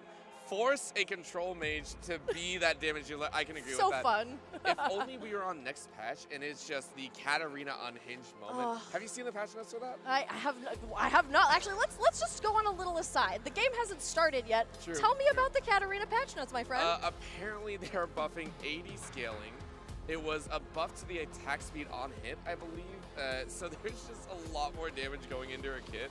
I am terrified. I hate assassins so much. You were just the messenger, so I'm not going to hurt you, but what is going on over there? I don't know. It was also just, it wasn't confirmed. It was one of those little patch things out there, but I'm just like, if Katarina does that, I might just stop playing League for a little bit, or at least rank, because I'm just like, I don't want to deal with that. You can always watch, you know? You can always watch people get slaughtered by Katarina. I can.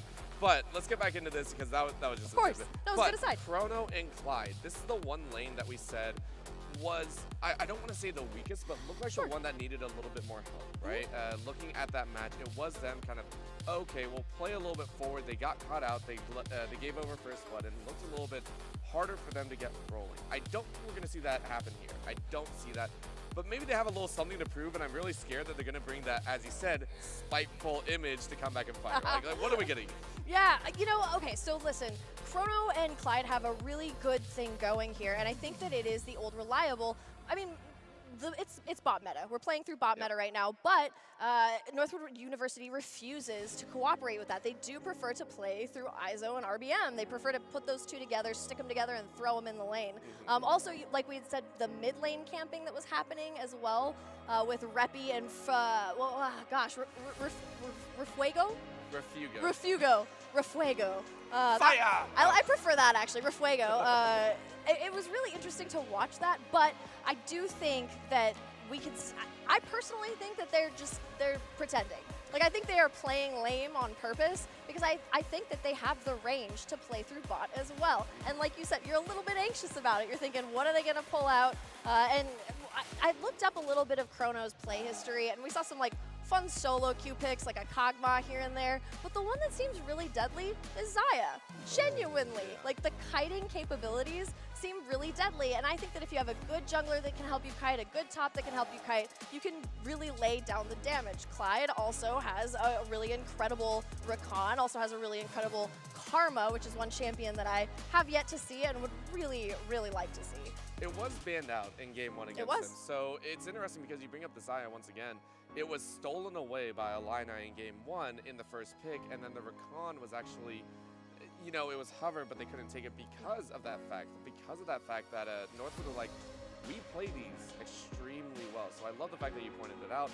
We're wondering if they get the same thing, because as we have decided, or as we have learned in the tournament, the first seed gets side selection. So if Northwood do decide to go back on red side, that same situation can occur. Do we see them go blue side though?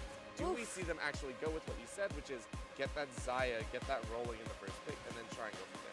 You know, I honestly believe that Chrono actually has a wide enough champion pool at this point, has developed enough that it might not be a priority. I think actually that there is a level of adaptability. That's the thing, is like, I really genuinely, I don't think they're playing lame on purpose. I just think they're playing weak side bot, but I genuinely think that Chrono has the ability to flip that switch and reach deeply into his ADC pool and pull out something crazy. Pull out something like very impactful. I'd love, man, I have so many pet champions that I love to see, but like a Vayne right now, would be so cool, and especially with the right kind of support out of Clyde, I think that would be an incredible combination. So I would love to see them play through bot. We know that that's not what they've been doing. Maybe they need to switch it up so they're not predictable. But you and I both are advocating for a little more Chrono and Clyde action if they're capable of it. We hope so, because there's also the fact that you could hide the picks until the main bracket. so many different options, but we are in the game here. We are ready to go. It is IWU Shield on that blue side once again. They are saying, hey, we'll stay here, or Northwood are saying we'll stay on the red side. So now we get to see what else comes out here. IWU Shield locking away the Vi and Kennen. These are the same ones that I believe were banned against Northwood in game number one as well. The Echo and Senna, though, a lot of respect handed over to the Echo. Same with the Senna. Game number two looked a little bit rough, but the Senna was one of actually the praising points I think we handed to IWU Shield there. Yep, Ruthless was amazing on that Senna. Even though they got dived at level 3, Ruthless did a really good job of holding it down, almost taking 3 members, all 3 people who dived her with her. So it didn't happen, alas, but the Echo is a pointed ban towards Fable, who is the jungler of IWU Shield. So one more thing, they're going to take away the RBM Gragas. All right. Just take it away, set it up, but this does leave open that Xayah Rakan that we were talking about. Maybe they want to bring it out. And again, as it's a more meta setup, you can't just run it. It's not giving away all your No. cards right here. And you can see it. It is the hover of the Xayah. Now the question is, do you opt for the Rakan? We did say it is a little bit challenging. It's not impossible. It's not impossible, but Gragas is well known as being a great disengager. You got to stop the Rakan coming in. You got to bully that one out. So if they do decide to go for it, it will be solid. But Northwood, no, instead going for the Viego, another strong, aggressive jungler that wants to get the ball rolling as quickly as possible. This is something that I've seen RBM on before, and is absolutely, I know, we both kind of knew, absolutely horrifying. So, I don't know, IWU Shield, maybe you can pray or something, hopefully? I'm just kidding. It's a really challenging pick to get going, so I mean there is that. It's going to take cooperation from the entire team to get RBM off the ground going and getting those resets on the Heartbreakers. So, I mean, not all is lost, but it is a really intimidating pick that we have seen with just great success from Northwood. So the Xayah that we really wanted, we got our wish on that, hey, hey. And then the Viego. Sivir, a great answer into that with that long range into the Xayah, irritating poke. Big irritating poke. It's also just the minute difference of, I would like a spell shield, please. Please give me a safe way out. Mana, I will be so please. yeah. No, it doesn't give mana anymore. Oh, it doesn't? It doesn't give mana. Oh, it gives bummers. HP back, so you can't spam it and, you know, spam your Q and W instead. That makes sense to me. It is a little bit nicer, but this is it. So this is what we were curious about, the Rakan, whether it was going to go to Northwood or not, but they left it open. So IWU Shield say, okay, we're not going to have enough disengage, enough, you know, this is great. You set it on the Sivir, and the fact now is you have an absolute speed bomb. The Rakan with the quickness, you now have a way to get into the fights, get to the backline very, very quickly. I like it. The answer, though, okay. That's actually great. Yes, this is a huge, if they lock it in, it is a huge takeaway from IWU Shield. Yeah, this is, I mean, if they do decide, like you said, if they do decide to lock it in and they're not playing with our emotions, but this is a great way to lock down and help Xayah make those positions to get these huge damage bursts. So if they do, yep, they did lock it in there. So we do have the Seraphine, Xayah bot lane. Listen, this is college League of Legends, so every pick is a flex. Don't get too attached. We thought we had mid Annie, but we got a mid Kaisa instead, and an Annie support. So let's not get too crazy here, but please don't put Seraphine in the mid lane. I'm asking you nicely because she pairs very well with Xayah. They're a great complement to each other. It's a great stable lane, and once again, we hopefully will be able to see Clyde and Chrono shine. I hope so as well, and you know, we'll give it a little bit of time. For right now, Northwood still really diving into that top side. This is actually why they did it last time as well. I believe they gave counterpick over to top last time as well. They gave the Garen, and this time they say, no, we don't want to do that. A little focus on the mid lane, though. IWU Shield saying, okay, we don't want to deal with the Syndra.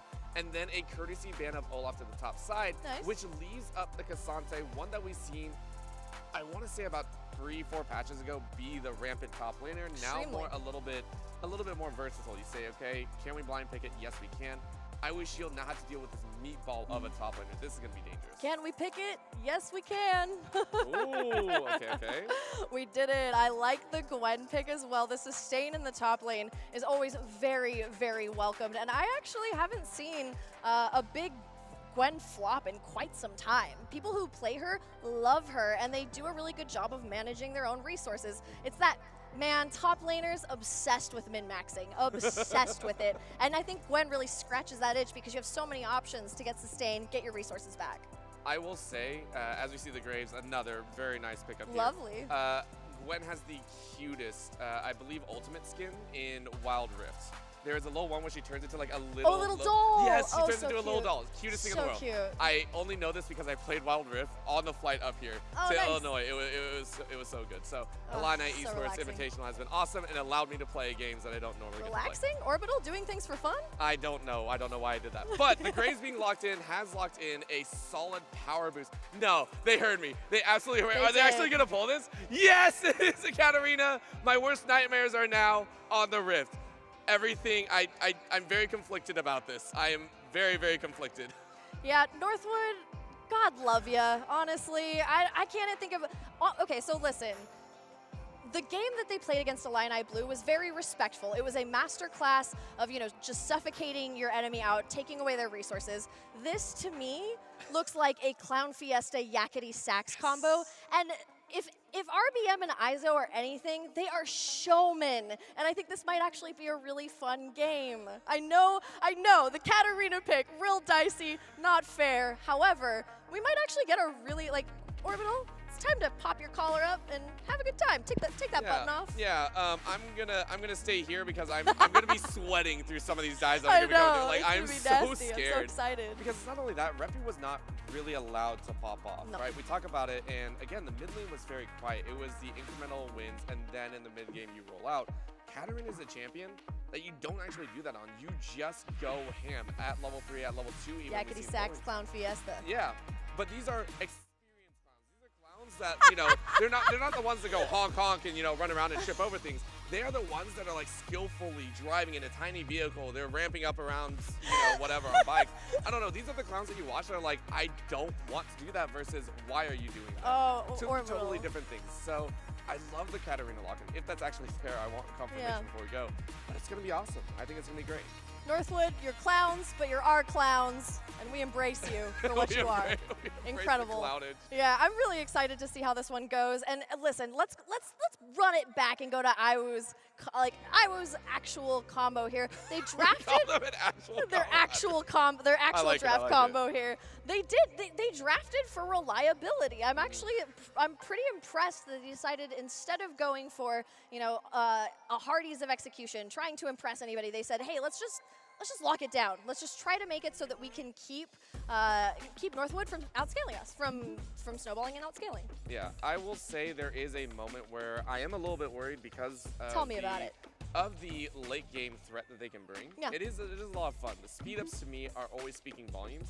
They do have to get there though. That is the other side. And Iwu in game number 2 that we saw, they like to scale. They like to play that scale. They didn't even get the chance. They didn't. And so that is something that they do have to mitigate. Right here as well, it's even tougher for them to do so. There are so many champions, and the Graves is what kind of stood out to me. If you take a look there. Feels like a funnel. Yeah, it feels a little bit, but again, we've always talked about how we like to see a little bit more engaged in the jungle this time around. You send the Gragas, I think that's a Gragas top, and the Graves in the jungle, or it could be swapped back.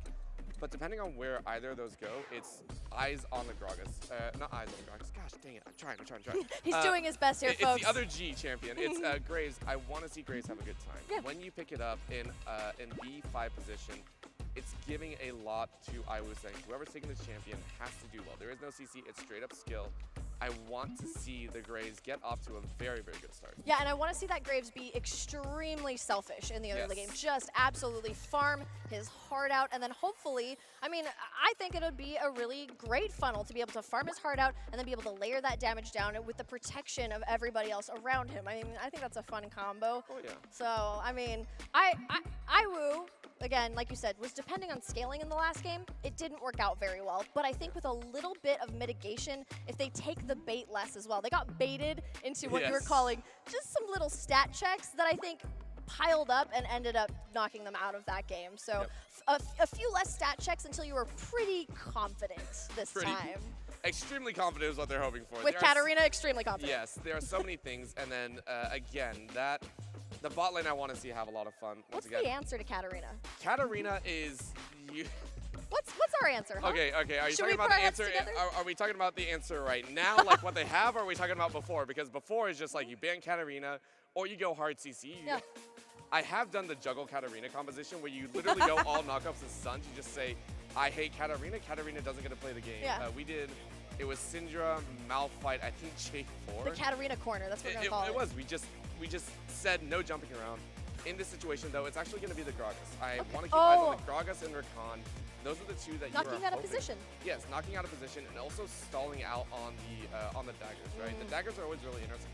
I still think they should allow you to be able to walk over the daggers. That is the most ridiculous thing ever. I feel that. Yeah, but the Katarina is going to be looking out for the Gragas and the Rakan. As long as you dodge around those two, you are good. Okay. Vice versa, if they're there, you're going to be in trouble. That's about it. Yeah, if you lose track of the Katarina for even a second, you've already lost the game. Yes. So you just need to make sure that you know where she is and that you're saving some skills to take care of that problem. So, because if she can just jump in from anywhere, it's a bad time. It's a time of going, I lost that LP.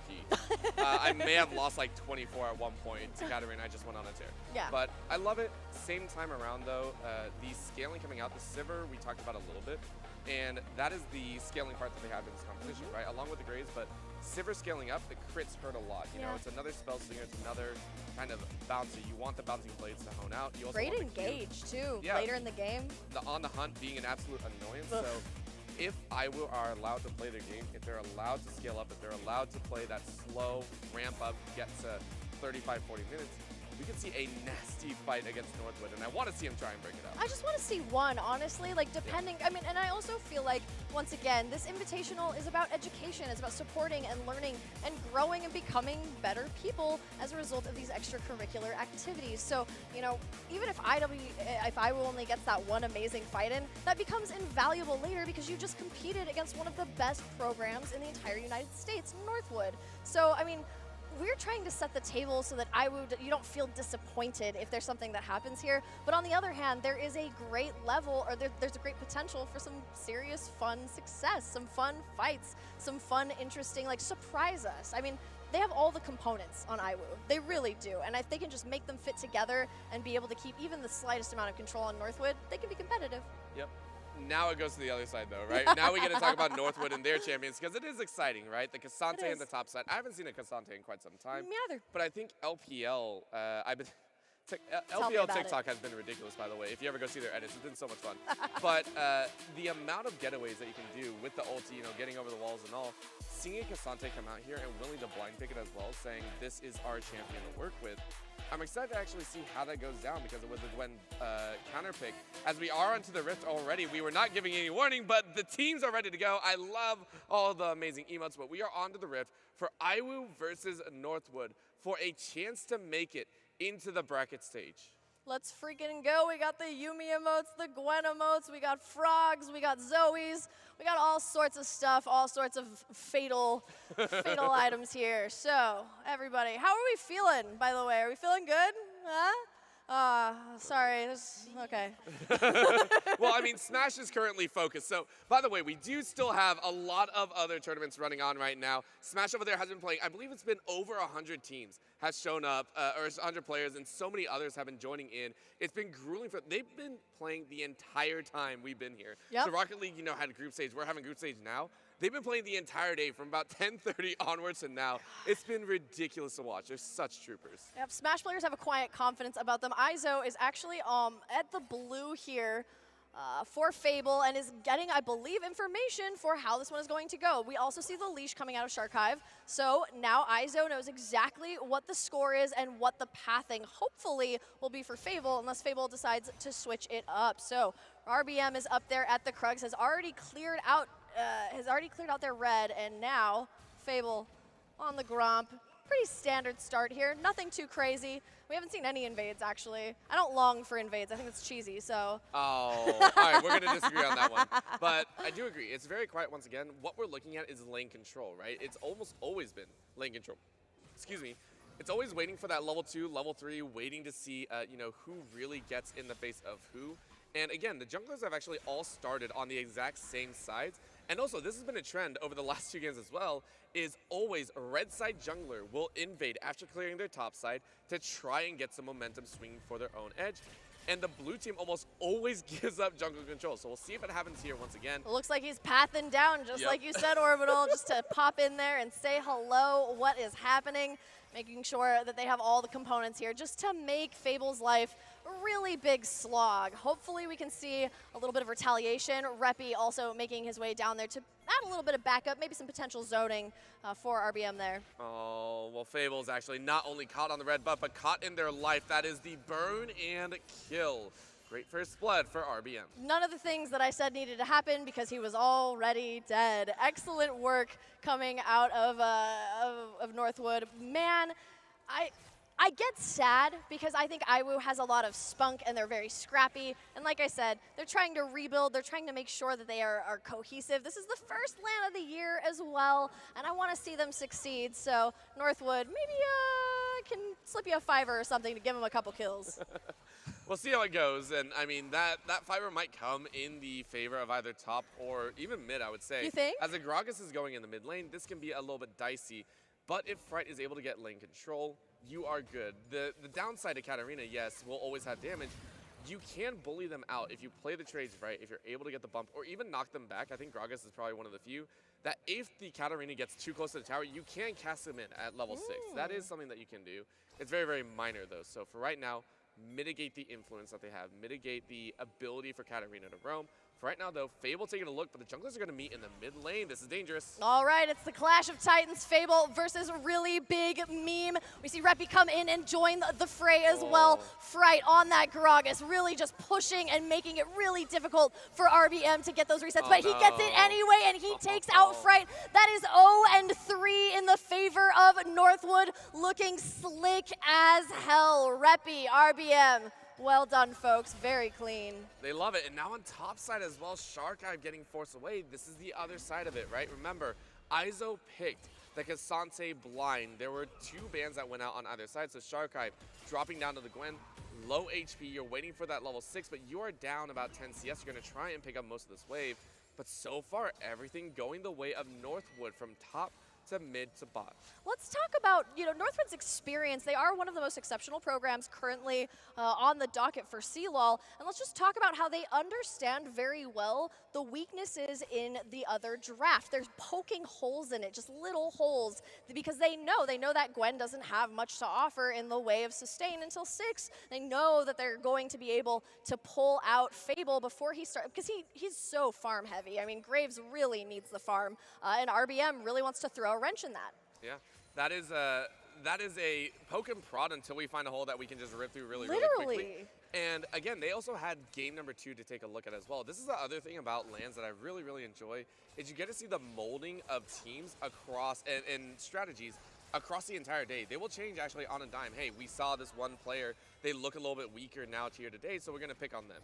It's the immediate swap of ideals and understanding of your opponents as well as the culture here, as we see another bot lane die, but Fable's actually going to be met. Oh, but they don't care. Yeah, they don't care at all, because they're going for a bigger prize here. RBM throws that bastard sword out and then misses a little bit. Clyde on the side there on that Seraphine, actually kind of just a tempting distraction. Don't go after that Seraphine. Keep your eyes on the prize.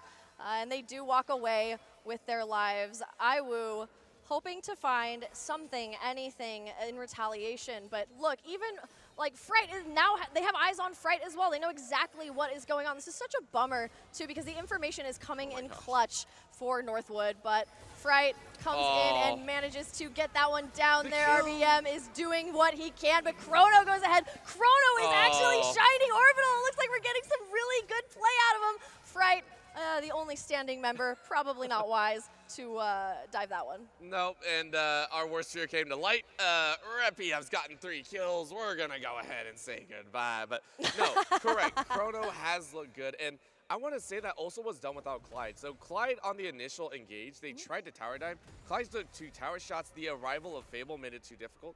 So the re-engage happened without Clyde. They did that only with Reppy, RBM, and Chronos. So well done. Now on the top side, we're seeing even more fights. Yeah, we're seeing a Clyde roam all the way up into the top lane just to troll on Sharkive and help out his buddy Izo. So nice stuff, really good. Taking away some of the, again, this Gwen is so long suffering. She doesn't even have an opportunity to recover. And they are going to keep up putting that pressure on. It's funny watching them put on the pressure on 2 lanes almost simultaneously. Yeah, they rotations. Have free roam of where they want to put the pressure. Clyde is, once again, allowed to do this. Chronos will hold on their own. They aren't worried about that. It's now keeping track of Fable. You've locked down the other lanes. Focus on Fable once again. Make sure that global objectives are not being contested, and you win from there. Right now, Clyde has hit in this bush for about 45 seconds. Has been on the top side, has not soaked up any sort of experience. But look at that. There's a pocket of dark vision that they aren't seeing. They've been able to set up camp up here. I forgot to mention this. It felt like adding insult to injury, but Northwood's vision game is also immaculate. They all work together to make sure that they have these aggressive wards everywhere, that everybody purchases a ward at some point and puts it in a place where it will be for the remainder of the game. And I just want to say that they're actually creating walls. You see how they've quarantined off Gwen here using that vision so that if she goes anywhere, if she thinks about it, then they will know exactly where she's going and what she is doing. It's a great version of control because it helps quarantine that top laner, making them truly an island alone. Yeah, and even though Fable was there, right, you also take a look at the fact that they were getting timer on Fable to say, we can take that Herald, get that extra objective going. They are looking for a clean sweep across the board.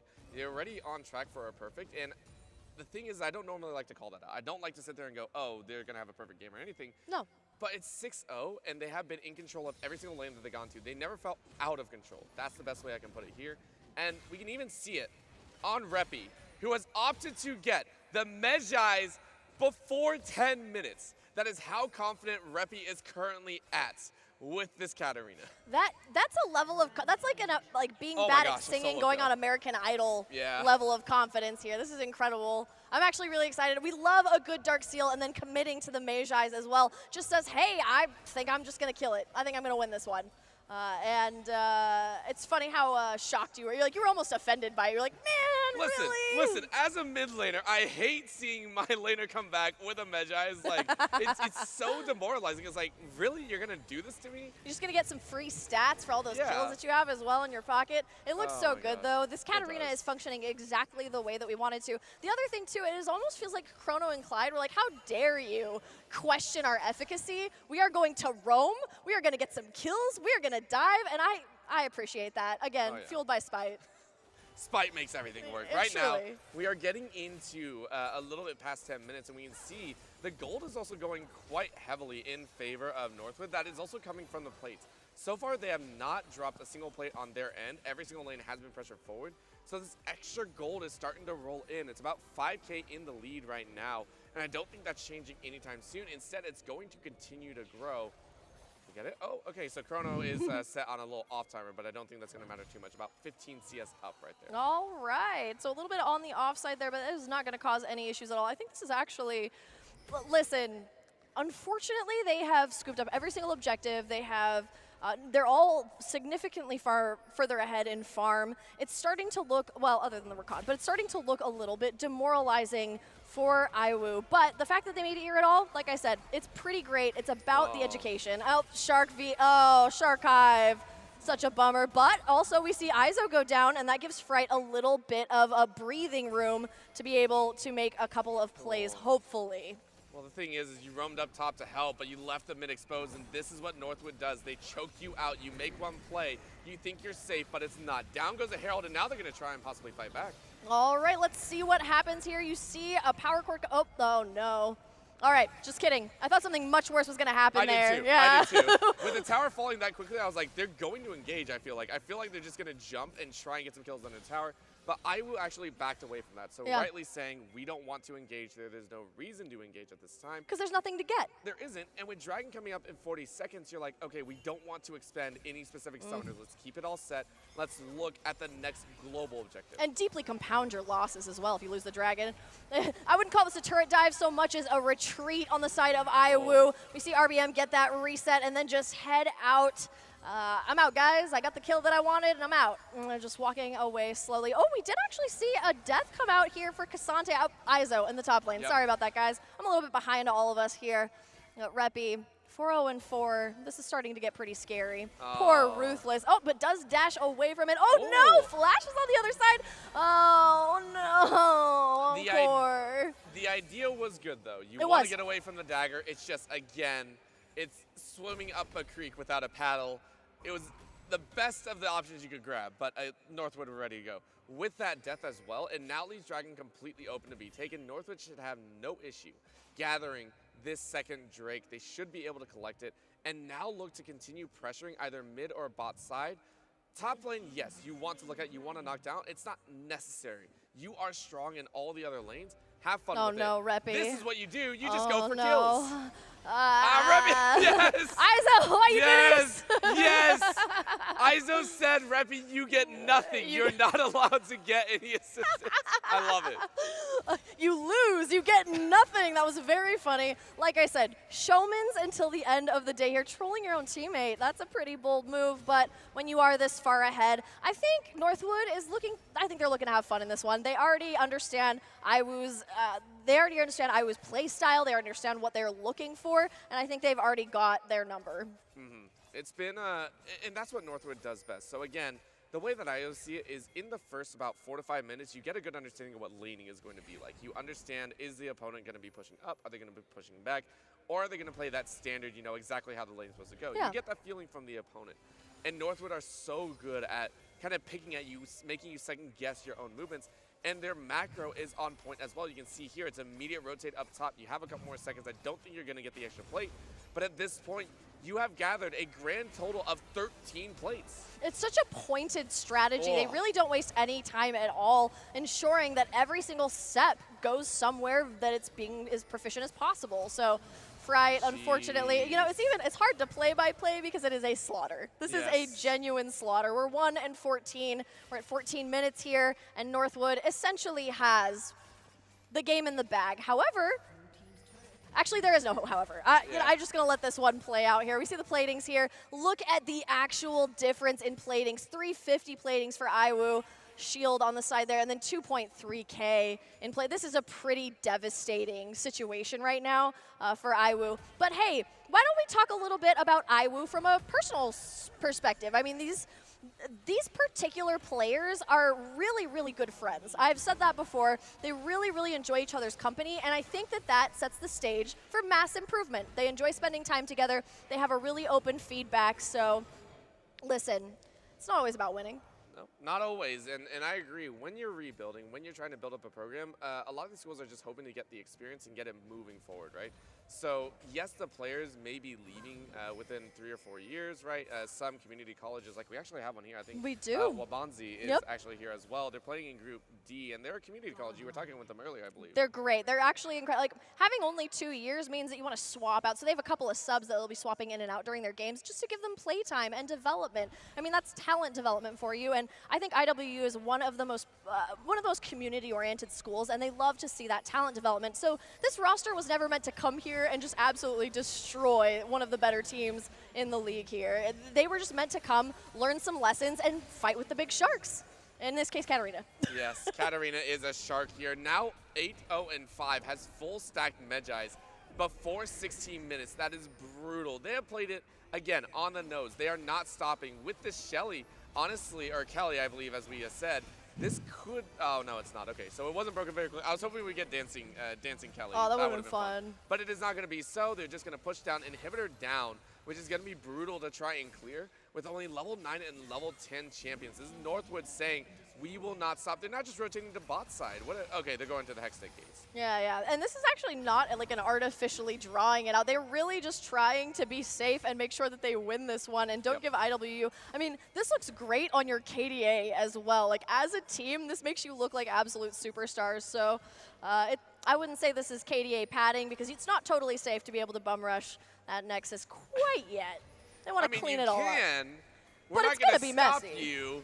Yes, it will be messy, it will be bloody, it will be brutal, but Chrono said 1 tower, that ain't too bad. That is going to be a fantastic encore catching 3, and now they just dive in. Beautiful. Look at the damage. It is the Katarina blending them all together. It is going to be 4. Is that going to be the Penta? Do they give it? Is that the Penta? Show it on the screen. No, it's not. Why the heck would you do this, Chrono? You stole the Penta. Chrono feeling kind of bad up there, I hope, but let's just call that an unofficial Penta for our guy Reppy here. Incredible Katarina game. This is probably the shortest game we will have in the entire series. As things start to heat up here, we won't have more of these 17-minute bangers, but let's see if the IWU can actually stage a defense here against Northwood. Let's see if Northwood has made a mistake. It's not looking like it. It looks like they're being successfully zoned out, and Clyde is doing a lot of heavy lifting. Does this mean that IWU will actually live to see another day here? RBM says absolutely not. Oh, just kidding. Yes, I love it. I can't call that one. One hit away. It is so close. RBM's like, man, we could have gone for this. But it is one hit, so. Showmanship. Yep, showmanship right there. I like it. So for right now, Northwood, 1 hit away from cleaning it up. But as you said, yes, very, very clean. And for them, it's about, kind of keeping yourself in check, reality check. Don't get messy, don't get sloppy, because if you let go of that tension, there is a possibility that you kind of slip away. And it's something that we see, I see a lot more in FPS round-based. If you start to let yourself go or you start to get a little bit sloppy, it's very hard to draw yourself back, right? It's very hard to actually go, okay, we actually have to get serious, but how do you get serious once you let it go into the, the comical mode? Is Reppy actually going to try and solo this? Honestly, Please tell me yes. Honestly, Reppy, I Godspeed, my friend. You have every oh my blessing gosh. here. That was crazy. Just go going in on Fable, going ahead for the 1v3. It looks like it actually is going to be successful. Running tail away, Ruthless is trying to get some of that HP back, but Reppy is still making it really hard for them. Clyde on the other way here, RBM, everyone's trying to come back in here. We might actually have yet another wipe unless they can get to that Nexus. It's only a couple of hits away. Come on, Northwood, you can do it. We believe it. Put your back into it. You gotta hit the, guys, you gotta hit the Nexus. You gotta, great. There it is. We are good. It is Northwood taking 2-0 in this group. Unfortunately, that does mean IWU Shield have been knocked out of the group stages, and it will be Illini moving on into the main bracket stage. Northwood giving us a fantastic time, and congratulations to all the participants here today. Yeah, incredible showmanship from Northwood. We saw some very good hints of light and success coming out of Illini Blue, and unfortunately, IWU Shield will be going out for the count, but they did look good for some certain portions of it. Ruthless has incredible hands. Handy Taco never got to pop off, unfortunately. However, this is also the wrong game. This is the wrong, but this look is the at the Kaisa damage. Yes, look at this that. is Storm Game 2, and I like this. Exclusively from W. That's it. That's all it is. It's just constant W damage. That's wild. I love it. But with that, I believe we are done with Group B. We have a few more games going on. We do have Group C. However, we are expediting this, so hopefully we get with them very, very quickly and get even more League of Legends action for you shortly. We will still be here, so please do not go anywhere. Get some water, maybe get some popcorn. We'll be back in just a little bit.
What you gonna do? What you gonna do?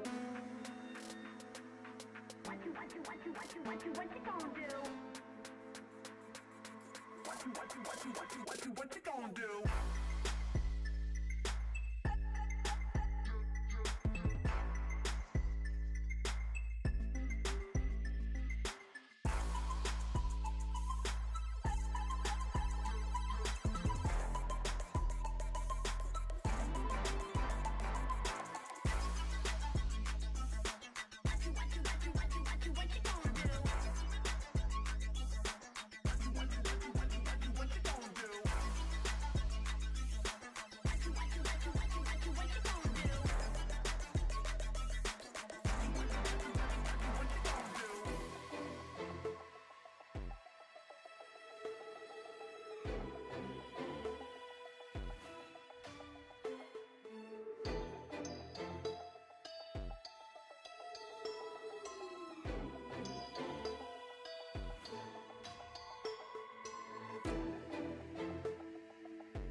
Welcome back, everyone. We are ready to go with our next set of games. Group B was awesome to watch. It was so much fun to watch. And again, Northwood giving us a taste of what we could see running through the winner's side and even possibly into the finals. But we got to take a look at some of the other teams here. We are going straight into Group C. And again, they've already started here as the tournament has been rolling. The Illini Esports Invitational has been so much fun that we cannot contain it. So let's go ahead very quickly. Space Ghost, we're underway. It is MSU, Illini Esports Orange, and Wabanzi Chiefs. These three teams have been battling it out so far in this group.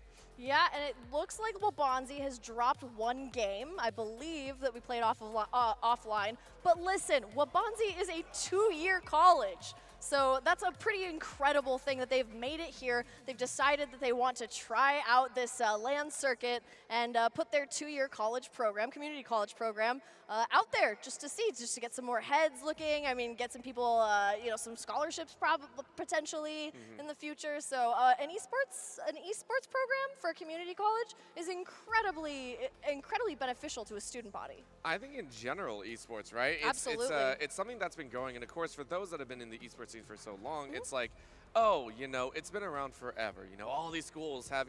There was a time, I hate saying this, only 7 years ago that it was just like not there, right? These were clubs. These were just kids getting together saying, hey, I want to play in this tournament. We're just going to go out and have some fun. Absolutely. The fact that schools are now actively trying to go, hey, we want to build this program. We want to build it around League. We want to build it around Valorant. We want to build it around Rocket League. We want to build it around Smash. Actively trying to push for these proactive changes in the scene is something that I really, really do enjoy. And so the fact that we do see, as you said, that community college coming out here, it should be a good time. But of course, this is a tournament. At the end of the day, it is one. And they're facing off against another Illini school, Illini Esports Orange. We saw Blue Squad fight earlier, and they had a little bit of a tough time, but they were able to make it into the group stage.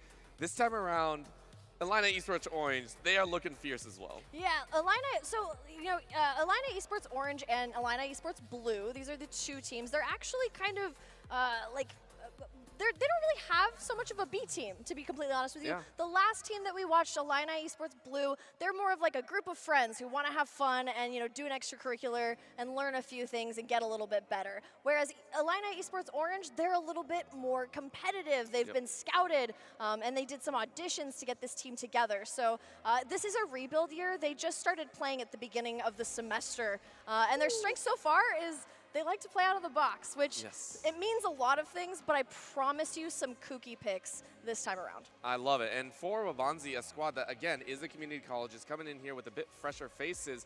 They themselves are also saying, hey, we're just here to kick some butt if we can, learn as much as we can. I mean, they have their own unique players as well, and I'm very, very excited to see what they can do. Yeah, and Wabanzi has, like, Honestly, in my opinion, Wabanzi are like the underdogs with a lot of heart. Once again, it's a 2-year college, so that means that they have a rotating door of players. They very rarely get a consistent roster. As a result, they've decided to prioritize talent development. So they have two, I mean, they're not exactly subs. They will be swapping out in and out, and I will explain that as we start to do the draft, as we see who's playing. We can get into a little more detail, but we have 2 brothers on this roster as well, so there's a lot of, like, you know, brotherhood. And then, you know, these folks that they're going to be swapping out, they are generally a little bit lower elo, and so they're going to swap out their lower elo players to give them a chance at the big stage and be able to help develop them, give them that experience. So the priority for Wabanzi is not necessarily glory. Of course, everybody loves the glory. It's a competition. But for them, it's putting themselves out there, showing that they have a good program, and that, you know, community colleges are here to scrap. And I love the fact that you highlighted it was talent development. It was not talent acquisition or anything of the sort. It's development. And when that comes by, that signals to me one of 2 things. One is the player from start to finish, right? It is the where did they start? Did they go up or down? And how far did they go, right? Because for me, I mean, like, listen, I played League for so long. I've barely gotten past, like, Plat. Like, my range in a year goes from, like, Plat 4 to Plat 1 and then right back down to Gold 2. It's not a good look.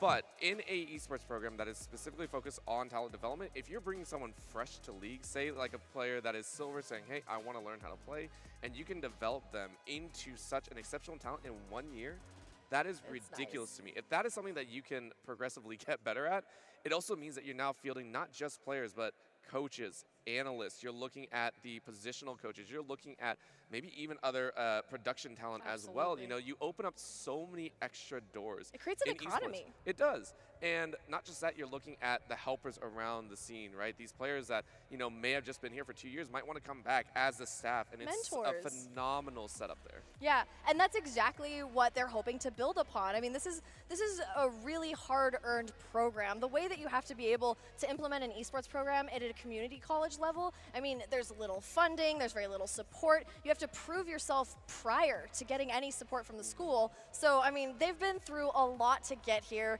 and we're really excited to see them on the big stage. They have their 2 development players. One is a jungle, and the other one is a top laner. So I'll go ahead and, I know, we got a jungler and a top laner. They've been getting some amazing mentorship. I spoke with one of them, specifically that top laner, and he just went on and on about how he was actually taught by the shot caller of this team, the ADC, how to play just a mean gangplank. And I think that's really cool that he was like, I did not know how to play this champ. I was terrible at him, and now I'm a gangplank god. Yes. So that kind of confidence is really cool. But this ADC player, Devo, he's the shot caller. He's kind of, you know, he leads in tandem through bot, and it's a really interesting dynamic because they also have like once again, this mentorship program. So he shot calls, he's basically the team captain, and then he's also developing, I mean, he's an ADC player teaching a top laner how to play Gangplank immaculately. So, I mean, community college, because they only have 2 years, they got to go hard. Oh, yes, they do. And you know what? I'll put my Gangplank bias aside and say, you know what? It's a good thing. He hates pirates. Listen, my list of champions that I dislike get longer and longer with every solo queue game I play. And I think that says for everyone. But we are into draft here. We're getting ready for the game. Yes, PTSD from last game. It is Katarina banned out. We're not even in the same group. Just get it off the rip. Yeah. Hmmm as well banned off. Illini saying, look, that is a champion that we do not want to give over. I think that's a great target. Alawi has also been one that's crept up in the top lane. Gotta ban that one. It's just like fan favorites or fan nightmares banned away all the way through. Oh man, the Alawi is actually one of the specializations of Chimp, which is their top laner. You know, when I was speaking with them, they were telling me that they would only pick it under certain circumstances. It's definitely a more niche pick. And so, you know, it's good to ban out. I mean, maybe they saw some VODs that just scared their pants off on Illini Orange. So I don't blame them for that. But I don't necessarily think that was a good use of a ban. I want to be real with you. But Illini Orange, you get to do whatever you want and however you want it. These schools only have limited information about each other as well. So that can also be a credit to that. Elise ban, a great overall ban. Yep. Another early game kind of focus as well there. So We're looking at the Maokai as well. That one was kind of last second locked in. Not last second, but last few seconds on the clock. And so still focusing on that AoE. You are looking down the line, you look at a Hmmm, a Laui, and Maokai. What do they all have in common? They are specifically made for the team fights. They're specifically made to kind of lock down, make things easy is the best way I put it. I always say the more CC you have, the better of the time you're going to have. That's also why you ban out the Olaf, right? You look down on the side, Wabanzi are like, look, they're banning away our CC. What's another champion that can break away? It is the Olaf. Take away these champions that can almost solo carry the Basically game. cleanse, yeah, exactly. To just be able to walk out of the fire and the flames and still be alive and useful, really. And then we get a lock-in of Annie. I love this. Illini said, let's take the Annie. And now we get to see the J4, though. So Wabanzi, as we said, going back to Soxan, but the Zeri, okay, this is a champion we have not seen so far in the group stages. Yeah, and Zeri is actually, you know, like I said, I talked to a bunch of these players, and Zeri was actually listed in pretty much all of the ADCs, at least part of their specialization, but it turns out they also really enjoy this champion. Lots of mobility, great range, a lot of fun. The problem is you have to be really patient with her. You have to foster her and, you know, bring her up, and so if you are looking for a really strong early game, it's not always, I mean, you can get one pop off a little bit, but it's more of an investment. So the Jarvan, the Zeri, I like what I see so far. Wukong, Annie. We're actually getting a really mature, meta-responsible draft this time around. It took 4 games to get here, but it looks like Illini Orange and Wabanzi came here to play the game for seriously. For reference, and for a little bit of overview, we here on the desk do not say that the drafts before were out of this world. They were very much in meta. The teams drafted well. They were great. They were great. They were great. We still have some issues with the Katarina, but you know what? That's my own personal bias. We had some fun. Aphelios, though, coming out here. We are enjoying ourselves so much, and we're now getting your karma. Let's go. Is that's locked in? Wabanzi throwing up those lovely signs of respect to Space Ghost. I love it. One of my favorite things here is that this karma has been lauded by everybody. I mean, she's so strong right now. She has so much utility, and the way that she can flex, and like, I don't mean flex like get out into lanes, but I mean she can catch things with her face. She can catch other things with her CC. She can also do a little bit of shield. Like, there's a lot of good things. There's also a great engage in her as well if you are confident. So she serves a lot of different roles, and she does them all very well. We have a lot of champions with tons of utility that do a bunch of things real bad. And I think that Karma is one of those champions that's just good, old, reliable. I'm curious to see how the Aphelios goes into the Zeri, especially because he has a stronger game, a stronger level 1 at least to start. To start, it still needs a little bit of a ramp up, but the I know, as neither well, of like them. the karma I think is going to be that deal breaker. I love the fact that you said that because it also reminds me of Thresh, who has currently risen up. It's the spellcaster version. It's the we can do a little bit of everything, and that's what makes us so scary in there. Yeah. So I do love the fact that you brought that up. The karma in the Zeri is going to be so scary to watch for. It's fun. And now for Illini, they're having to sit there and go, how are we going to deal with this, right? We're seeing the Zillion and the Swain band away, right? It is going to be that we gotta have a little bit of a taste there. But what are we going to focus on for Illini? They've looked at the mid lane, the A-Soul ban away. I like this ban. It's one that, again, A-Soul has been tested a little bit, but it hasn't been a primary engage for so many people. The problem here with the ASOL ban is that their mid laner Demo has a champion Ocean.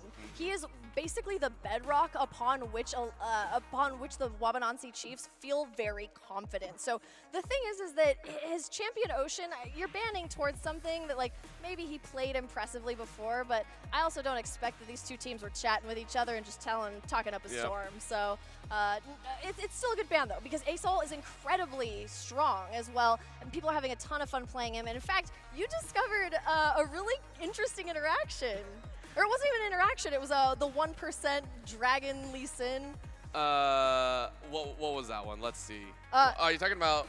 Yeah, when ASOL uses his ult, normally it's like a little comet, right? But it has a 1% chance of being Lee Sin. Oh my gosh, yes, that was floating everywhere on Twitter. That's that so was funny. floating on Twitter. It's just like randomly you'll see Lee Sin jump in, and you're like, that was instead of a comet. That was weird. It was so good. The fact that they added that was so good. Yeah. We do have a little bit of a jump there, I believe, on the champion select, so we'll figure out which champion that is very, very shortly.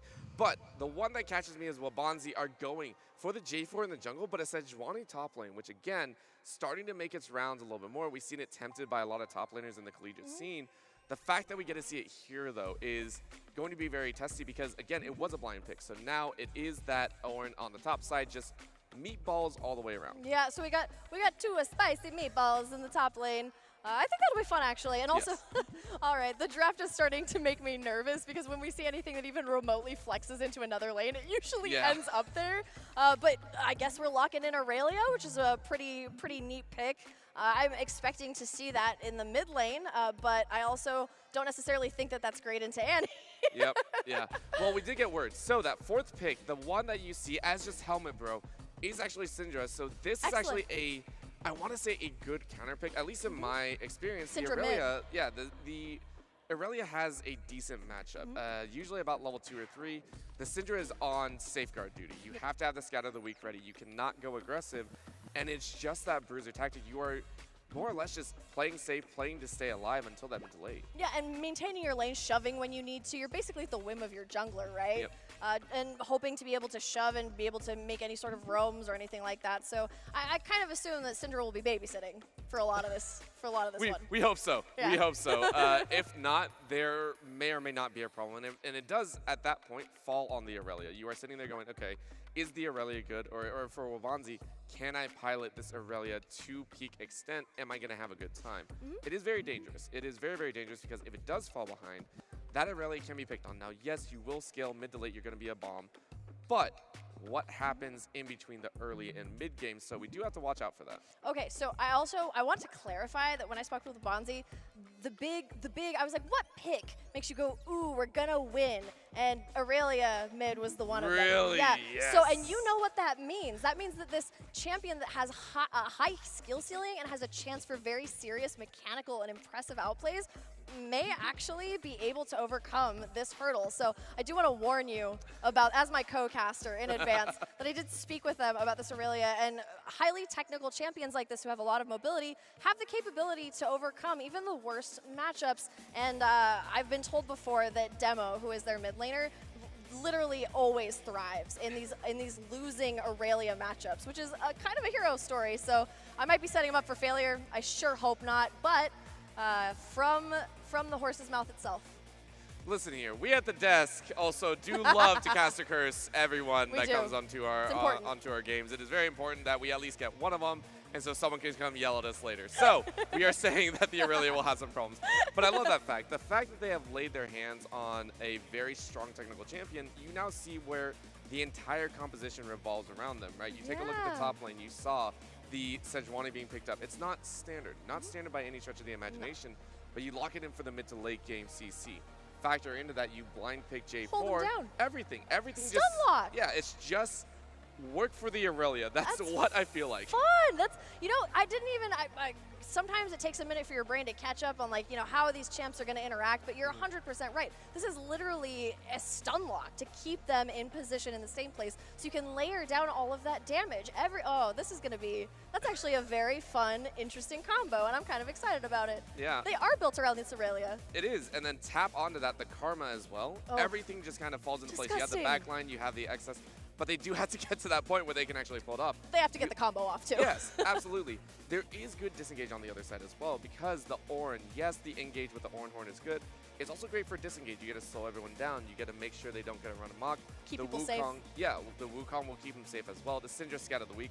Yep. There are so many tools back and forth that both these teams are going to be looking to execute on, and it's very scary because at that point it is that who gets to execute better, who gets the better positioning, who's set up way better, and who is going to be able to step up and even call for that play to be made. Yeah, it's not just the hands, you know? It's not just who has the best hands, but who has the best rotations, who has the best comms, who has the best ability to meet each other where they need to be exactly. I mean, I think that that's another thing that we really like to talk about here in these college tournaments is that honing your communication skills through the use of your comms and learning to work with other people, even if you may not be compatible, like emotionally even, is a really important skill to learn and hone as you travel out into the world and you get jobs and you interact with different people from all walks of life. So, I mean, the esports, there's a lot of transferable skills that you learn as an extracurricular, but I think the one that is really fun for me is those comms, and those will come in clutch during this game. This will be definitely who can outfox the other, for sure. Of course, and also playing around that vision, oh no, Yep, there is the a word. The vision. communication, once again, it goes right back to it. You Yeah. said it all, nail on the head. We did It's it. like, yes, we got it. We got one. We got one. No cast a curse on that end, please. No, everyone drop please. boards. For the love of God, Yeah. please, everyone drop boards. Use them a lot and use them efficiently, please. Vision, you can't compromise on that one. Yeah, all right. Well, we are waiting a little bit. I believe we are making sure that all of the PCs are running. We have a very, very small little intermission coming up, so don't go anywhere. We're going to be set with game number 2 of this group. Game 1 for the stream here. Please don't go anywhere. The Illini Esports Invitational League of Legends side. We'll be right back.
What you gonna do? What you gonna do?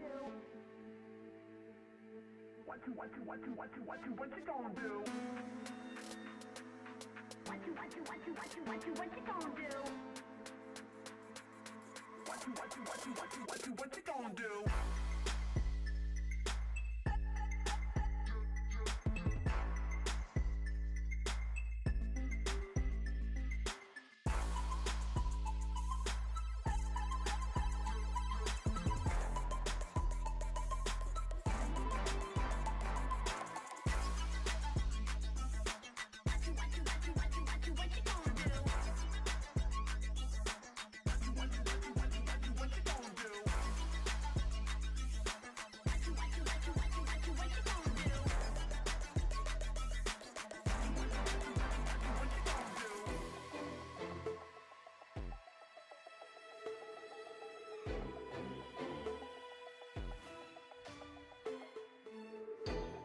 What you gonna do?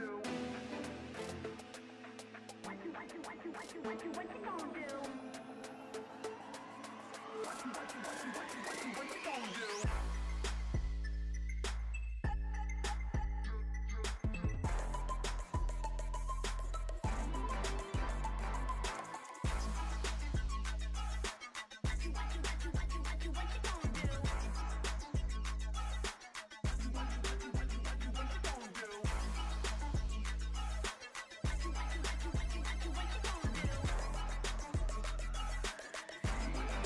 What you gonna do? What you gonna do?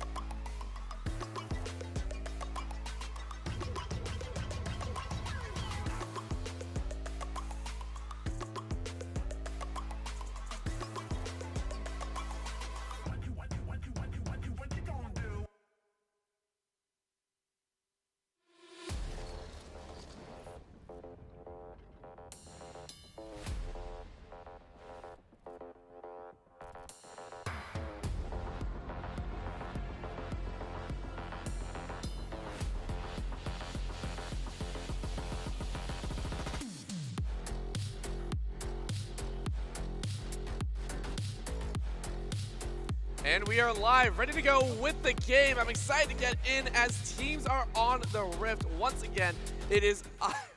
I don't believe those are the right names. Those are not the right names, so we'll get those fixed for you here very shortly. It is Wabanzi Chiefs coming in here versus Illini Esports Orange to give us a taste of what is to come again. This is game number 2 of Group C. Game 1 was already played off. We'll update you on those standings, but we're into the game. All right, so everything is looking pretty copacetic here. No crazy shenanigans coming out of IWU. And this is oh wait, nope, this is the wrong. We're looking at Illini Esports Orange actually on the blue side, and we're looking not wild card. We're looking at the Wabanzi Chiefs. That's correct. All you right, have been in AM for a little bit too long. It's been a long day. I was like, wild card. Oh man. Hashtag stack the deck. Yeah, I was shouting out to RMC, my old co-caster. He's in Canada right now. I'm like, I miss that dude. Yeah. We're talking about wild card and everything. We're going like down memory lane. Yeah, caster memory lane here. At the Illini Esports Invitational. There's a lot of joy. We're at that point at the sleepover where you're all giggling and you can't stop because we're so tired. And the students are extremely tired as well. They've put in a lot of work, but we're excited to see what they bring us here. These two teams, we've never seen the Wabanzi Chiefs before ever play. They are a 2-year community college, so they're already at a natural disadvantage, but they're scrappy, they're here to learn, and they are just excited to be here. Yeah, and that's all you really need here, and I think that's personally what I would prefer, is you're open, you're willing, and the fact of the matter is, when you enter a tournament, I think it's very important to say, you are going to run into opponents that are both worse than you and better than you. Truly. You don't get a choice of which one you face, but you're for sure going to see some of them. And I think someone told me something very, very prolific, or I don't even know the right word, because my brain is at that 12 a.m. sleepover moment. It's true. It's the no matter what, as long as you sign up for the tournament, you're already better than 50% of your opponents, right? Like, you at least took that step forward. So I really, really do like that. But for right now, we are into the game, and so far we did see Illini Esports Orange take a little bit of a dip in the bot side, a little bit more aggression from To My Heart. And now in the mid lane, we're also seeing, as you said, Demo start to try and get some aggression down there as well. Yeah, absolutely. We want to keep an eye on Demo in this matchup here, just to see if he is, truly as aggressive in this champion ocean that we were told about the Wabanzi Chiefs. I already see signs of very serious life. There's a small farm disparity, nothing crazy, but he's also chipping away at the Syndra's health and not really even paying attention to the fact that there could be the distance between them so that he can chip him down, but he's just in his face the whole time. You just follow that Syndra around and hope for the best. So Blimp Chip, and that, I believe we pronounce his name. Give me 1 second here. It is Asilak. Asilak. Yep, Asilak. I do remember you asking that, and we have gotten it correct. We make sure it is Asilak. And we already see Asilak making sure that that top side is still safe, even on the Ornn. This was the counter pick, by the way. Ornn counter pick, making sure to get wards down as well. Savage was not allowed to step into that top side. But bot lane, we see the first kill go over. So To My Heart with a gank from Punisher said, this is ours. First blood to Illini Esports Orange. All right, let's see. I mean, this party's getting started right now. And again, we don't actually know exactly what to expect. We spoke with the teams, but there's only one way to find out what a League of Legends team has to offer, and that is to watch them play. So some exciting stuff here. Once again, let's restate here some lanes to watch. The mid lane, we've been told that Demo is really good on this Aurelia, even in a losing matchup. And then this bottom lane, I do want to point out Mythic NJA, who's actually a Grandmaster Zillion player, and that's why the Zillion was banned. But also, I mean, I played an ARAM with him once, or no, it wasn't an ARAM, it was a custom game with him once, and I can safely say he's going to win the whole thing. Oh, of course, of course. But right now, that's not where we're looking at. It's topside as a Blimp Chimp said, hey, give me that chance. But it's a slap in the face as Asilak lives with a sliver of HP. Solid play on the top side. You hate to see it happen, but it does. Watch that Sejuani go down there in the top lane. I'm excited to see Blimp Chimp play the Sejuani, but I would have liked to see something a little bit more angry. And I think into an Ornn that can be frustrating, but once you can unlock yourself from the top lane and you get to roam around, so maybe, well, hopefully we'll see some survival here from the Wabanzi Chiefs so that we can see a new day. But like you had illustrated before, the utility of the Sejuani is really just to be a lockdown, to be able to layer down this damage from the Zeri, from the Karma, from the Aurelia. They all basically have CC that makes it extremely painful to go into them.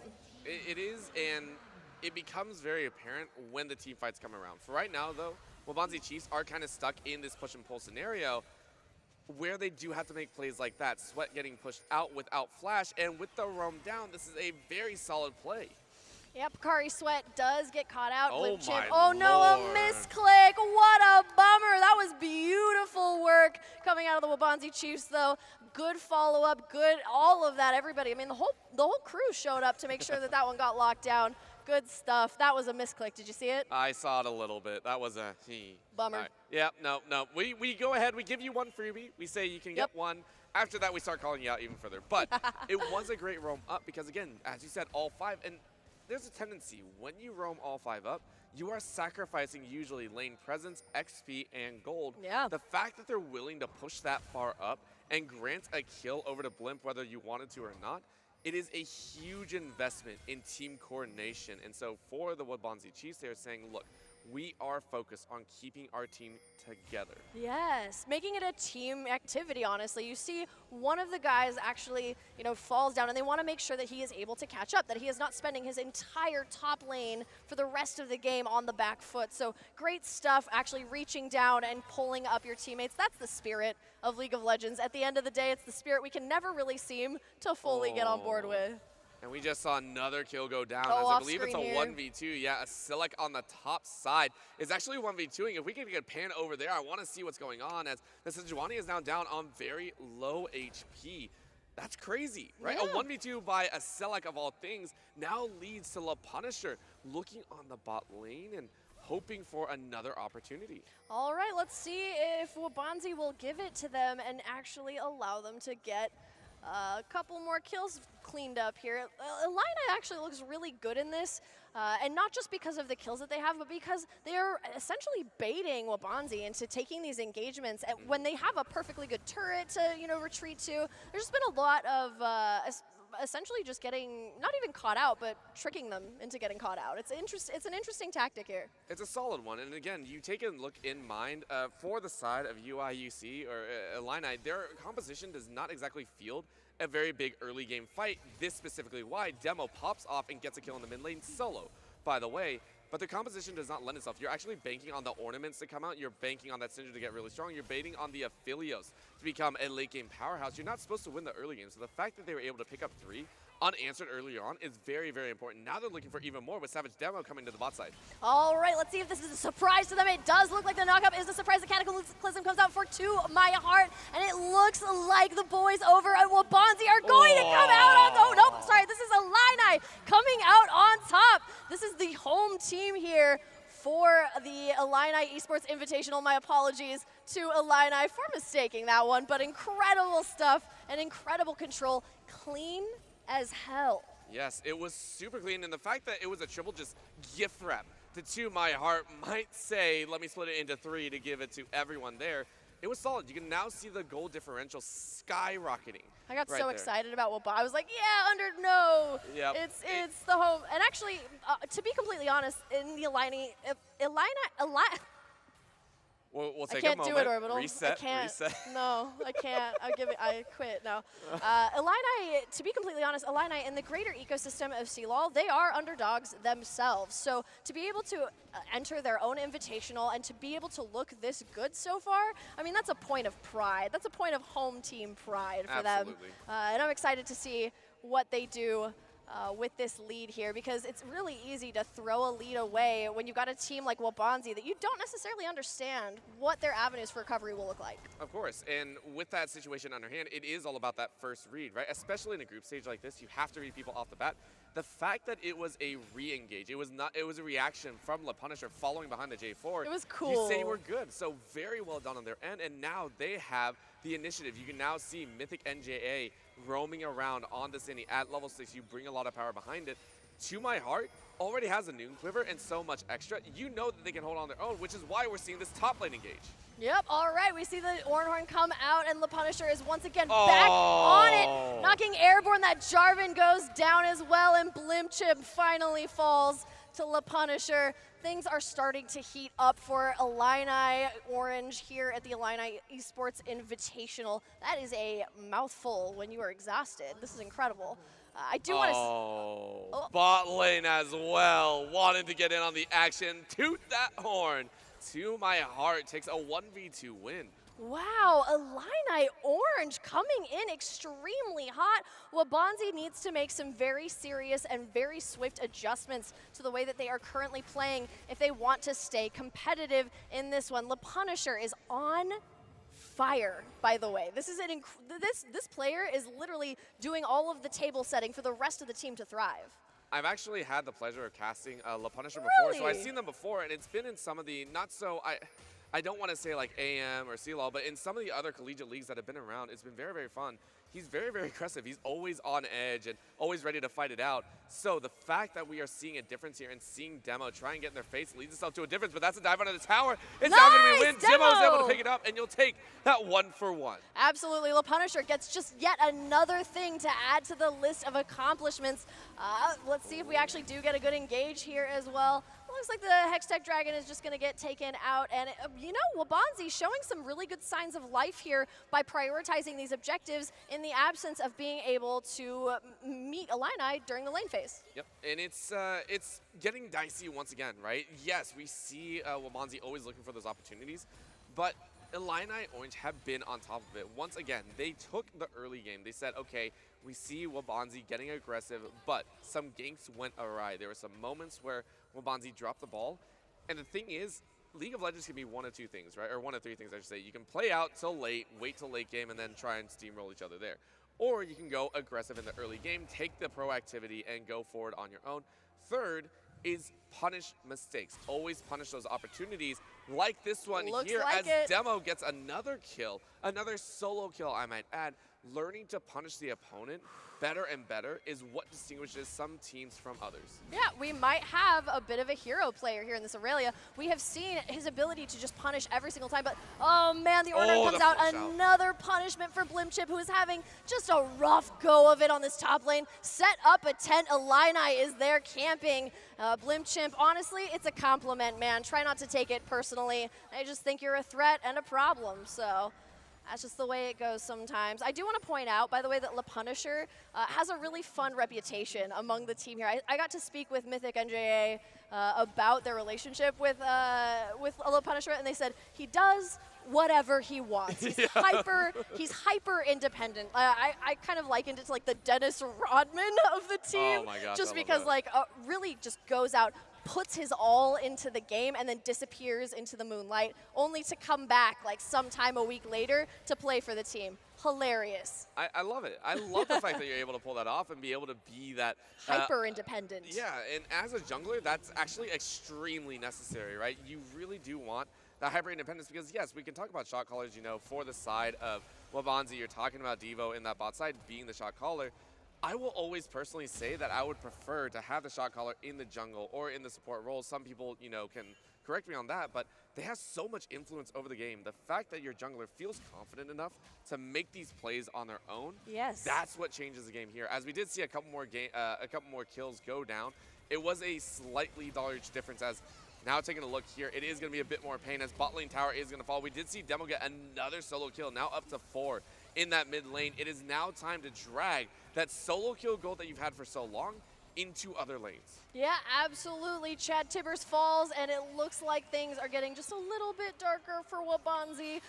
Meanwhile, Illini thriving in this position. Look at all of those gold bounties. You know, there is a chance for Wabanzi, actually a pretty unique chance here for Wabanzi to catch up just a little bit if they can collect some of those bounties and then get some of these objective bounties as they begin to come up here. Maybe they can get a catch up, but things are pretty dark. It's really rough to change the tide of a League of Legends game, but we are playing at the college level, which I mean that in the most endearing way, because I find this kind of gameplay creative and interesting. They're willing to take more risks than, for example, an LCS team that has millions of dollars invested and they want to keep it buttoned up, you know? And by that I mean being cowards. So just kidding. I mean the truth hurts sometimes. It kind of does hurt. And these kids are so creative. I heard about Illini Orange running a Silas support game, and that sounds fun. That sounds very fun. I mean, I would have thrived in this, right? I was playing like Malphite mid back in like season 5. Oh, you're a theory crafting fool, my guy. I was great. I like to say that I pioneered Vigar back into the meta, even though I only had like 200 games on him or something. But I ran CDR Vigar back in the day. It was so much fun. It's just stun, stun, stun, stun, stun, and no one enjoys their life.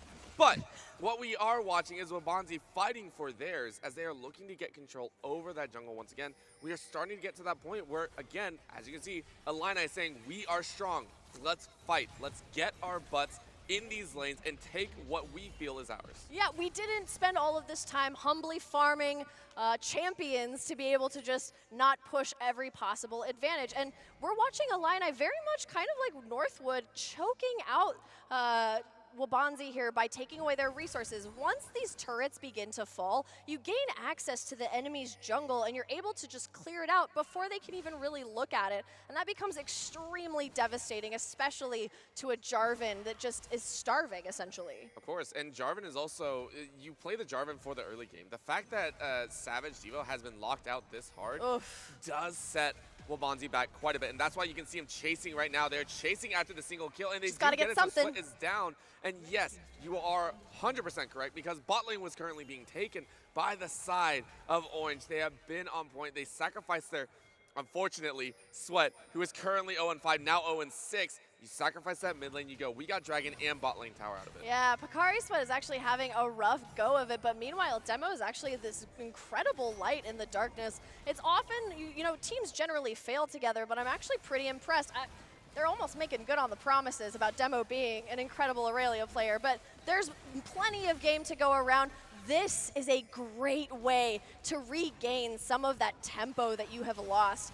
The Rift Herald is the #1 way to do that, but Le Punisher back on it again, just punishing them deeply. Poor Devo trying to make an exit here, but it's not going to happen. The follow-up from Punisher onto the Blimp Chimp. It looks like they might be cleaning up here. I mean, Demo might be able to do something. They're getting a few back, and yes, it's a 1 for 3, but look at Demo. Demo's That's actually staying disgusting. alive. The fact that you're able to say, are you actually going to get it? No. So close. If you actually got the kill, that's actually really scary. The fact that Orange are currently up that far, and yeah, it took that long, but they did get the ace. 5 for 1. Look at how good the gold looks for Demo in comparison to Pocari Sweat. Even though the lane phase has effectively ended and they are no longer 1v1, it's still such a stark contrast and a big dub for Wabanzi to be able to feel proud, at least of this portion of their performance. I think that this player that they talked up might actually be the genuine article. I can agree. And it's just, you got to find a way to iron out the edges. Yeah, right? You got to find a way to iron out a couple of these edges that has been rough. And it's a great damage time control, right? right? Damage control. And this is something that they can work on in the future, right? As we said, this is one of those tournaments that you sign up for, you get the experience, and maybe take it back into your league play. Really excited to see what they can do, but for right now, it is Illini Esports Orange that are sitting here going, okay, we have the dub in the bot, in the top, and in the jungle. We need to start rotating this into a closing of the game. That is always the one thing that I do always have questions for Collegiate. Are you able to close out games Absolutely. nicely, safely, and cleanly? Yeah, genuinely, because that's sort of a skill you have to learn by playing hundreds of games in a specific environment. They have to fulfill certain conditions for you to even practice closing out a game. So it's a pretty rough thing to be able to practice, and you know the most like well-practiced teams, they can do that forever, but if they don't get the specific practice with those conditions, they'll never figure out how to close the game. And that's pretty common, actually, at this level of play, to just not quite understand how to push your lead and use it. But, man, Illini does know how to push this lead, and they do know how to use it. Yeah, another part to that, as we have a little break here, as it looks like Orange are just kind of jockeying for position. It's an ebb and flow. Yeah, a little bit of background. A lot of teams do scrim, right? They scrim, they get opponents. Each other, right? Oh, yeah. But the thing is in scrims, you're not always playing a full game. You know, if it's falling behind, the team that is losing in the scrim, I was just like, look, we're not getting as much out of this. We're going to surrender. We're going to move on to the next one. That does mean that you don't actually see the end of the game. And even in solo queue, you're not going to see the end of the game most times because you want to get out as quickly as possible. For right now, though, we are into the end game, and we are seeing a lot of damage as we see a Silak look for that fight, but is stunned out of his ulti. Wow, what a bummer. Where is Demo in this dark time? He's on his way with their ADC Devo. These two players are the ones that are expected to help win these games. So let's see if they can do a little bit of damage to Estelec. It looks like it looks like Illini has managed to grab that Baron as well. Pocari Sweat goes down. That's a big bummer, but it's looking like Wabanzi is turning the tide onto Illini. Illini has looked incredible. We are hoping that Le Punisher doesn't fall. There is so much gold in this three-piece here that they are getting chased down. It is essential that they actually don't fall to it. And they're getting poked down. I mean, this could be a dangerous position, Orbital. It is. And the fact that To My Heart is the only one that they really need. I was keeping eyes on where the ADC was. The fact that they could not reach that ADC in the back line, they had perfect positioning. It feels so bad. Well, Bonzi, they were stalling out. They're like, look, they're doing Baron. We need to take as much as we can. But it's Illini Esports Orange. They're just too far ahead with these specific players that they just weren't able to follow through.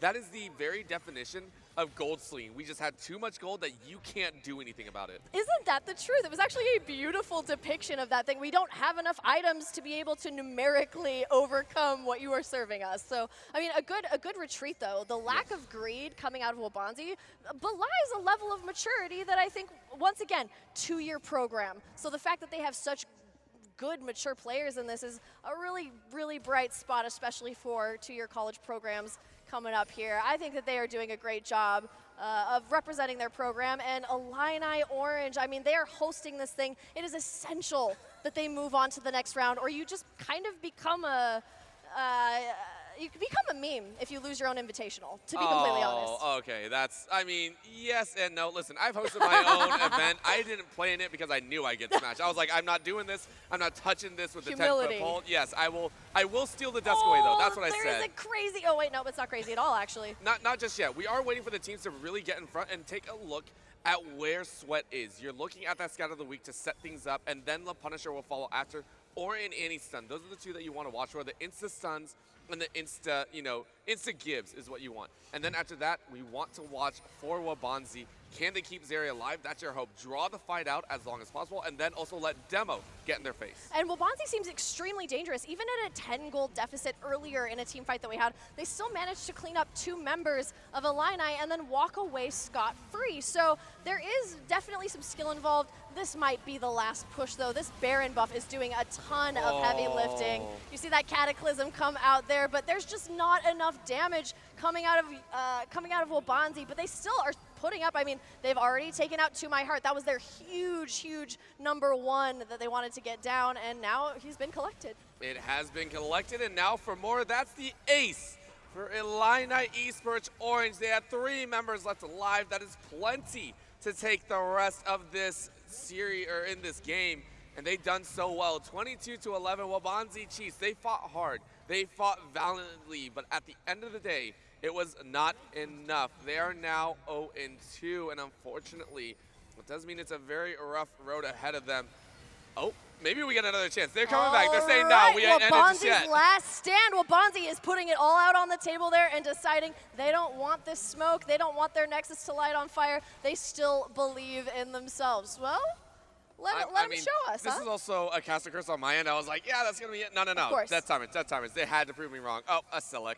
I mean, after what we've been through with our crazy travel days, I think it is okay to call that on accident. All right, Blimp Chimp, let's see if you can actually catch Asalak as well as Mythic NJA. Oh, man, Wabanzi's revenge is swift, and it is rough to watch, but Illini, they can afford to make the sacrifice. The Baron buff is gone now. They don't really have any benefit to make from that, so let's see if Illini actually decides to stage revenge here. I mean, I think they're going to. They annihilated the Aurelia, which was a big scary point, and now it's a chase out. You can see the rest of Wabanzi trying to chase back for the base, as that's a TP in there. As Selak said, not today. All right, not today, Satan. Wabanzi, even though they put up a very admirable defense here, we love to see them in fighting form, even during their darkest hour. Devo, oh, hey, La Punisher goes down as a consolation prize to Devo.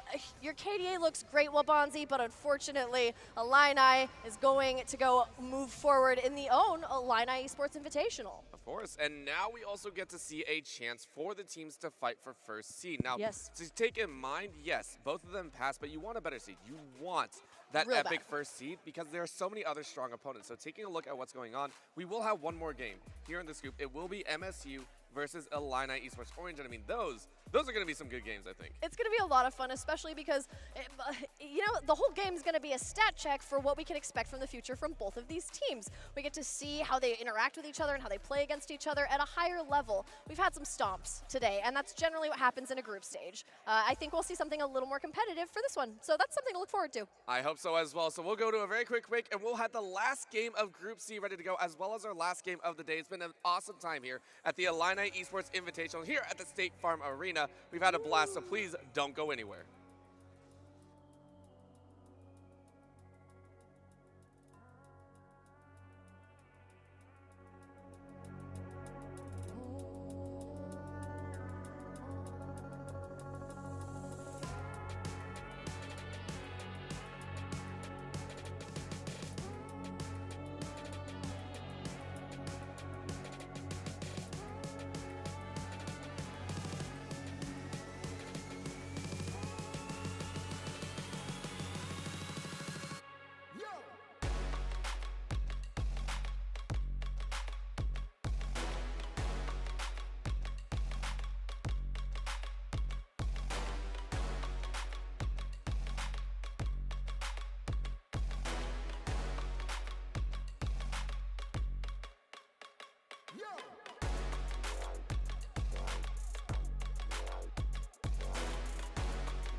Hello and welcome, everybody, as we are the later portion of the evening. It has been a lengthy day of exciting competitive action, and I have another opportunity to speak with two from the recent victors from the amazing squad that we've seen. We've seen Rocket League.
Welcome back, everyone. We are ready to go with our final game of the day and the final game of Group C and the final day of groups in general. Space Ghost, we have made it. The teams have made it. It's been an amazing day of games, and I can't wait to see what this last one is going to be at. It is MSU coming out against Illini Esports Orange, and this one should be a thriller to see who gets first place in the groups. Absolutely. These teams, it's weird because their attitudes are very different. It looks like Illini Esports Orange, this is their invitational. They're taking it very seriously, and they're showing a lot of success, some really good stuff coming out of them. However, MSU is kind of about the power of friendship. The funny thing is that this is like rise of the rebuilds. Both of these teams are on their rebuild year, trying to make it work and trying to find something, you know, worth fighting for, something that lights the fire of competition in them. And for MSU, it's Yumi. So, you know, take it or leave it. They're cat guys.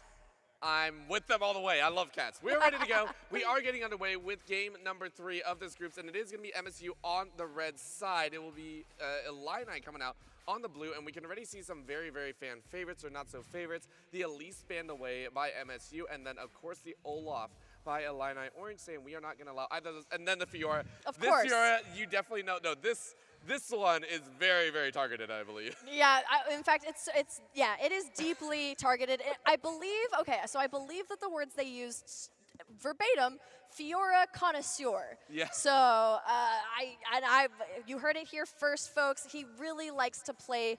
This is Levacious, who is in the top lane for MSU. Loves to play those duelists, and I think that's fun. It's dynamic. We've had so much fun watching that in these sets of games so far. But alas, it's not meant to be. You know what, Illini? We love ya. This is your hometown. We love ya. Banning Katarina just for us. Just for us. I also believe I talked with MSU a little bit, and their mid laner was like, I told them that I was a very control mage heavy player, and they're like, oh, you hate me. And I was like, yes, I hate you. They are very deep in the assassin pool of champions. So the fact that they are banning Katarina, a lot of respect handed that way. This leaves Illini with a little bit of a tough decision. Do they actually want to focus on the bot lane or that jungle? And it seems like they are looking that direction. That jungle is where they want to influence both mid, ADC, and top lane. And the Vi has been banned away by most teams throughout all the groups. So really high priority, take it. Well, and especially because, you know, that single target can take down a lot of different not even just ultimates, but a lot of different champ utilities that are just, that can cause you so much pain. So we'll have to see what the response is from MSU, but the Vi pick, it's great. I think the only situation in which it doesn't actually get any value is, well, you know, I can't really think of that because there's always going to be one high priority target that you want to get off the back line. So what if you had Mouse and Sivir though? Where's the targets then? Immediate like, wait, yeah, let's wait and see. However, it does seem like MSU are sitting there going, okay, well, our answer is we couldn't get the Vi. Let's get this to Jordan. And I like this. So you were talking about priority picks. The one few champion that is currently in the top of ADC tier, the Xayah. Featherstorm, great way to deny. Yeah, and the Sejuani only lends to the fact that she can help kite as well. Like any sort of CC into this Xayah, anything that locks down champions and allows her to do like layer that damage down and then pull it back, it's so nasty, and it's a really good combo. So great stuff coming out of MSU so far. We only have the one thing for Illini, but no judgment. We're just waiting to see. Ooh. Well, the Lucian does spell a decent bit of difference. It looks like Illini have pivoted. The Vi is great for early, mid, and late, no matter what. But with the Lucian, it does feel that we want to play for early now. I mean, I think the Lucian Nami is a well-known bully lane that you are going to lock in. So if we see the Nami, that should, So it's the stock standard. This is almost just like Xayah Rakan.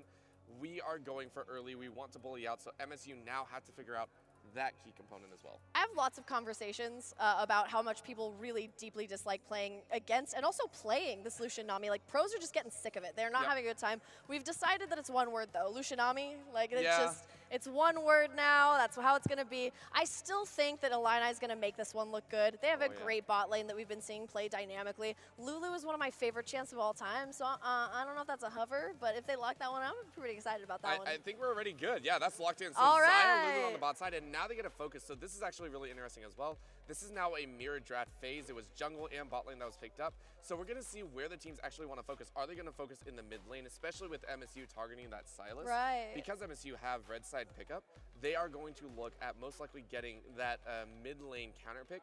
So Illini are actually stuck in a very tough situation. Do we actually focus on that mid lane once again? But we already threw 2 bans on the top side, so much they have to think about where they want to give priority towards. And it is going to be that Aurelia that we saw last game. Now what's going to banned out? Oh man, the Aurelia getting banned out here. You know what's funny? I asked Illini Orange, I asked them what separates them from, other teams, what makes them unique, and they love to pick out of the box. We mentioned that last game, but it's funny because I asked for an example and they were like, Sylas support. So it's just like, I know that they were banning Sylas mid. That is a very, specifically Sylas mid ban, but it's funny because it's a flex ban. Yeah, it's very much a flex ban. It's like oh man, I can't even think of some of the weird support picks that we've seen before. I love it, and especially, Mythic NJ, we played with him yesterday. Yes, we spoke with him at length, and he's a really creative guy, just like you, a theory crafter, enjoys finding interesting picks for support. Gosh, yeah, he gave me some examples, but I can't even remember them now because it's been a long day. I appreciate you putting me on the same level of like a master grandmaster player when I'm sitting there with a very gold border around my around my username. But we are taking a look. Take the compliment, I Orbital. know, I will. I'll try. We are looking at the mid lane though, so both teams have opted to actually focus on mid lane, and because of that, they are actually opting to pick up a blind pick LeBlanc, which is insane. LeBlanc feels interesting right now. Again, there were some changes to her Q, gave her a little bit more wave clear, but the Vex ban gave it away, saying, look, we want to have the dashes, we want to have the all-in. How are Illini going to be able to respond, though? Oh, man. You know what's cool about the mid laner for MSU? His name is Zethel, like lethal, but it's Zethel for Zed. So when you talk about assassin champions, LeBlanc is the closest thing to like a serious mage assassin, like very serious mage assassin. So, her play style definitely is like that layering the damage, getting in, getting out. It's as close to Zed as you could possibly get if you were a mage. So I think that's a really solid pick, and it's good to see them trying to essentially mimic a formula for success that they told me about. Of course, and with that, we can see Illini also focusing on their own style of composition, Ooh, also Ari. leading into their own. More assassin. Yes, this is very much, they've, come on, they're like, dang it. I was going know. to say, that would have locked in that all-in early game. We want to win early. We have that essential timer of 20 minutes. Yeah. The silent note gives them a bit more breathing room. The damage still, though, looks a little bit rough, so that's what we're going to be really focused on. Can Illini pull that out? MSU going for that shredder in the late game. If this is locked in, that is double AP. That lends itself to the bot lane, the Xayah Lulu, to carry in that late game, depending on how itemization comes out of it. Absolutely. Oh, I'm a little bit nervous for MSU because I feel like they have definitely not drafted for ease of execution. But if they are confident on these champions, this could be an absolute slaughter if they feel really good about it. But you never know. We don't know the mindsets of the teams right now. We both spoke with MSU, and the reason we did that is because they're friendly guys. Oh yeah. They're very friendly. They're super confident, and so I don't know. I'm kind of feeling like even though this is both of these teams, it's their rebuild year. MSU seemed a little more excited. They were like, yeah, it's a rebuild year, new party, new people, we get to learn stuff. We love cats, so. Do you think they have like a cat cafe for their esports arena? I hope. It's just like in a room where they practice, there's just cats running around, and that's how they train like patience and their mental strength. Venture capitalists out there floating on twitch.com, please fund the esports cat cafe at Michigan State University. The rumor started here, and now we will perpetuate it until our dying day, okay? Yes. MSU, the esports cat cafe. I can't think of a better combination of things, especially Orbital. I'm gonna get in trouble somewhere. Someone's gonna be like, look, I heard there was a cat cafe somewhere on this campus, and everyone's just like, that darn Orbital once again on the air, just telling lies. And I'm like, oh crap. They get like a Title 10 fine for having cats for some reason. Like, oh my goodness gosh. gracious. But that's this awesome, is gonna be though. fun. I am sad though because we didn't see a Yumi ban, so it was very, very up in the air. They could have picked it. They could have picked it. If they loved us, they would have picked it, and they don't love. I mean, you know how they say like, if he likes you, he'll let you know. It's sort of like if MSU loved us, they would have picked Yumi, and I'm feeling slightly rejected. But listen, let's talk about where MSU will find success. The bot lane. Lance, their AD, is the most senior member of the team, so it's a rebuild year, but they have this one cornerstone. My favorite thing when I was talking to MSU, they called him the Clown Fiesta Stopper. So they were like, hey, Lance tells us when to stop messing around and when to start taking the game very seriously. And to me, that's the funniest title I've ever heard in a team captain. Like, no fun police. Lance is the no fun police, and he keeps everybody in line. Like, apparently this team, you know, they have a lot of moxie. They love to make aggressive plays, but Lance is sort of the net that holds them all together and keeps them consistent and tells them to stop messing around if they've gone too far. So that's a fun little bit of trivia. I love that because that also translates to the navigator of the team, right? When you think about that, you can allow the crazy. You absolutely like the crazy because that means that you're taking some of those, you know, those risks, those 60-40s, the dives, the ganks, or anything that you might not have. You're putting that energy into a direction, though, right? The only reason that I feel like Clown Fiestas get out of control is because it goes every different direction. Like, you're going left, right, up, down, and front, the back. greed is all that runs you through it, you know? It's horrible, but when you focus that energy into one direction, it's like a cannon shot out. It's like you sent that rocket straight forward and you're happy about it. So I love the fact that they have someone listed as that, and that is like their official title. They wear it proudly on their chest. Yeah, the Clown Fiesta stopper is the real thing that was said. It was really funny too. He was literally sitting in front of us, and we were just absolutely like, man, no fun police. Yeah, absolutely roasting him. The thing that you actually just mentioned, though, you know, people always talk about how like knowing when to engage, really important, but knowing when to disengage and to tell people to cut the Clown Fiesta, like cut it off, I think that's equally as valuable, if not more valuable, to be honest. I mean, how many people have we seen die to greed? Too many. Too many, mostly in solo queue where I'm like, I'm ahead, I'm ready to go. My own teammates. Yes. But that's also another interesting fact because we actually seen temperament and a lot of patience come out of all the teams, not just with Illini, but every single team that we've seen here today. They have the patience to not overextend, to not get caught out, and even in dire situations, even when they're pushing very hard and they're like, oh, we got to go for these kills, they realize, they sit back, they say, okay, wait it out, try and get small wins instead of the big gamble risk at the end. Exactly. Yeah, and it's really beautiful to watch. You know, college students who are supposed to be these, you know, hot-headed youngins who are just learning about the world on their own. You know, eating food they're not supposed to because their parents aren't around or whatever. And to see this level of, I would say, emotional maturity. Honestly, there's a level of emotional maturity and impulse control that you have to have in League of Legends to be successful. You have to be able to tell your brain, no, don't click that, or, you know, no, don't do that. And you're right, we have seen a lot of maturity from these teams. I've been a little impressed, honestly. I've been like, you're college students, you should be absolutely out of your mind insane with no self-control whatsoever, and all of you are really, like, making your parents proud. Yeah, don't take the cue, Lee Sin. That is the line that we say there. That's I pretty agree. good. In this game, though, there are no Lee Sins, but there is going to be that temperament. Again, we're seeing both sides. They're looking very aggressive, and I think that temperament, that patience that you have been mentioning, and honestly has been shown throughout, is very important for early game compositions as well. Because late game, it's like it's not hard to disengage, right? Late game, you have a tank, you have a massive AP carry, you have an ADC that's like able, maybe has a little bit of sustain. Yeah, you're good. It's the early game where you really do have to focus down and say, can we actually do this? Is this level 3 actually? Should we take the engage? You know, should we fall for this trap? Like, there's a lot of objective reasoning that has to go into it, and I think that. It's just a really good point that you brought up, that pretty much every team, even the losing teams, have shown remarkable restraint and judgment. I don't think we've seen any really sloppy sending it down mids. I don't think we've seen any of that in this tournament, and that's actually not very, I mean, take it from us. We've been casting College League for quite some time, and you always run into that hot-headed player who like starts to tilt. You see them getting kind of sloppy a little bit, but I haven't seen any of that. I've just seen a lot of teams working really hard together. Yeah, I really do want to see if it comes out in this game as well as the rest of the tournament, because we still have 2 more days here at the Illini Esports Invitational. This is day 1.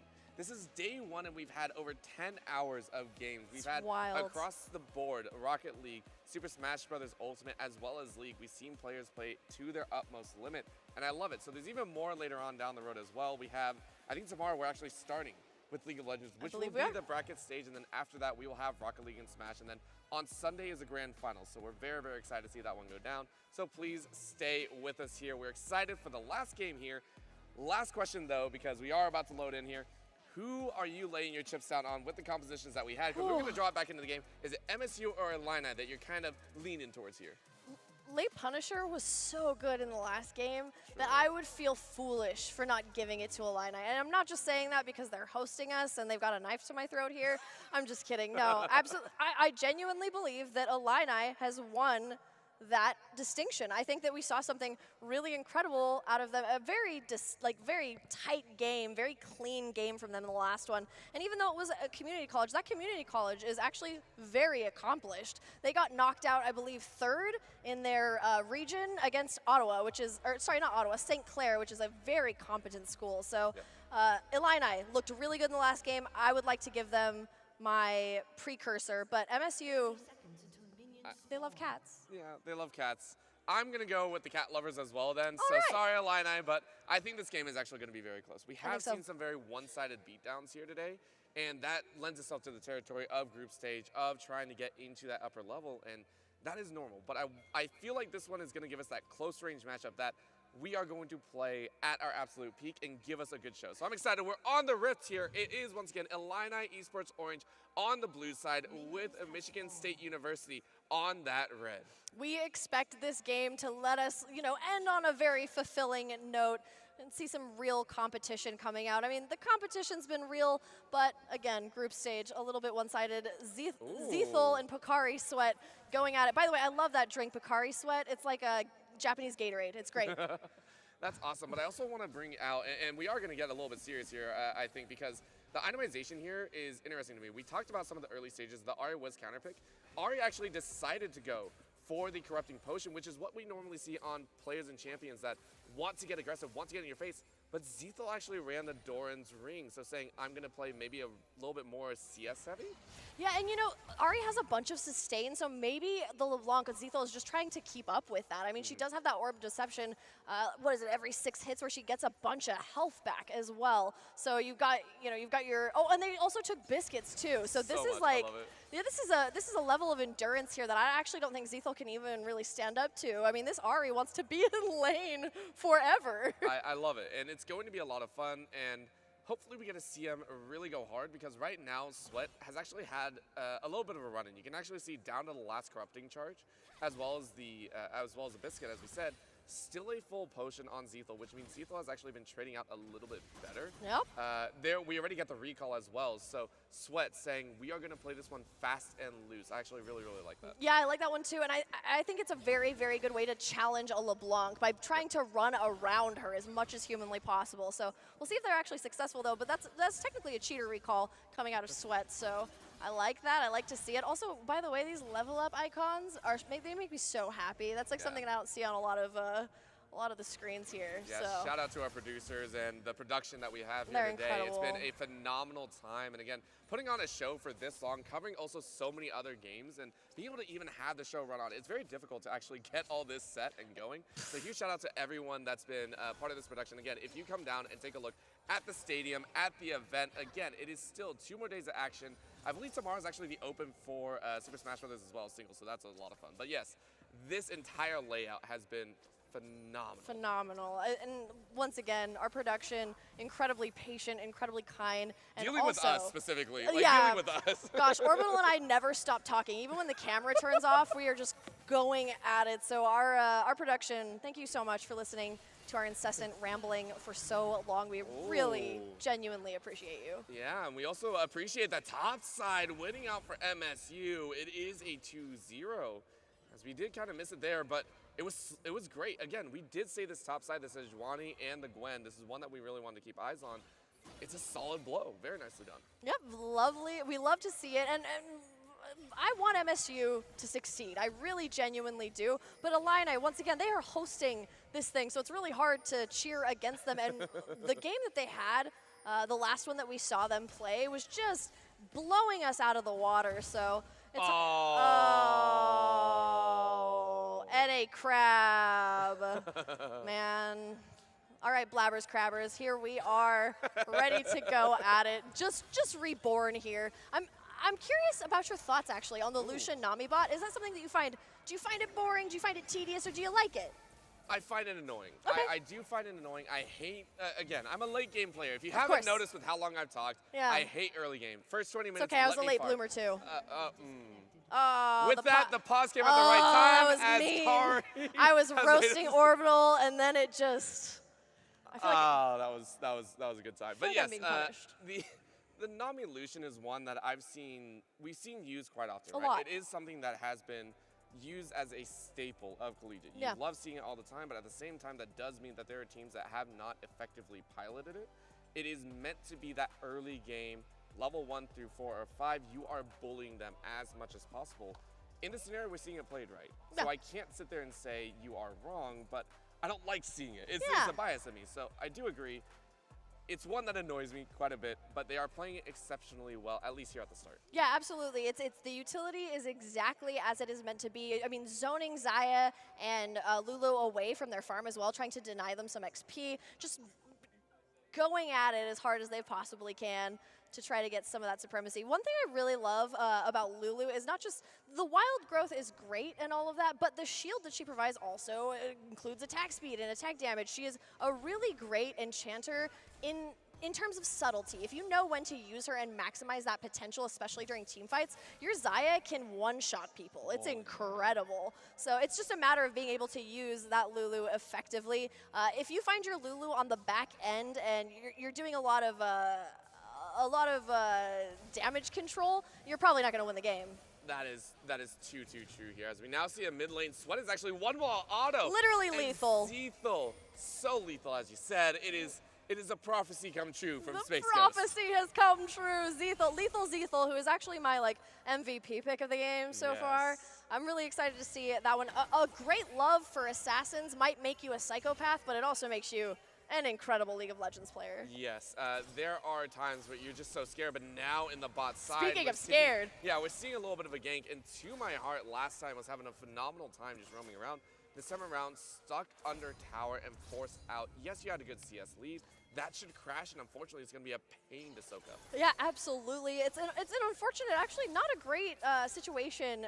A little bit of an L now as the tides have turned. We saw them starting out very, very strong, but maybe overextended some resources, overextended a little bit. You can see, I mean, HP is a resource of its own, and Nami is already missing quite a bit of hers. So it looks like that has created priority for Dragon. Pocari Sweat is actually going to go on the back end here and get just a little bit trolled by that Lulu. Doesn't look like they're going to make it out alive. I respect that they fought until the end there. Oh, no retreat. You knew that you were also down, considering that you were level 5, level 6 coming out of Zethal, so Zethal playing this one well. We did say, once again, this is a lane matchup where you need to push the aggression. You need to be in their face. Trading with autos as well is very, very important. So for MSU, playing it correctly, Dragon taking on the back end after they push out To My Heart and Mythic, this is pen and paper, very clinical on this at MSU.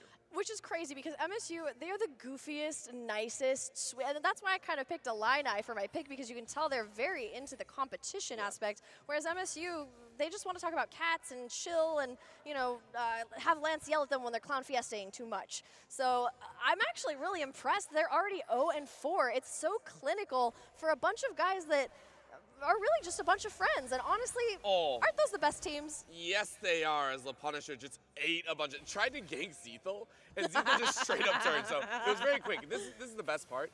You and I right now, we can watch the game, but it's like in the blink of an eye, someone lost about 80% of their HP, and we're like, what happened? Yeah, we were both just like, oh man, it's been a very long day, folks, but what is a joy is watching Zethal do this. It's actually super fun to watch this clinical, land a charm. Oh no, so Zethal good. gets shut down, and there are no consequences for Pocari, who will actually get the first kill on the side of Illini. I think we still have quite a bit. There are signs of life here in Illini. They just need a minute to get going.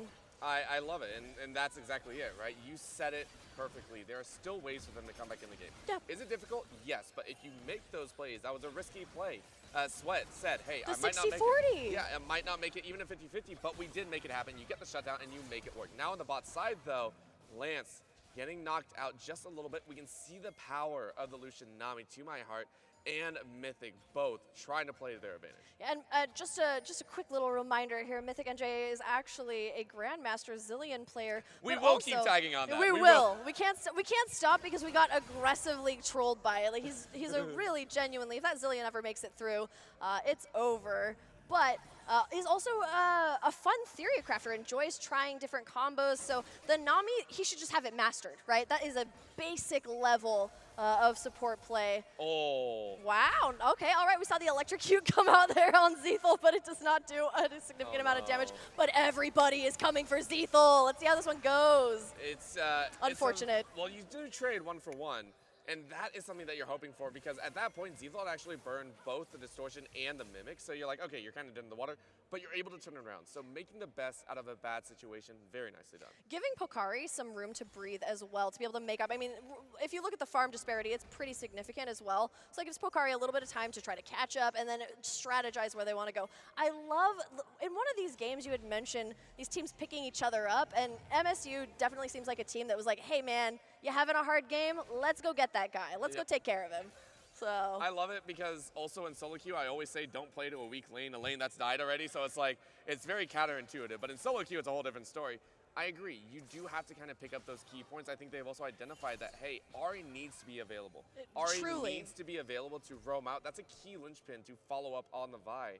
So they're saying, okay, we do have to focus on this mid lane, get him back in order, especially since To My Heart is now keeping level with the CS differential. You can't afford to roam out. Mythic can't afford to visit that mid lane and give him a little bit of love. that was the one chance for redemption, and they did a beautiful job pulling their friend out of it. Yep. So good stuff. Yeah, and you're right. You know, in solo queue, you have to leave those lanes for dead. But this is a team game, and this level of play, especially at Collegiate, we're trying to teach people how to work together, and I think that's spectacular. Show. I know we just keep, listen, it's just fun, especially because MSU, the cat guys, they're just a goofy, fun personality. I think cult of personality here at this time.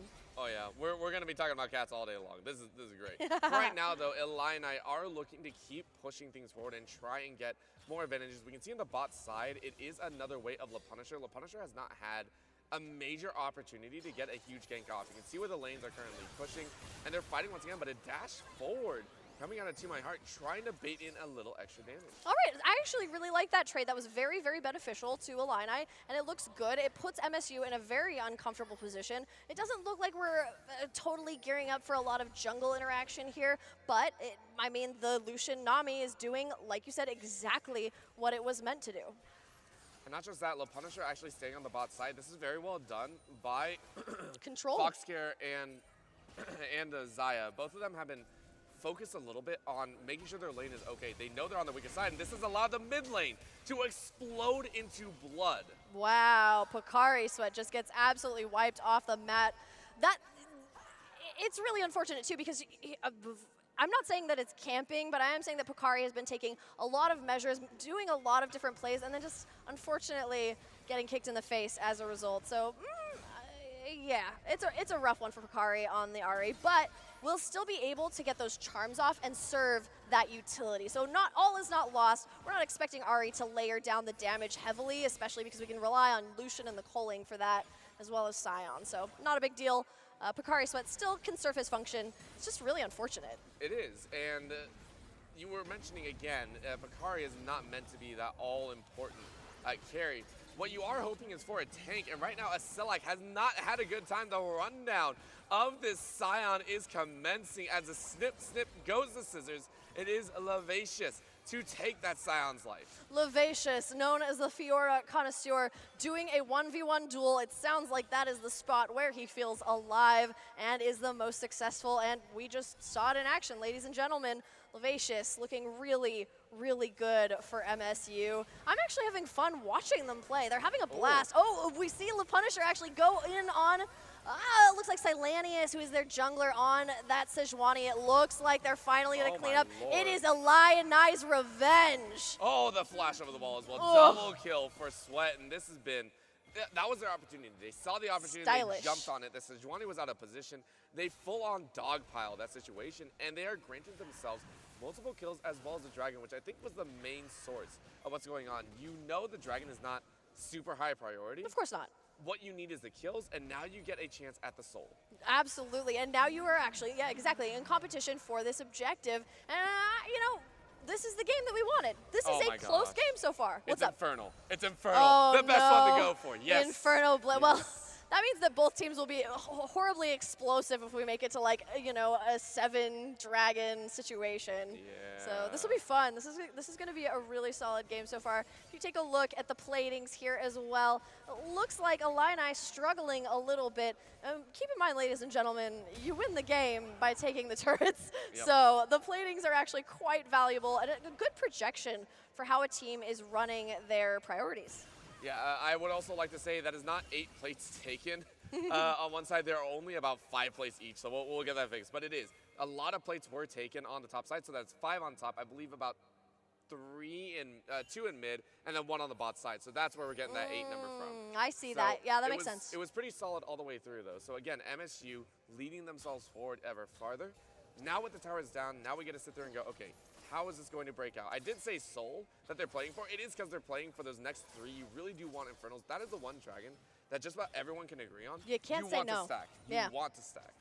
Yeah, you absolutely, not only can you not say no, you absolutely shouldn't say no. You want to stack those dragons because that gives you such a massive damage threshold. I mean, I personally would say that like you couple that with Elder Drake and you are almost guaranteed to win. But we're not talking about Elder Drake right now, we are talking about Shelly, and it looks like it's going to be a fight at the Rift Herald. What happens? We see the wave come out from the Nami, and we're seeing a lot of the Culling come out as well. And To My Heart is actually cleaning up everybody here on MSU. A really unfortunate engage. They had some solid combos on the side of Illini. It looks like To My Heart cleans up Less Vicious, and that was pretty gross. That was ridiculous. Again, keep in mind Illini have been linked to these objectives multiple times. They have not actually been the first ones there, which means 2 things here. Number 1, their vision is actually lacking most of the time. They don't have the wards down. They don't have proper setup, so they are fighting into this blind. But number 2 means they get the jump. They get to decide if the fight breaks out, and they do it perfectly. Mythic has been on point with the waves. It has always found premier targets, and it's split a lot of MSU. So for right now, Illini playing their part appropriately. However, again, that was a 4v5. Zethel did not join in, so you had to be a little bit worried. It has not been a full test of MSU's strength, but it's a great stepping stone to, again, get Picari Sweat even further into the game. Yeah, absolutely. Picari Sweat's actually made some great pains to catch up as well. I mean, even in the last like 3.5 minutes, has made some serious pains to become a relevant player in the game again. Actually, Battle of the Mids, speaking of which, the only 2 folks who have bounties as well.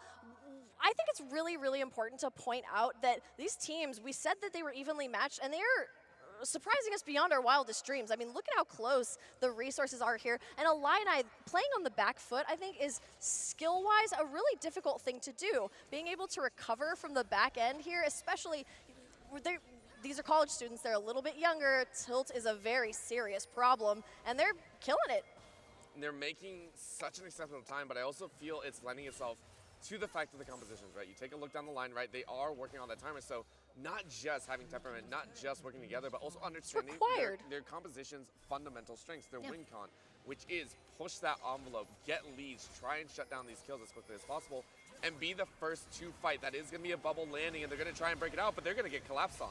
Oh no, that's a really scary 4v5, or 4v3 rather, but we see them split over, we see the Culling come out, and To My Heart is trying to layer down some damage, but it is not a good situation. This jungle is not a great corridor, but there is some success here. Levacious does actually go down. Oh no. Picari Sweat is unstoppable, but it is getting turned around on them. That is a big, huge bummer because it looked really, really, really good for Illini, but MSU coming out ahead here looking scary. We did say that as soon as Zethel joins the fight, we were a little bit interested, and Illini, that jump at the start looked okay. It looked really good. Salacious, you found that first pick. But again, the collapse was so much better. Salacious, yeah, Levacious, oh my gosh. They have Salacious, yeah, that too. But Levacious came in like a storm, and that opened up for Zethel to actually come back in. So well done. They now open up the map a little bit further. With that fight win, they have now taken control over this dragon as well. I don't believe Illini will feel confident enough to fight, but they do feel confident enough to take a little bit of a brawl against the Gwen. All right, we were impressed by what we've seen so far. They told us that this is a Fiora connoisseur and Levacious, but is really genuinely just a duelist connoisseur. Very lovely one-on-ones coming here, and already incredible strength right now, and also has the second bounty there. Oh, we see the Scion ult come out here, and it is to no avail. Asalak is trying his best to get a good engage, but it is just rough here. It looks like everybody at Illini is trying to engage here. Yep, they're going all the way in. This is a turnaround for MSU, and they're going to fight it out again. They want to win another team fight, and it looks like they've done it. Levacious holding off 2 on their own. That means Asalak is getting deleted on his own, and the follow-up is good. Illini had won so many fights before, but the last two have been very, very rough. A final cue for Zethel to be absolutely dominating. Snip, snip, baby. She is making a comeback. MSU is looking fine and funky fresh here. I think you may have picked a winner here, Orbital. I am feeling good about this team. One thing I do want to say is we talked about how Lance was sort of the clown fiesta stopper, but actually seems to be also quite happy to participate when it is necessary. Absolutely. They've had those moments where it does look a little bit rough. Hey, someone got caught out. And really, it's the opportunities once again abound. Aceli dove in a little bit, got a little bit too far, and they said, hey, that big ulti's down, we can follow through, right? They do so well in understanding where the main cards are, right? These ultis, these positioning errors, and the follow-up. Positioning Levacious properly on the side. Hey, you can take these two. Let's cut down Sion on the back end. Their understanding and fundamental shifts of their composition, it's very fluid, and it's very versatile for what they're trying to do. Yeah, it's a beautiful ebb and flow. They seem to know their champions quite well. Listen. I know that Nami's in this game, but you gotta... Oh, man, I really thought I could get away with that one, too. I've been thinking about a wild growth one as well. Man, this is a bloody game. MSU back on track. They are looking for more additional blood. Oh, my gosh. And the blood came at the expense of Picari's Sweat, who has just not enjoyed that so far. 14 sacks on the Medjais for Zethel. Oh no, that is something that you're gonna have to watch out for. Zethel is going to be a problem. The calling comes out though from To My Heart, targeted right at Zethel, but does not find purchase there. The Punisher gets caught out as well, unfortunately getting snipped, and everybody on the side of Illini Orange is going to go a little bit further back, maybe a little bit safer, and see if they cannot find any sort of, oh no, Zethel! Run, Zethel, no! Oh, the shutdown's there, but the re-engage. The revenge story is good. The Gwen said, don't kill my mid lane or I kill you. No. Double kill is good. Step away, if you will. Aceli with the last shield is going to make it, but you still get it. That's a triple. You go even further. You can chase all you want. The ghost is refreshed, and Zethel watches as the Gwen takes over a quadra for Levacious, and the ace, delayed ace, for not Illini, MSU. All right, Levacious looking to go for that unofficial pentakill. Will they get it? Levacious is legendary. Unofficial pentakill. We are calling it right here, ladies and gentlemen. It is stylish, it is snipping, and we are looking really funky in that skin there. Oh man, I love it. The dress looks immaculate. Space at 12, 1 and 4, 25 stacks on the Medjais, beat out Zethel to fill the chapters of the book. I love it. This team is having a 12, 1 blast. and 4. Oh my gosh, it's so good. And the fact is, again, this is one of the first C teams that came out.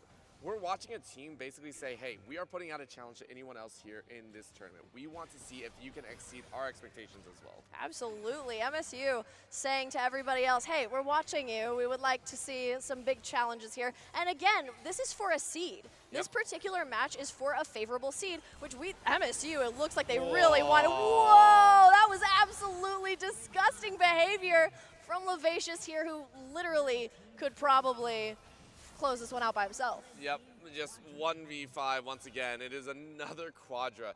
On top of it, you're gonna look for it. You're gonna try and get this Penta. They're flashing, they're gonna help out. Is this the Penta? It's stolen! Let's go, Zethel! You steal another Penta. Oh my gosh, I love it. But MSU take the dub. I really hope Zethel and Levacious have a solid relationship because that is some evil stuff there. Incredible game from MSU. The second quickest one we've had so far. 17 minutes, 23 minutes. That's something to be proud of. A banger to end on. It was amazing, and it's not going to stop because these are teams that will be facing off in the bracket stage. And I gotta ask you, both these teams have played very stylistic differences. Also, we gotta see Group B as well. So I wanna ask you, in comparison here, is Northwood and MSU, do they look on the same level, or do we still see Northwood like head and shoulders above?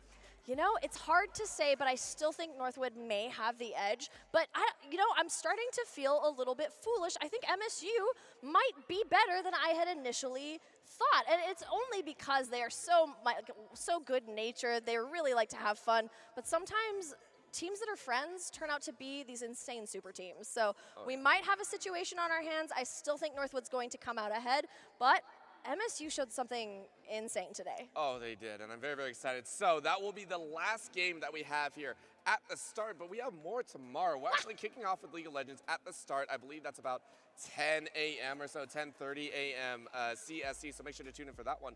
But Space Ghost, are there any final words you would like to say to the teams that competed today or anyone here kind of keep an eyes on the event? All right, as far as storylines go, MSU are the good guys. They're just really nice. We like cats. I feel like they are here to have fun but have high-level competition. So MSU, I think you're incredible, and I'm really excited to see where you go. But Illini, they have to stay in this. This is their invitational. Of course, and with that, we will go ahead and send it off for the evening. Thank you so much to everyone that tuned in. Thank you to everyone that joined us here at the State Farm Arena for the Illini Esports Invitational. We have had an absolute blast. We will have an interview with the winners here, with Rich Rad, I believe, getting ready to close it out. So make sure to stay tuned. We're going to send it, I think, to a quick break or to Rich Rad, one or the other. Please don't go anywhere.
Hello and welcome, everybody, as we are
There we go. We'll try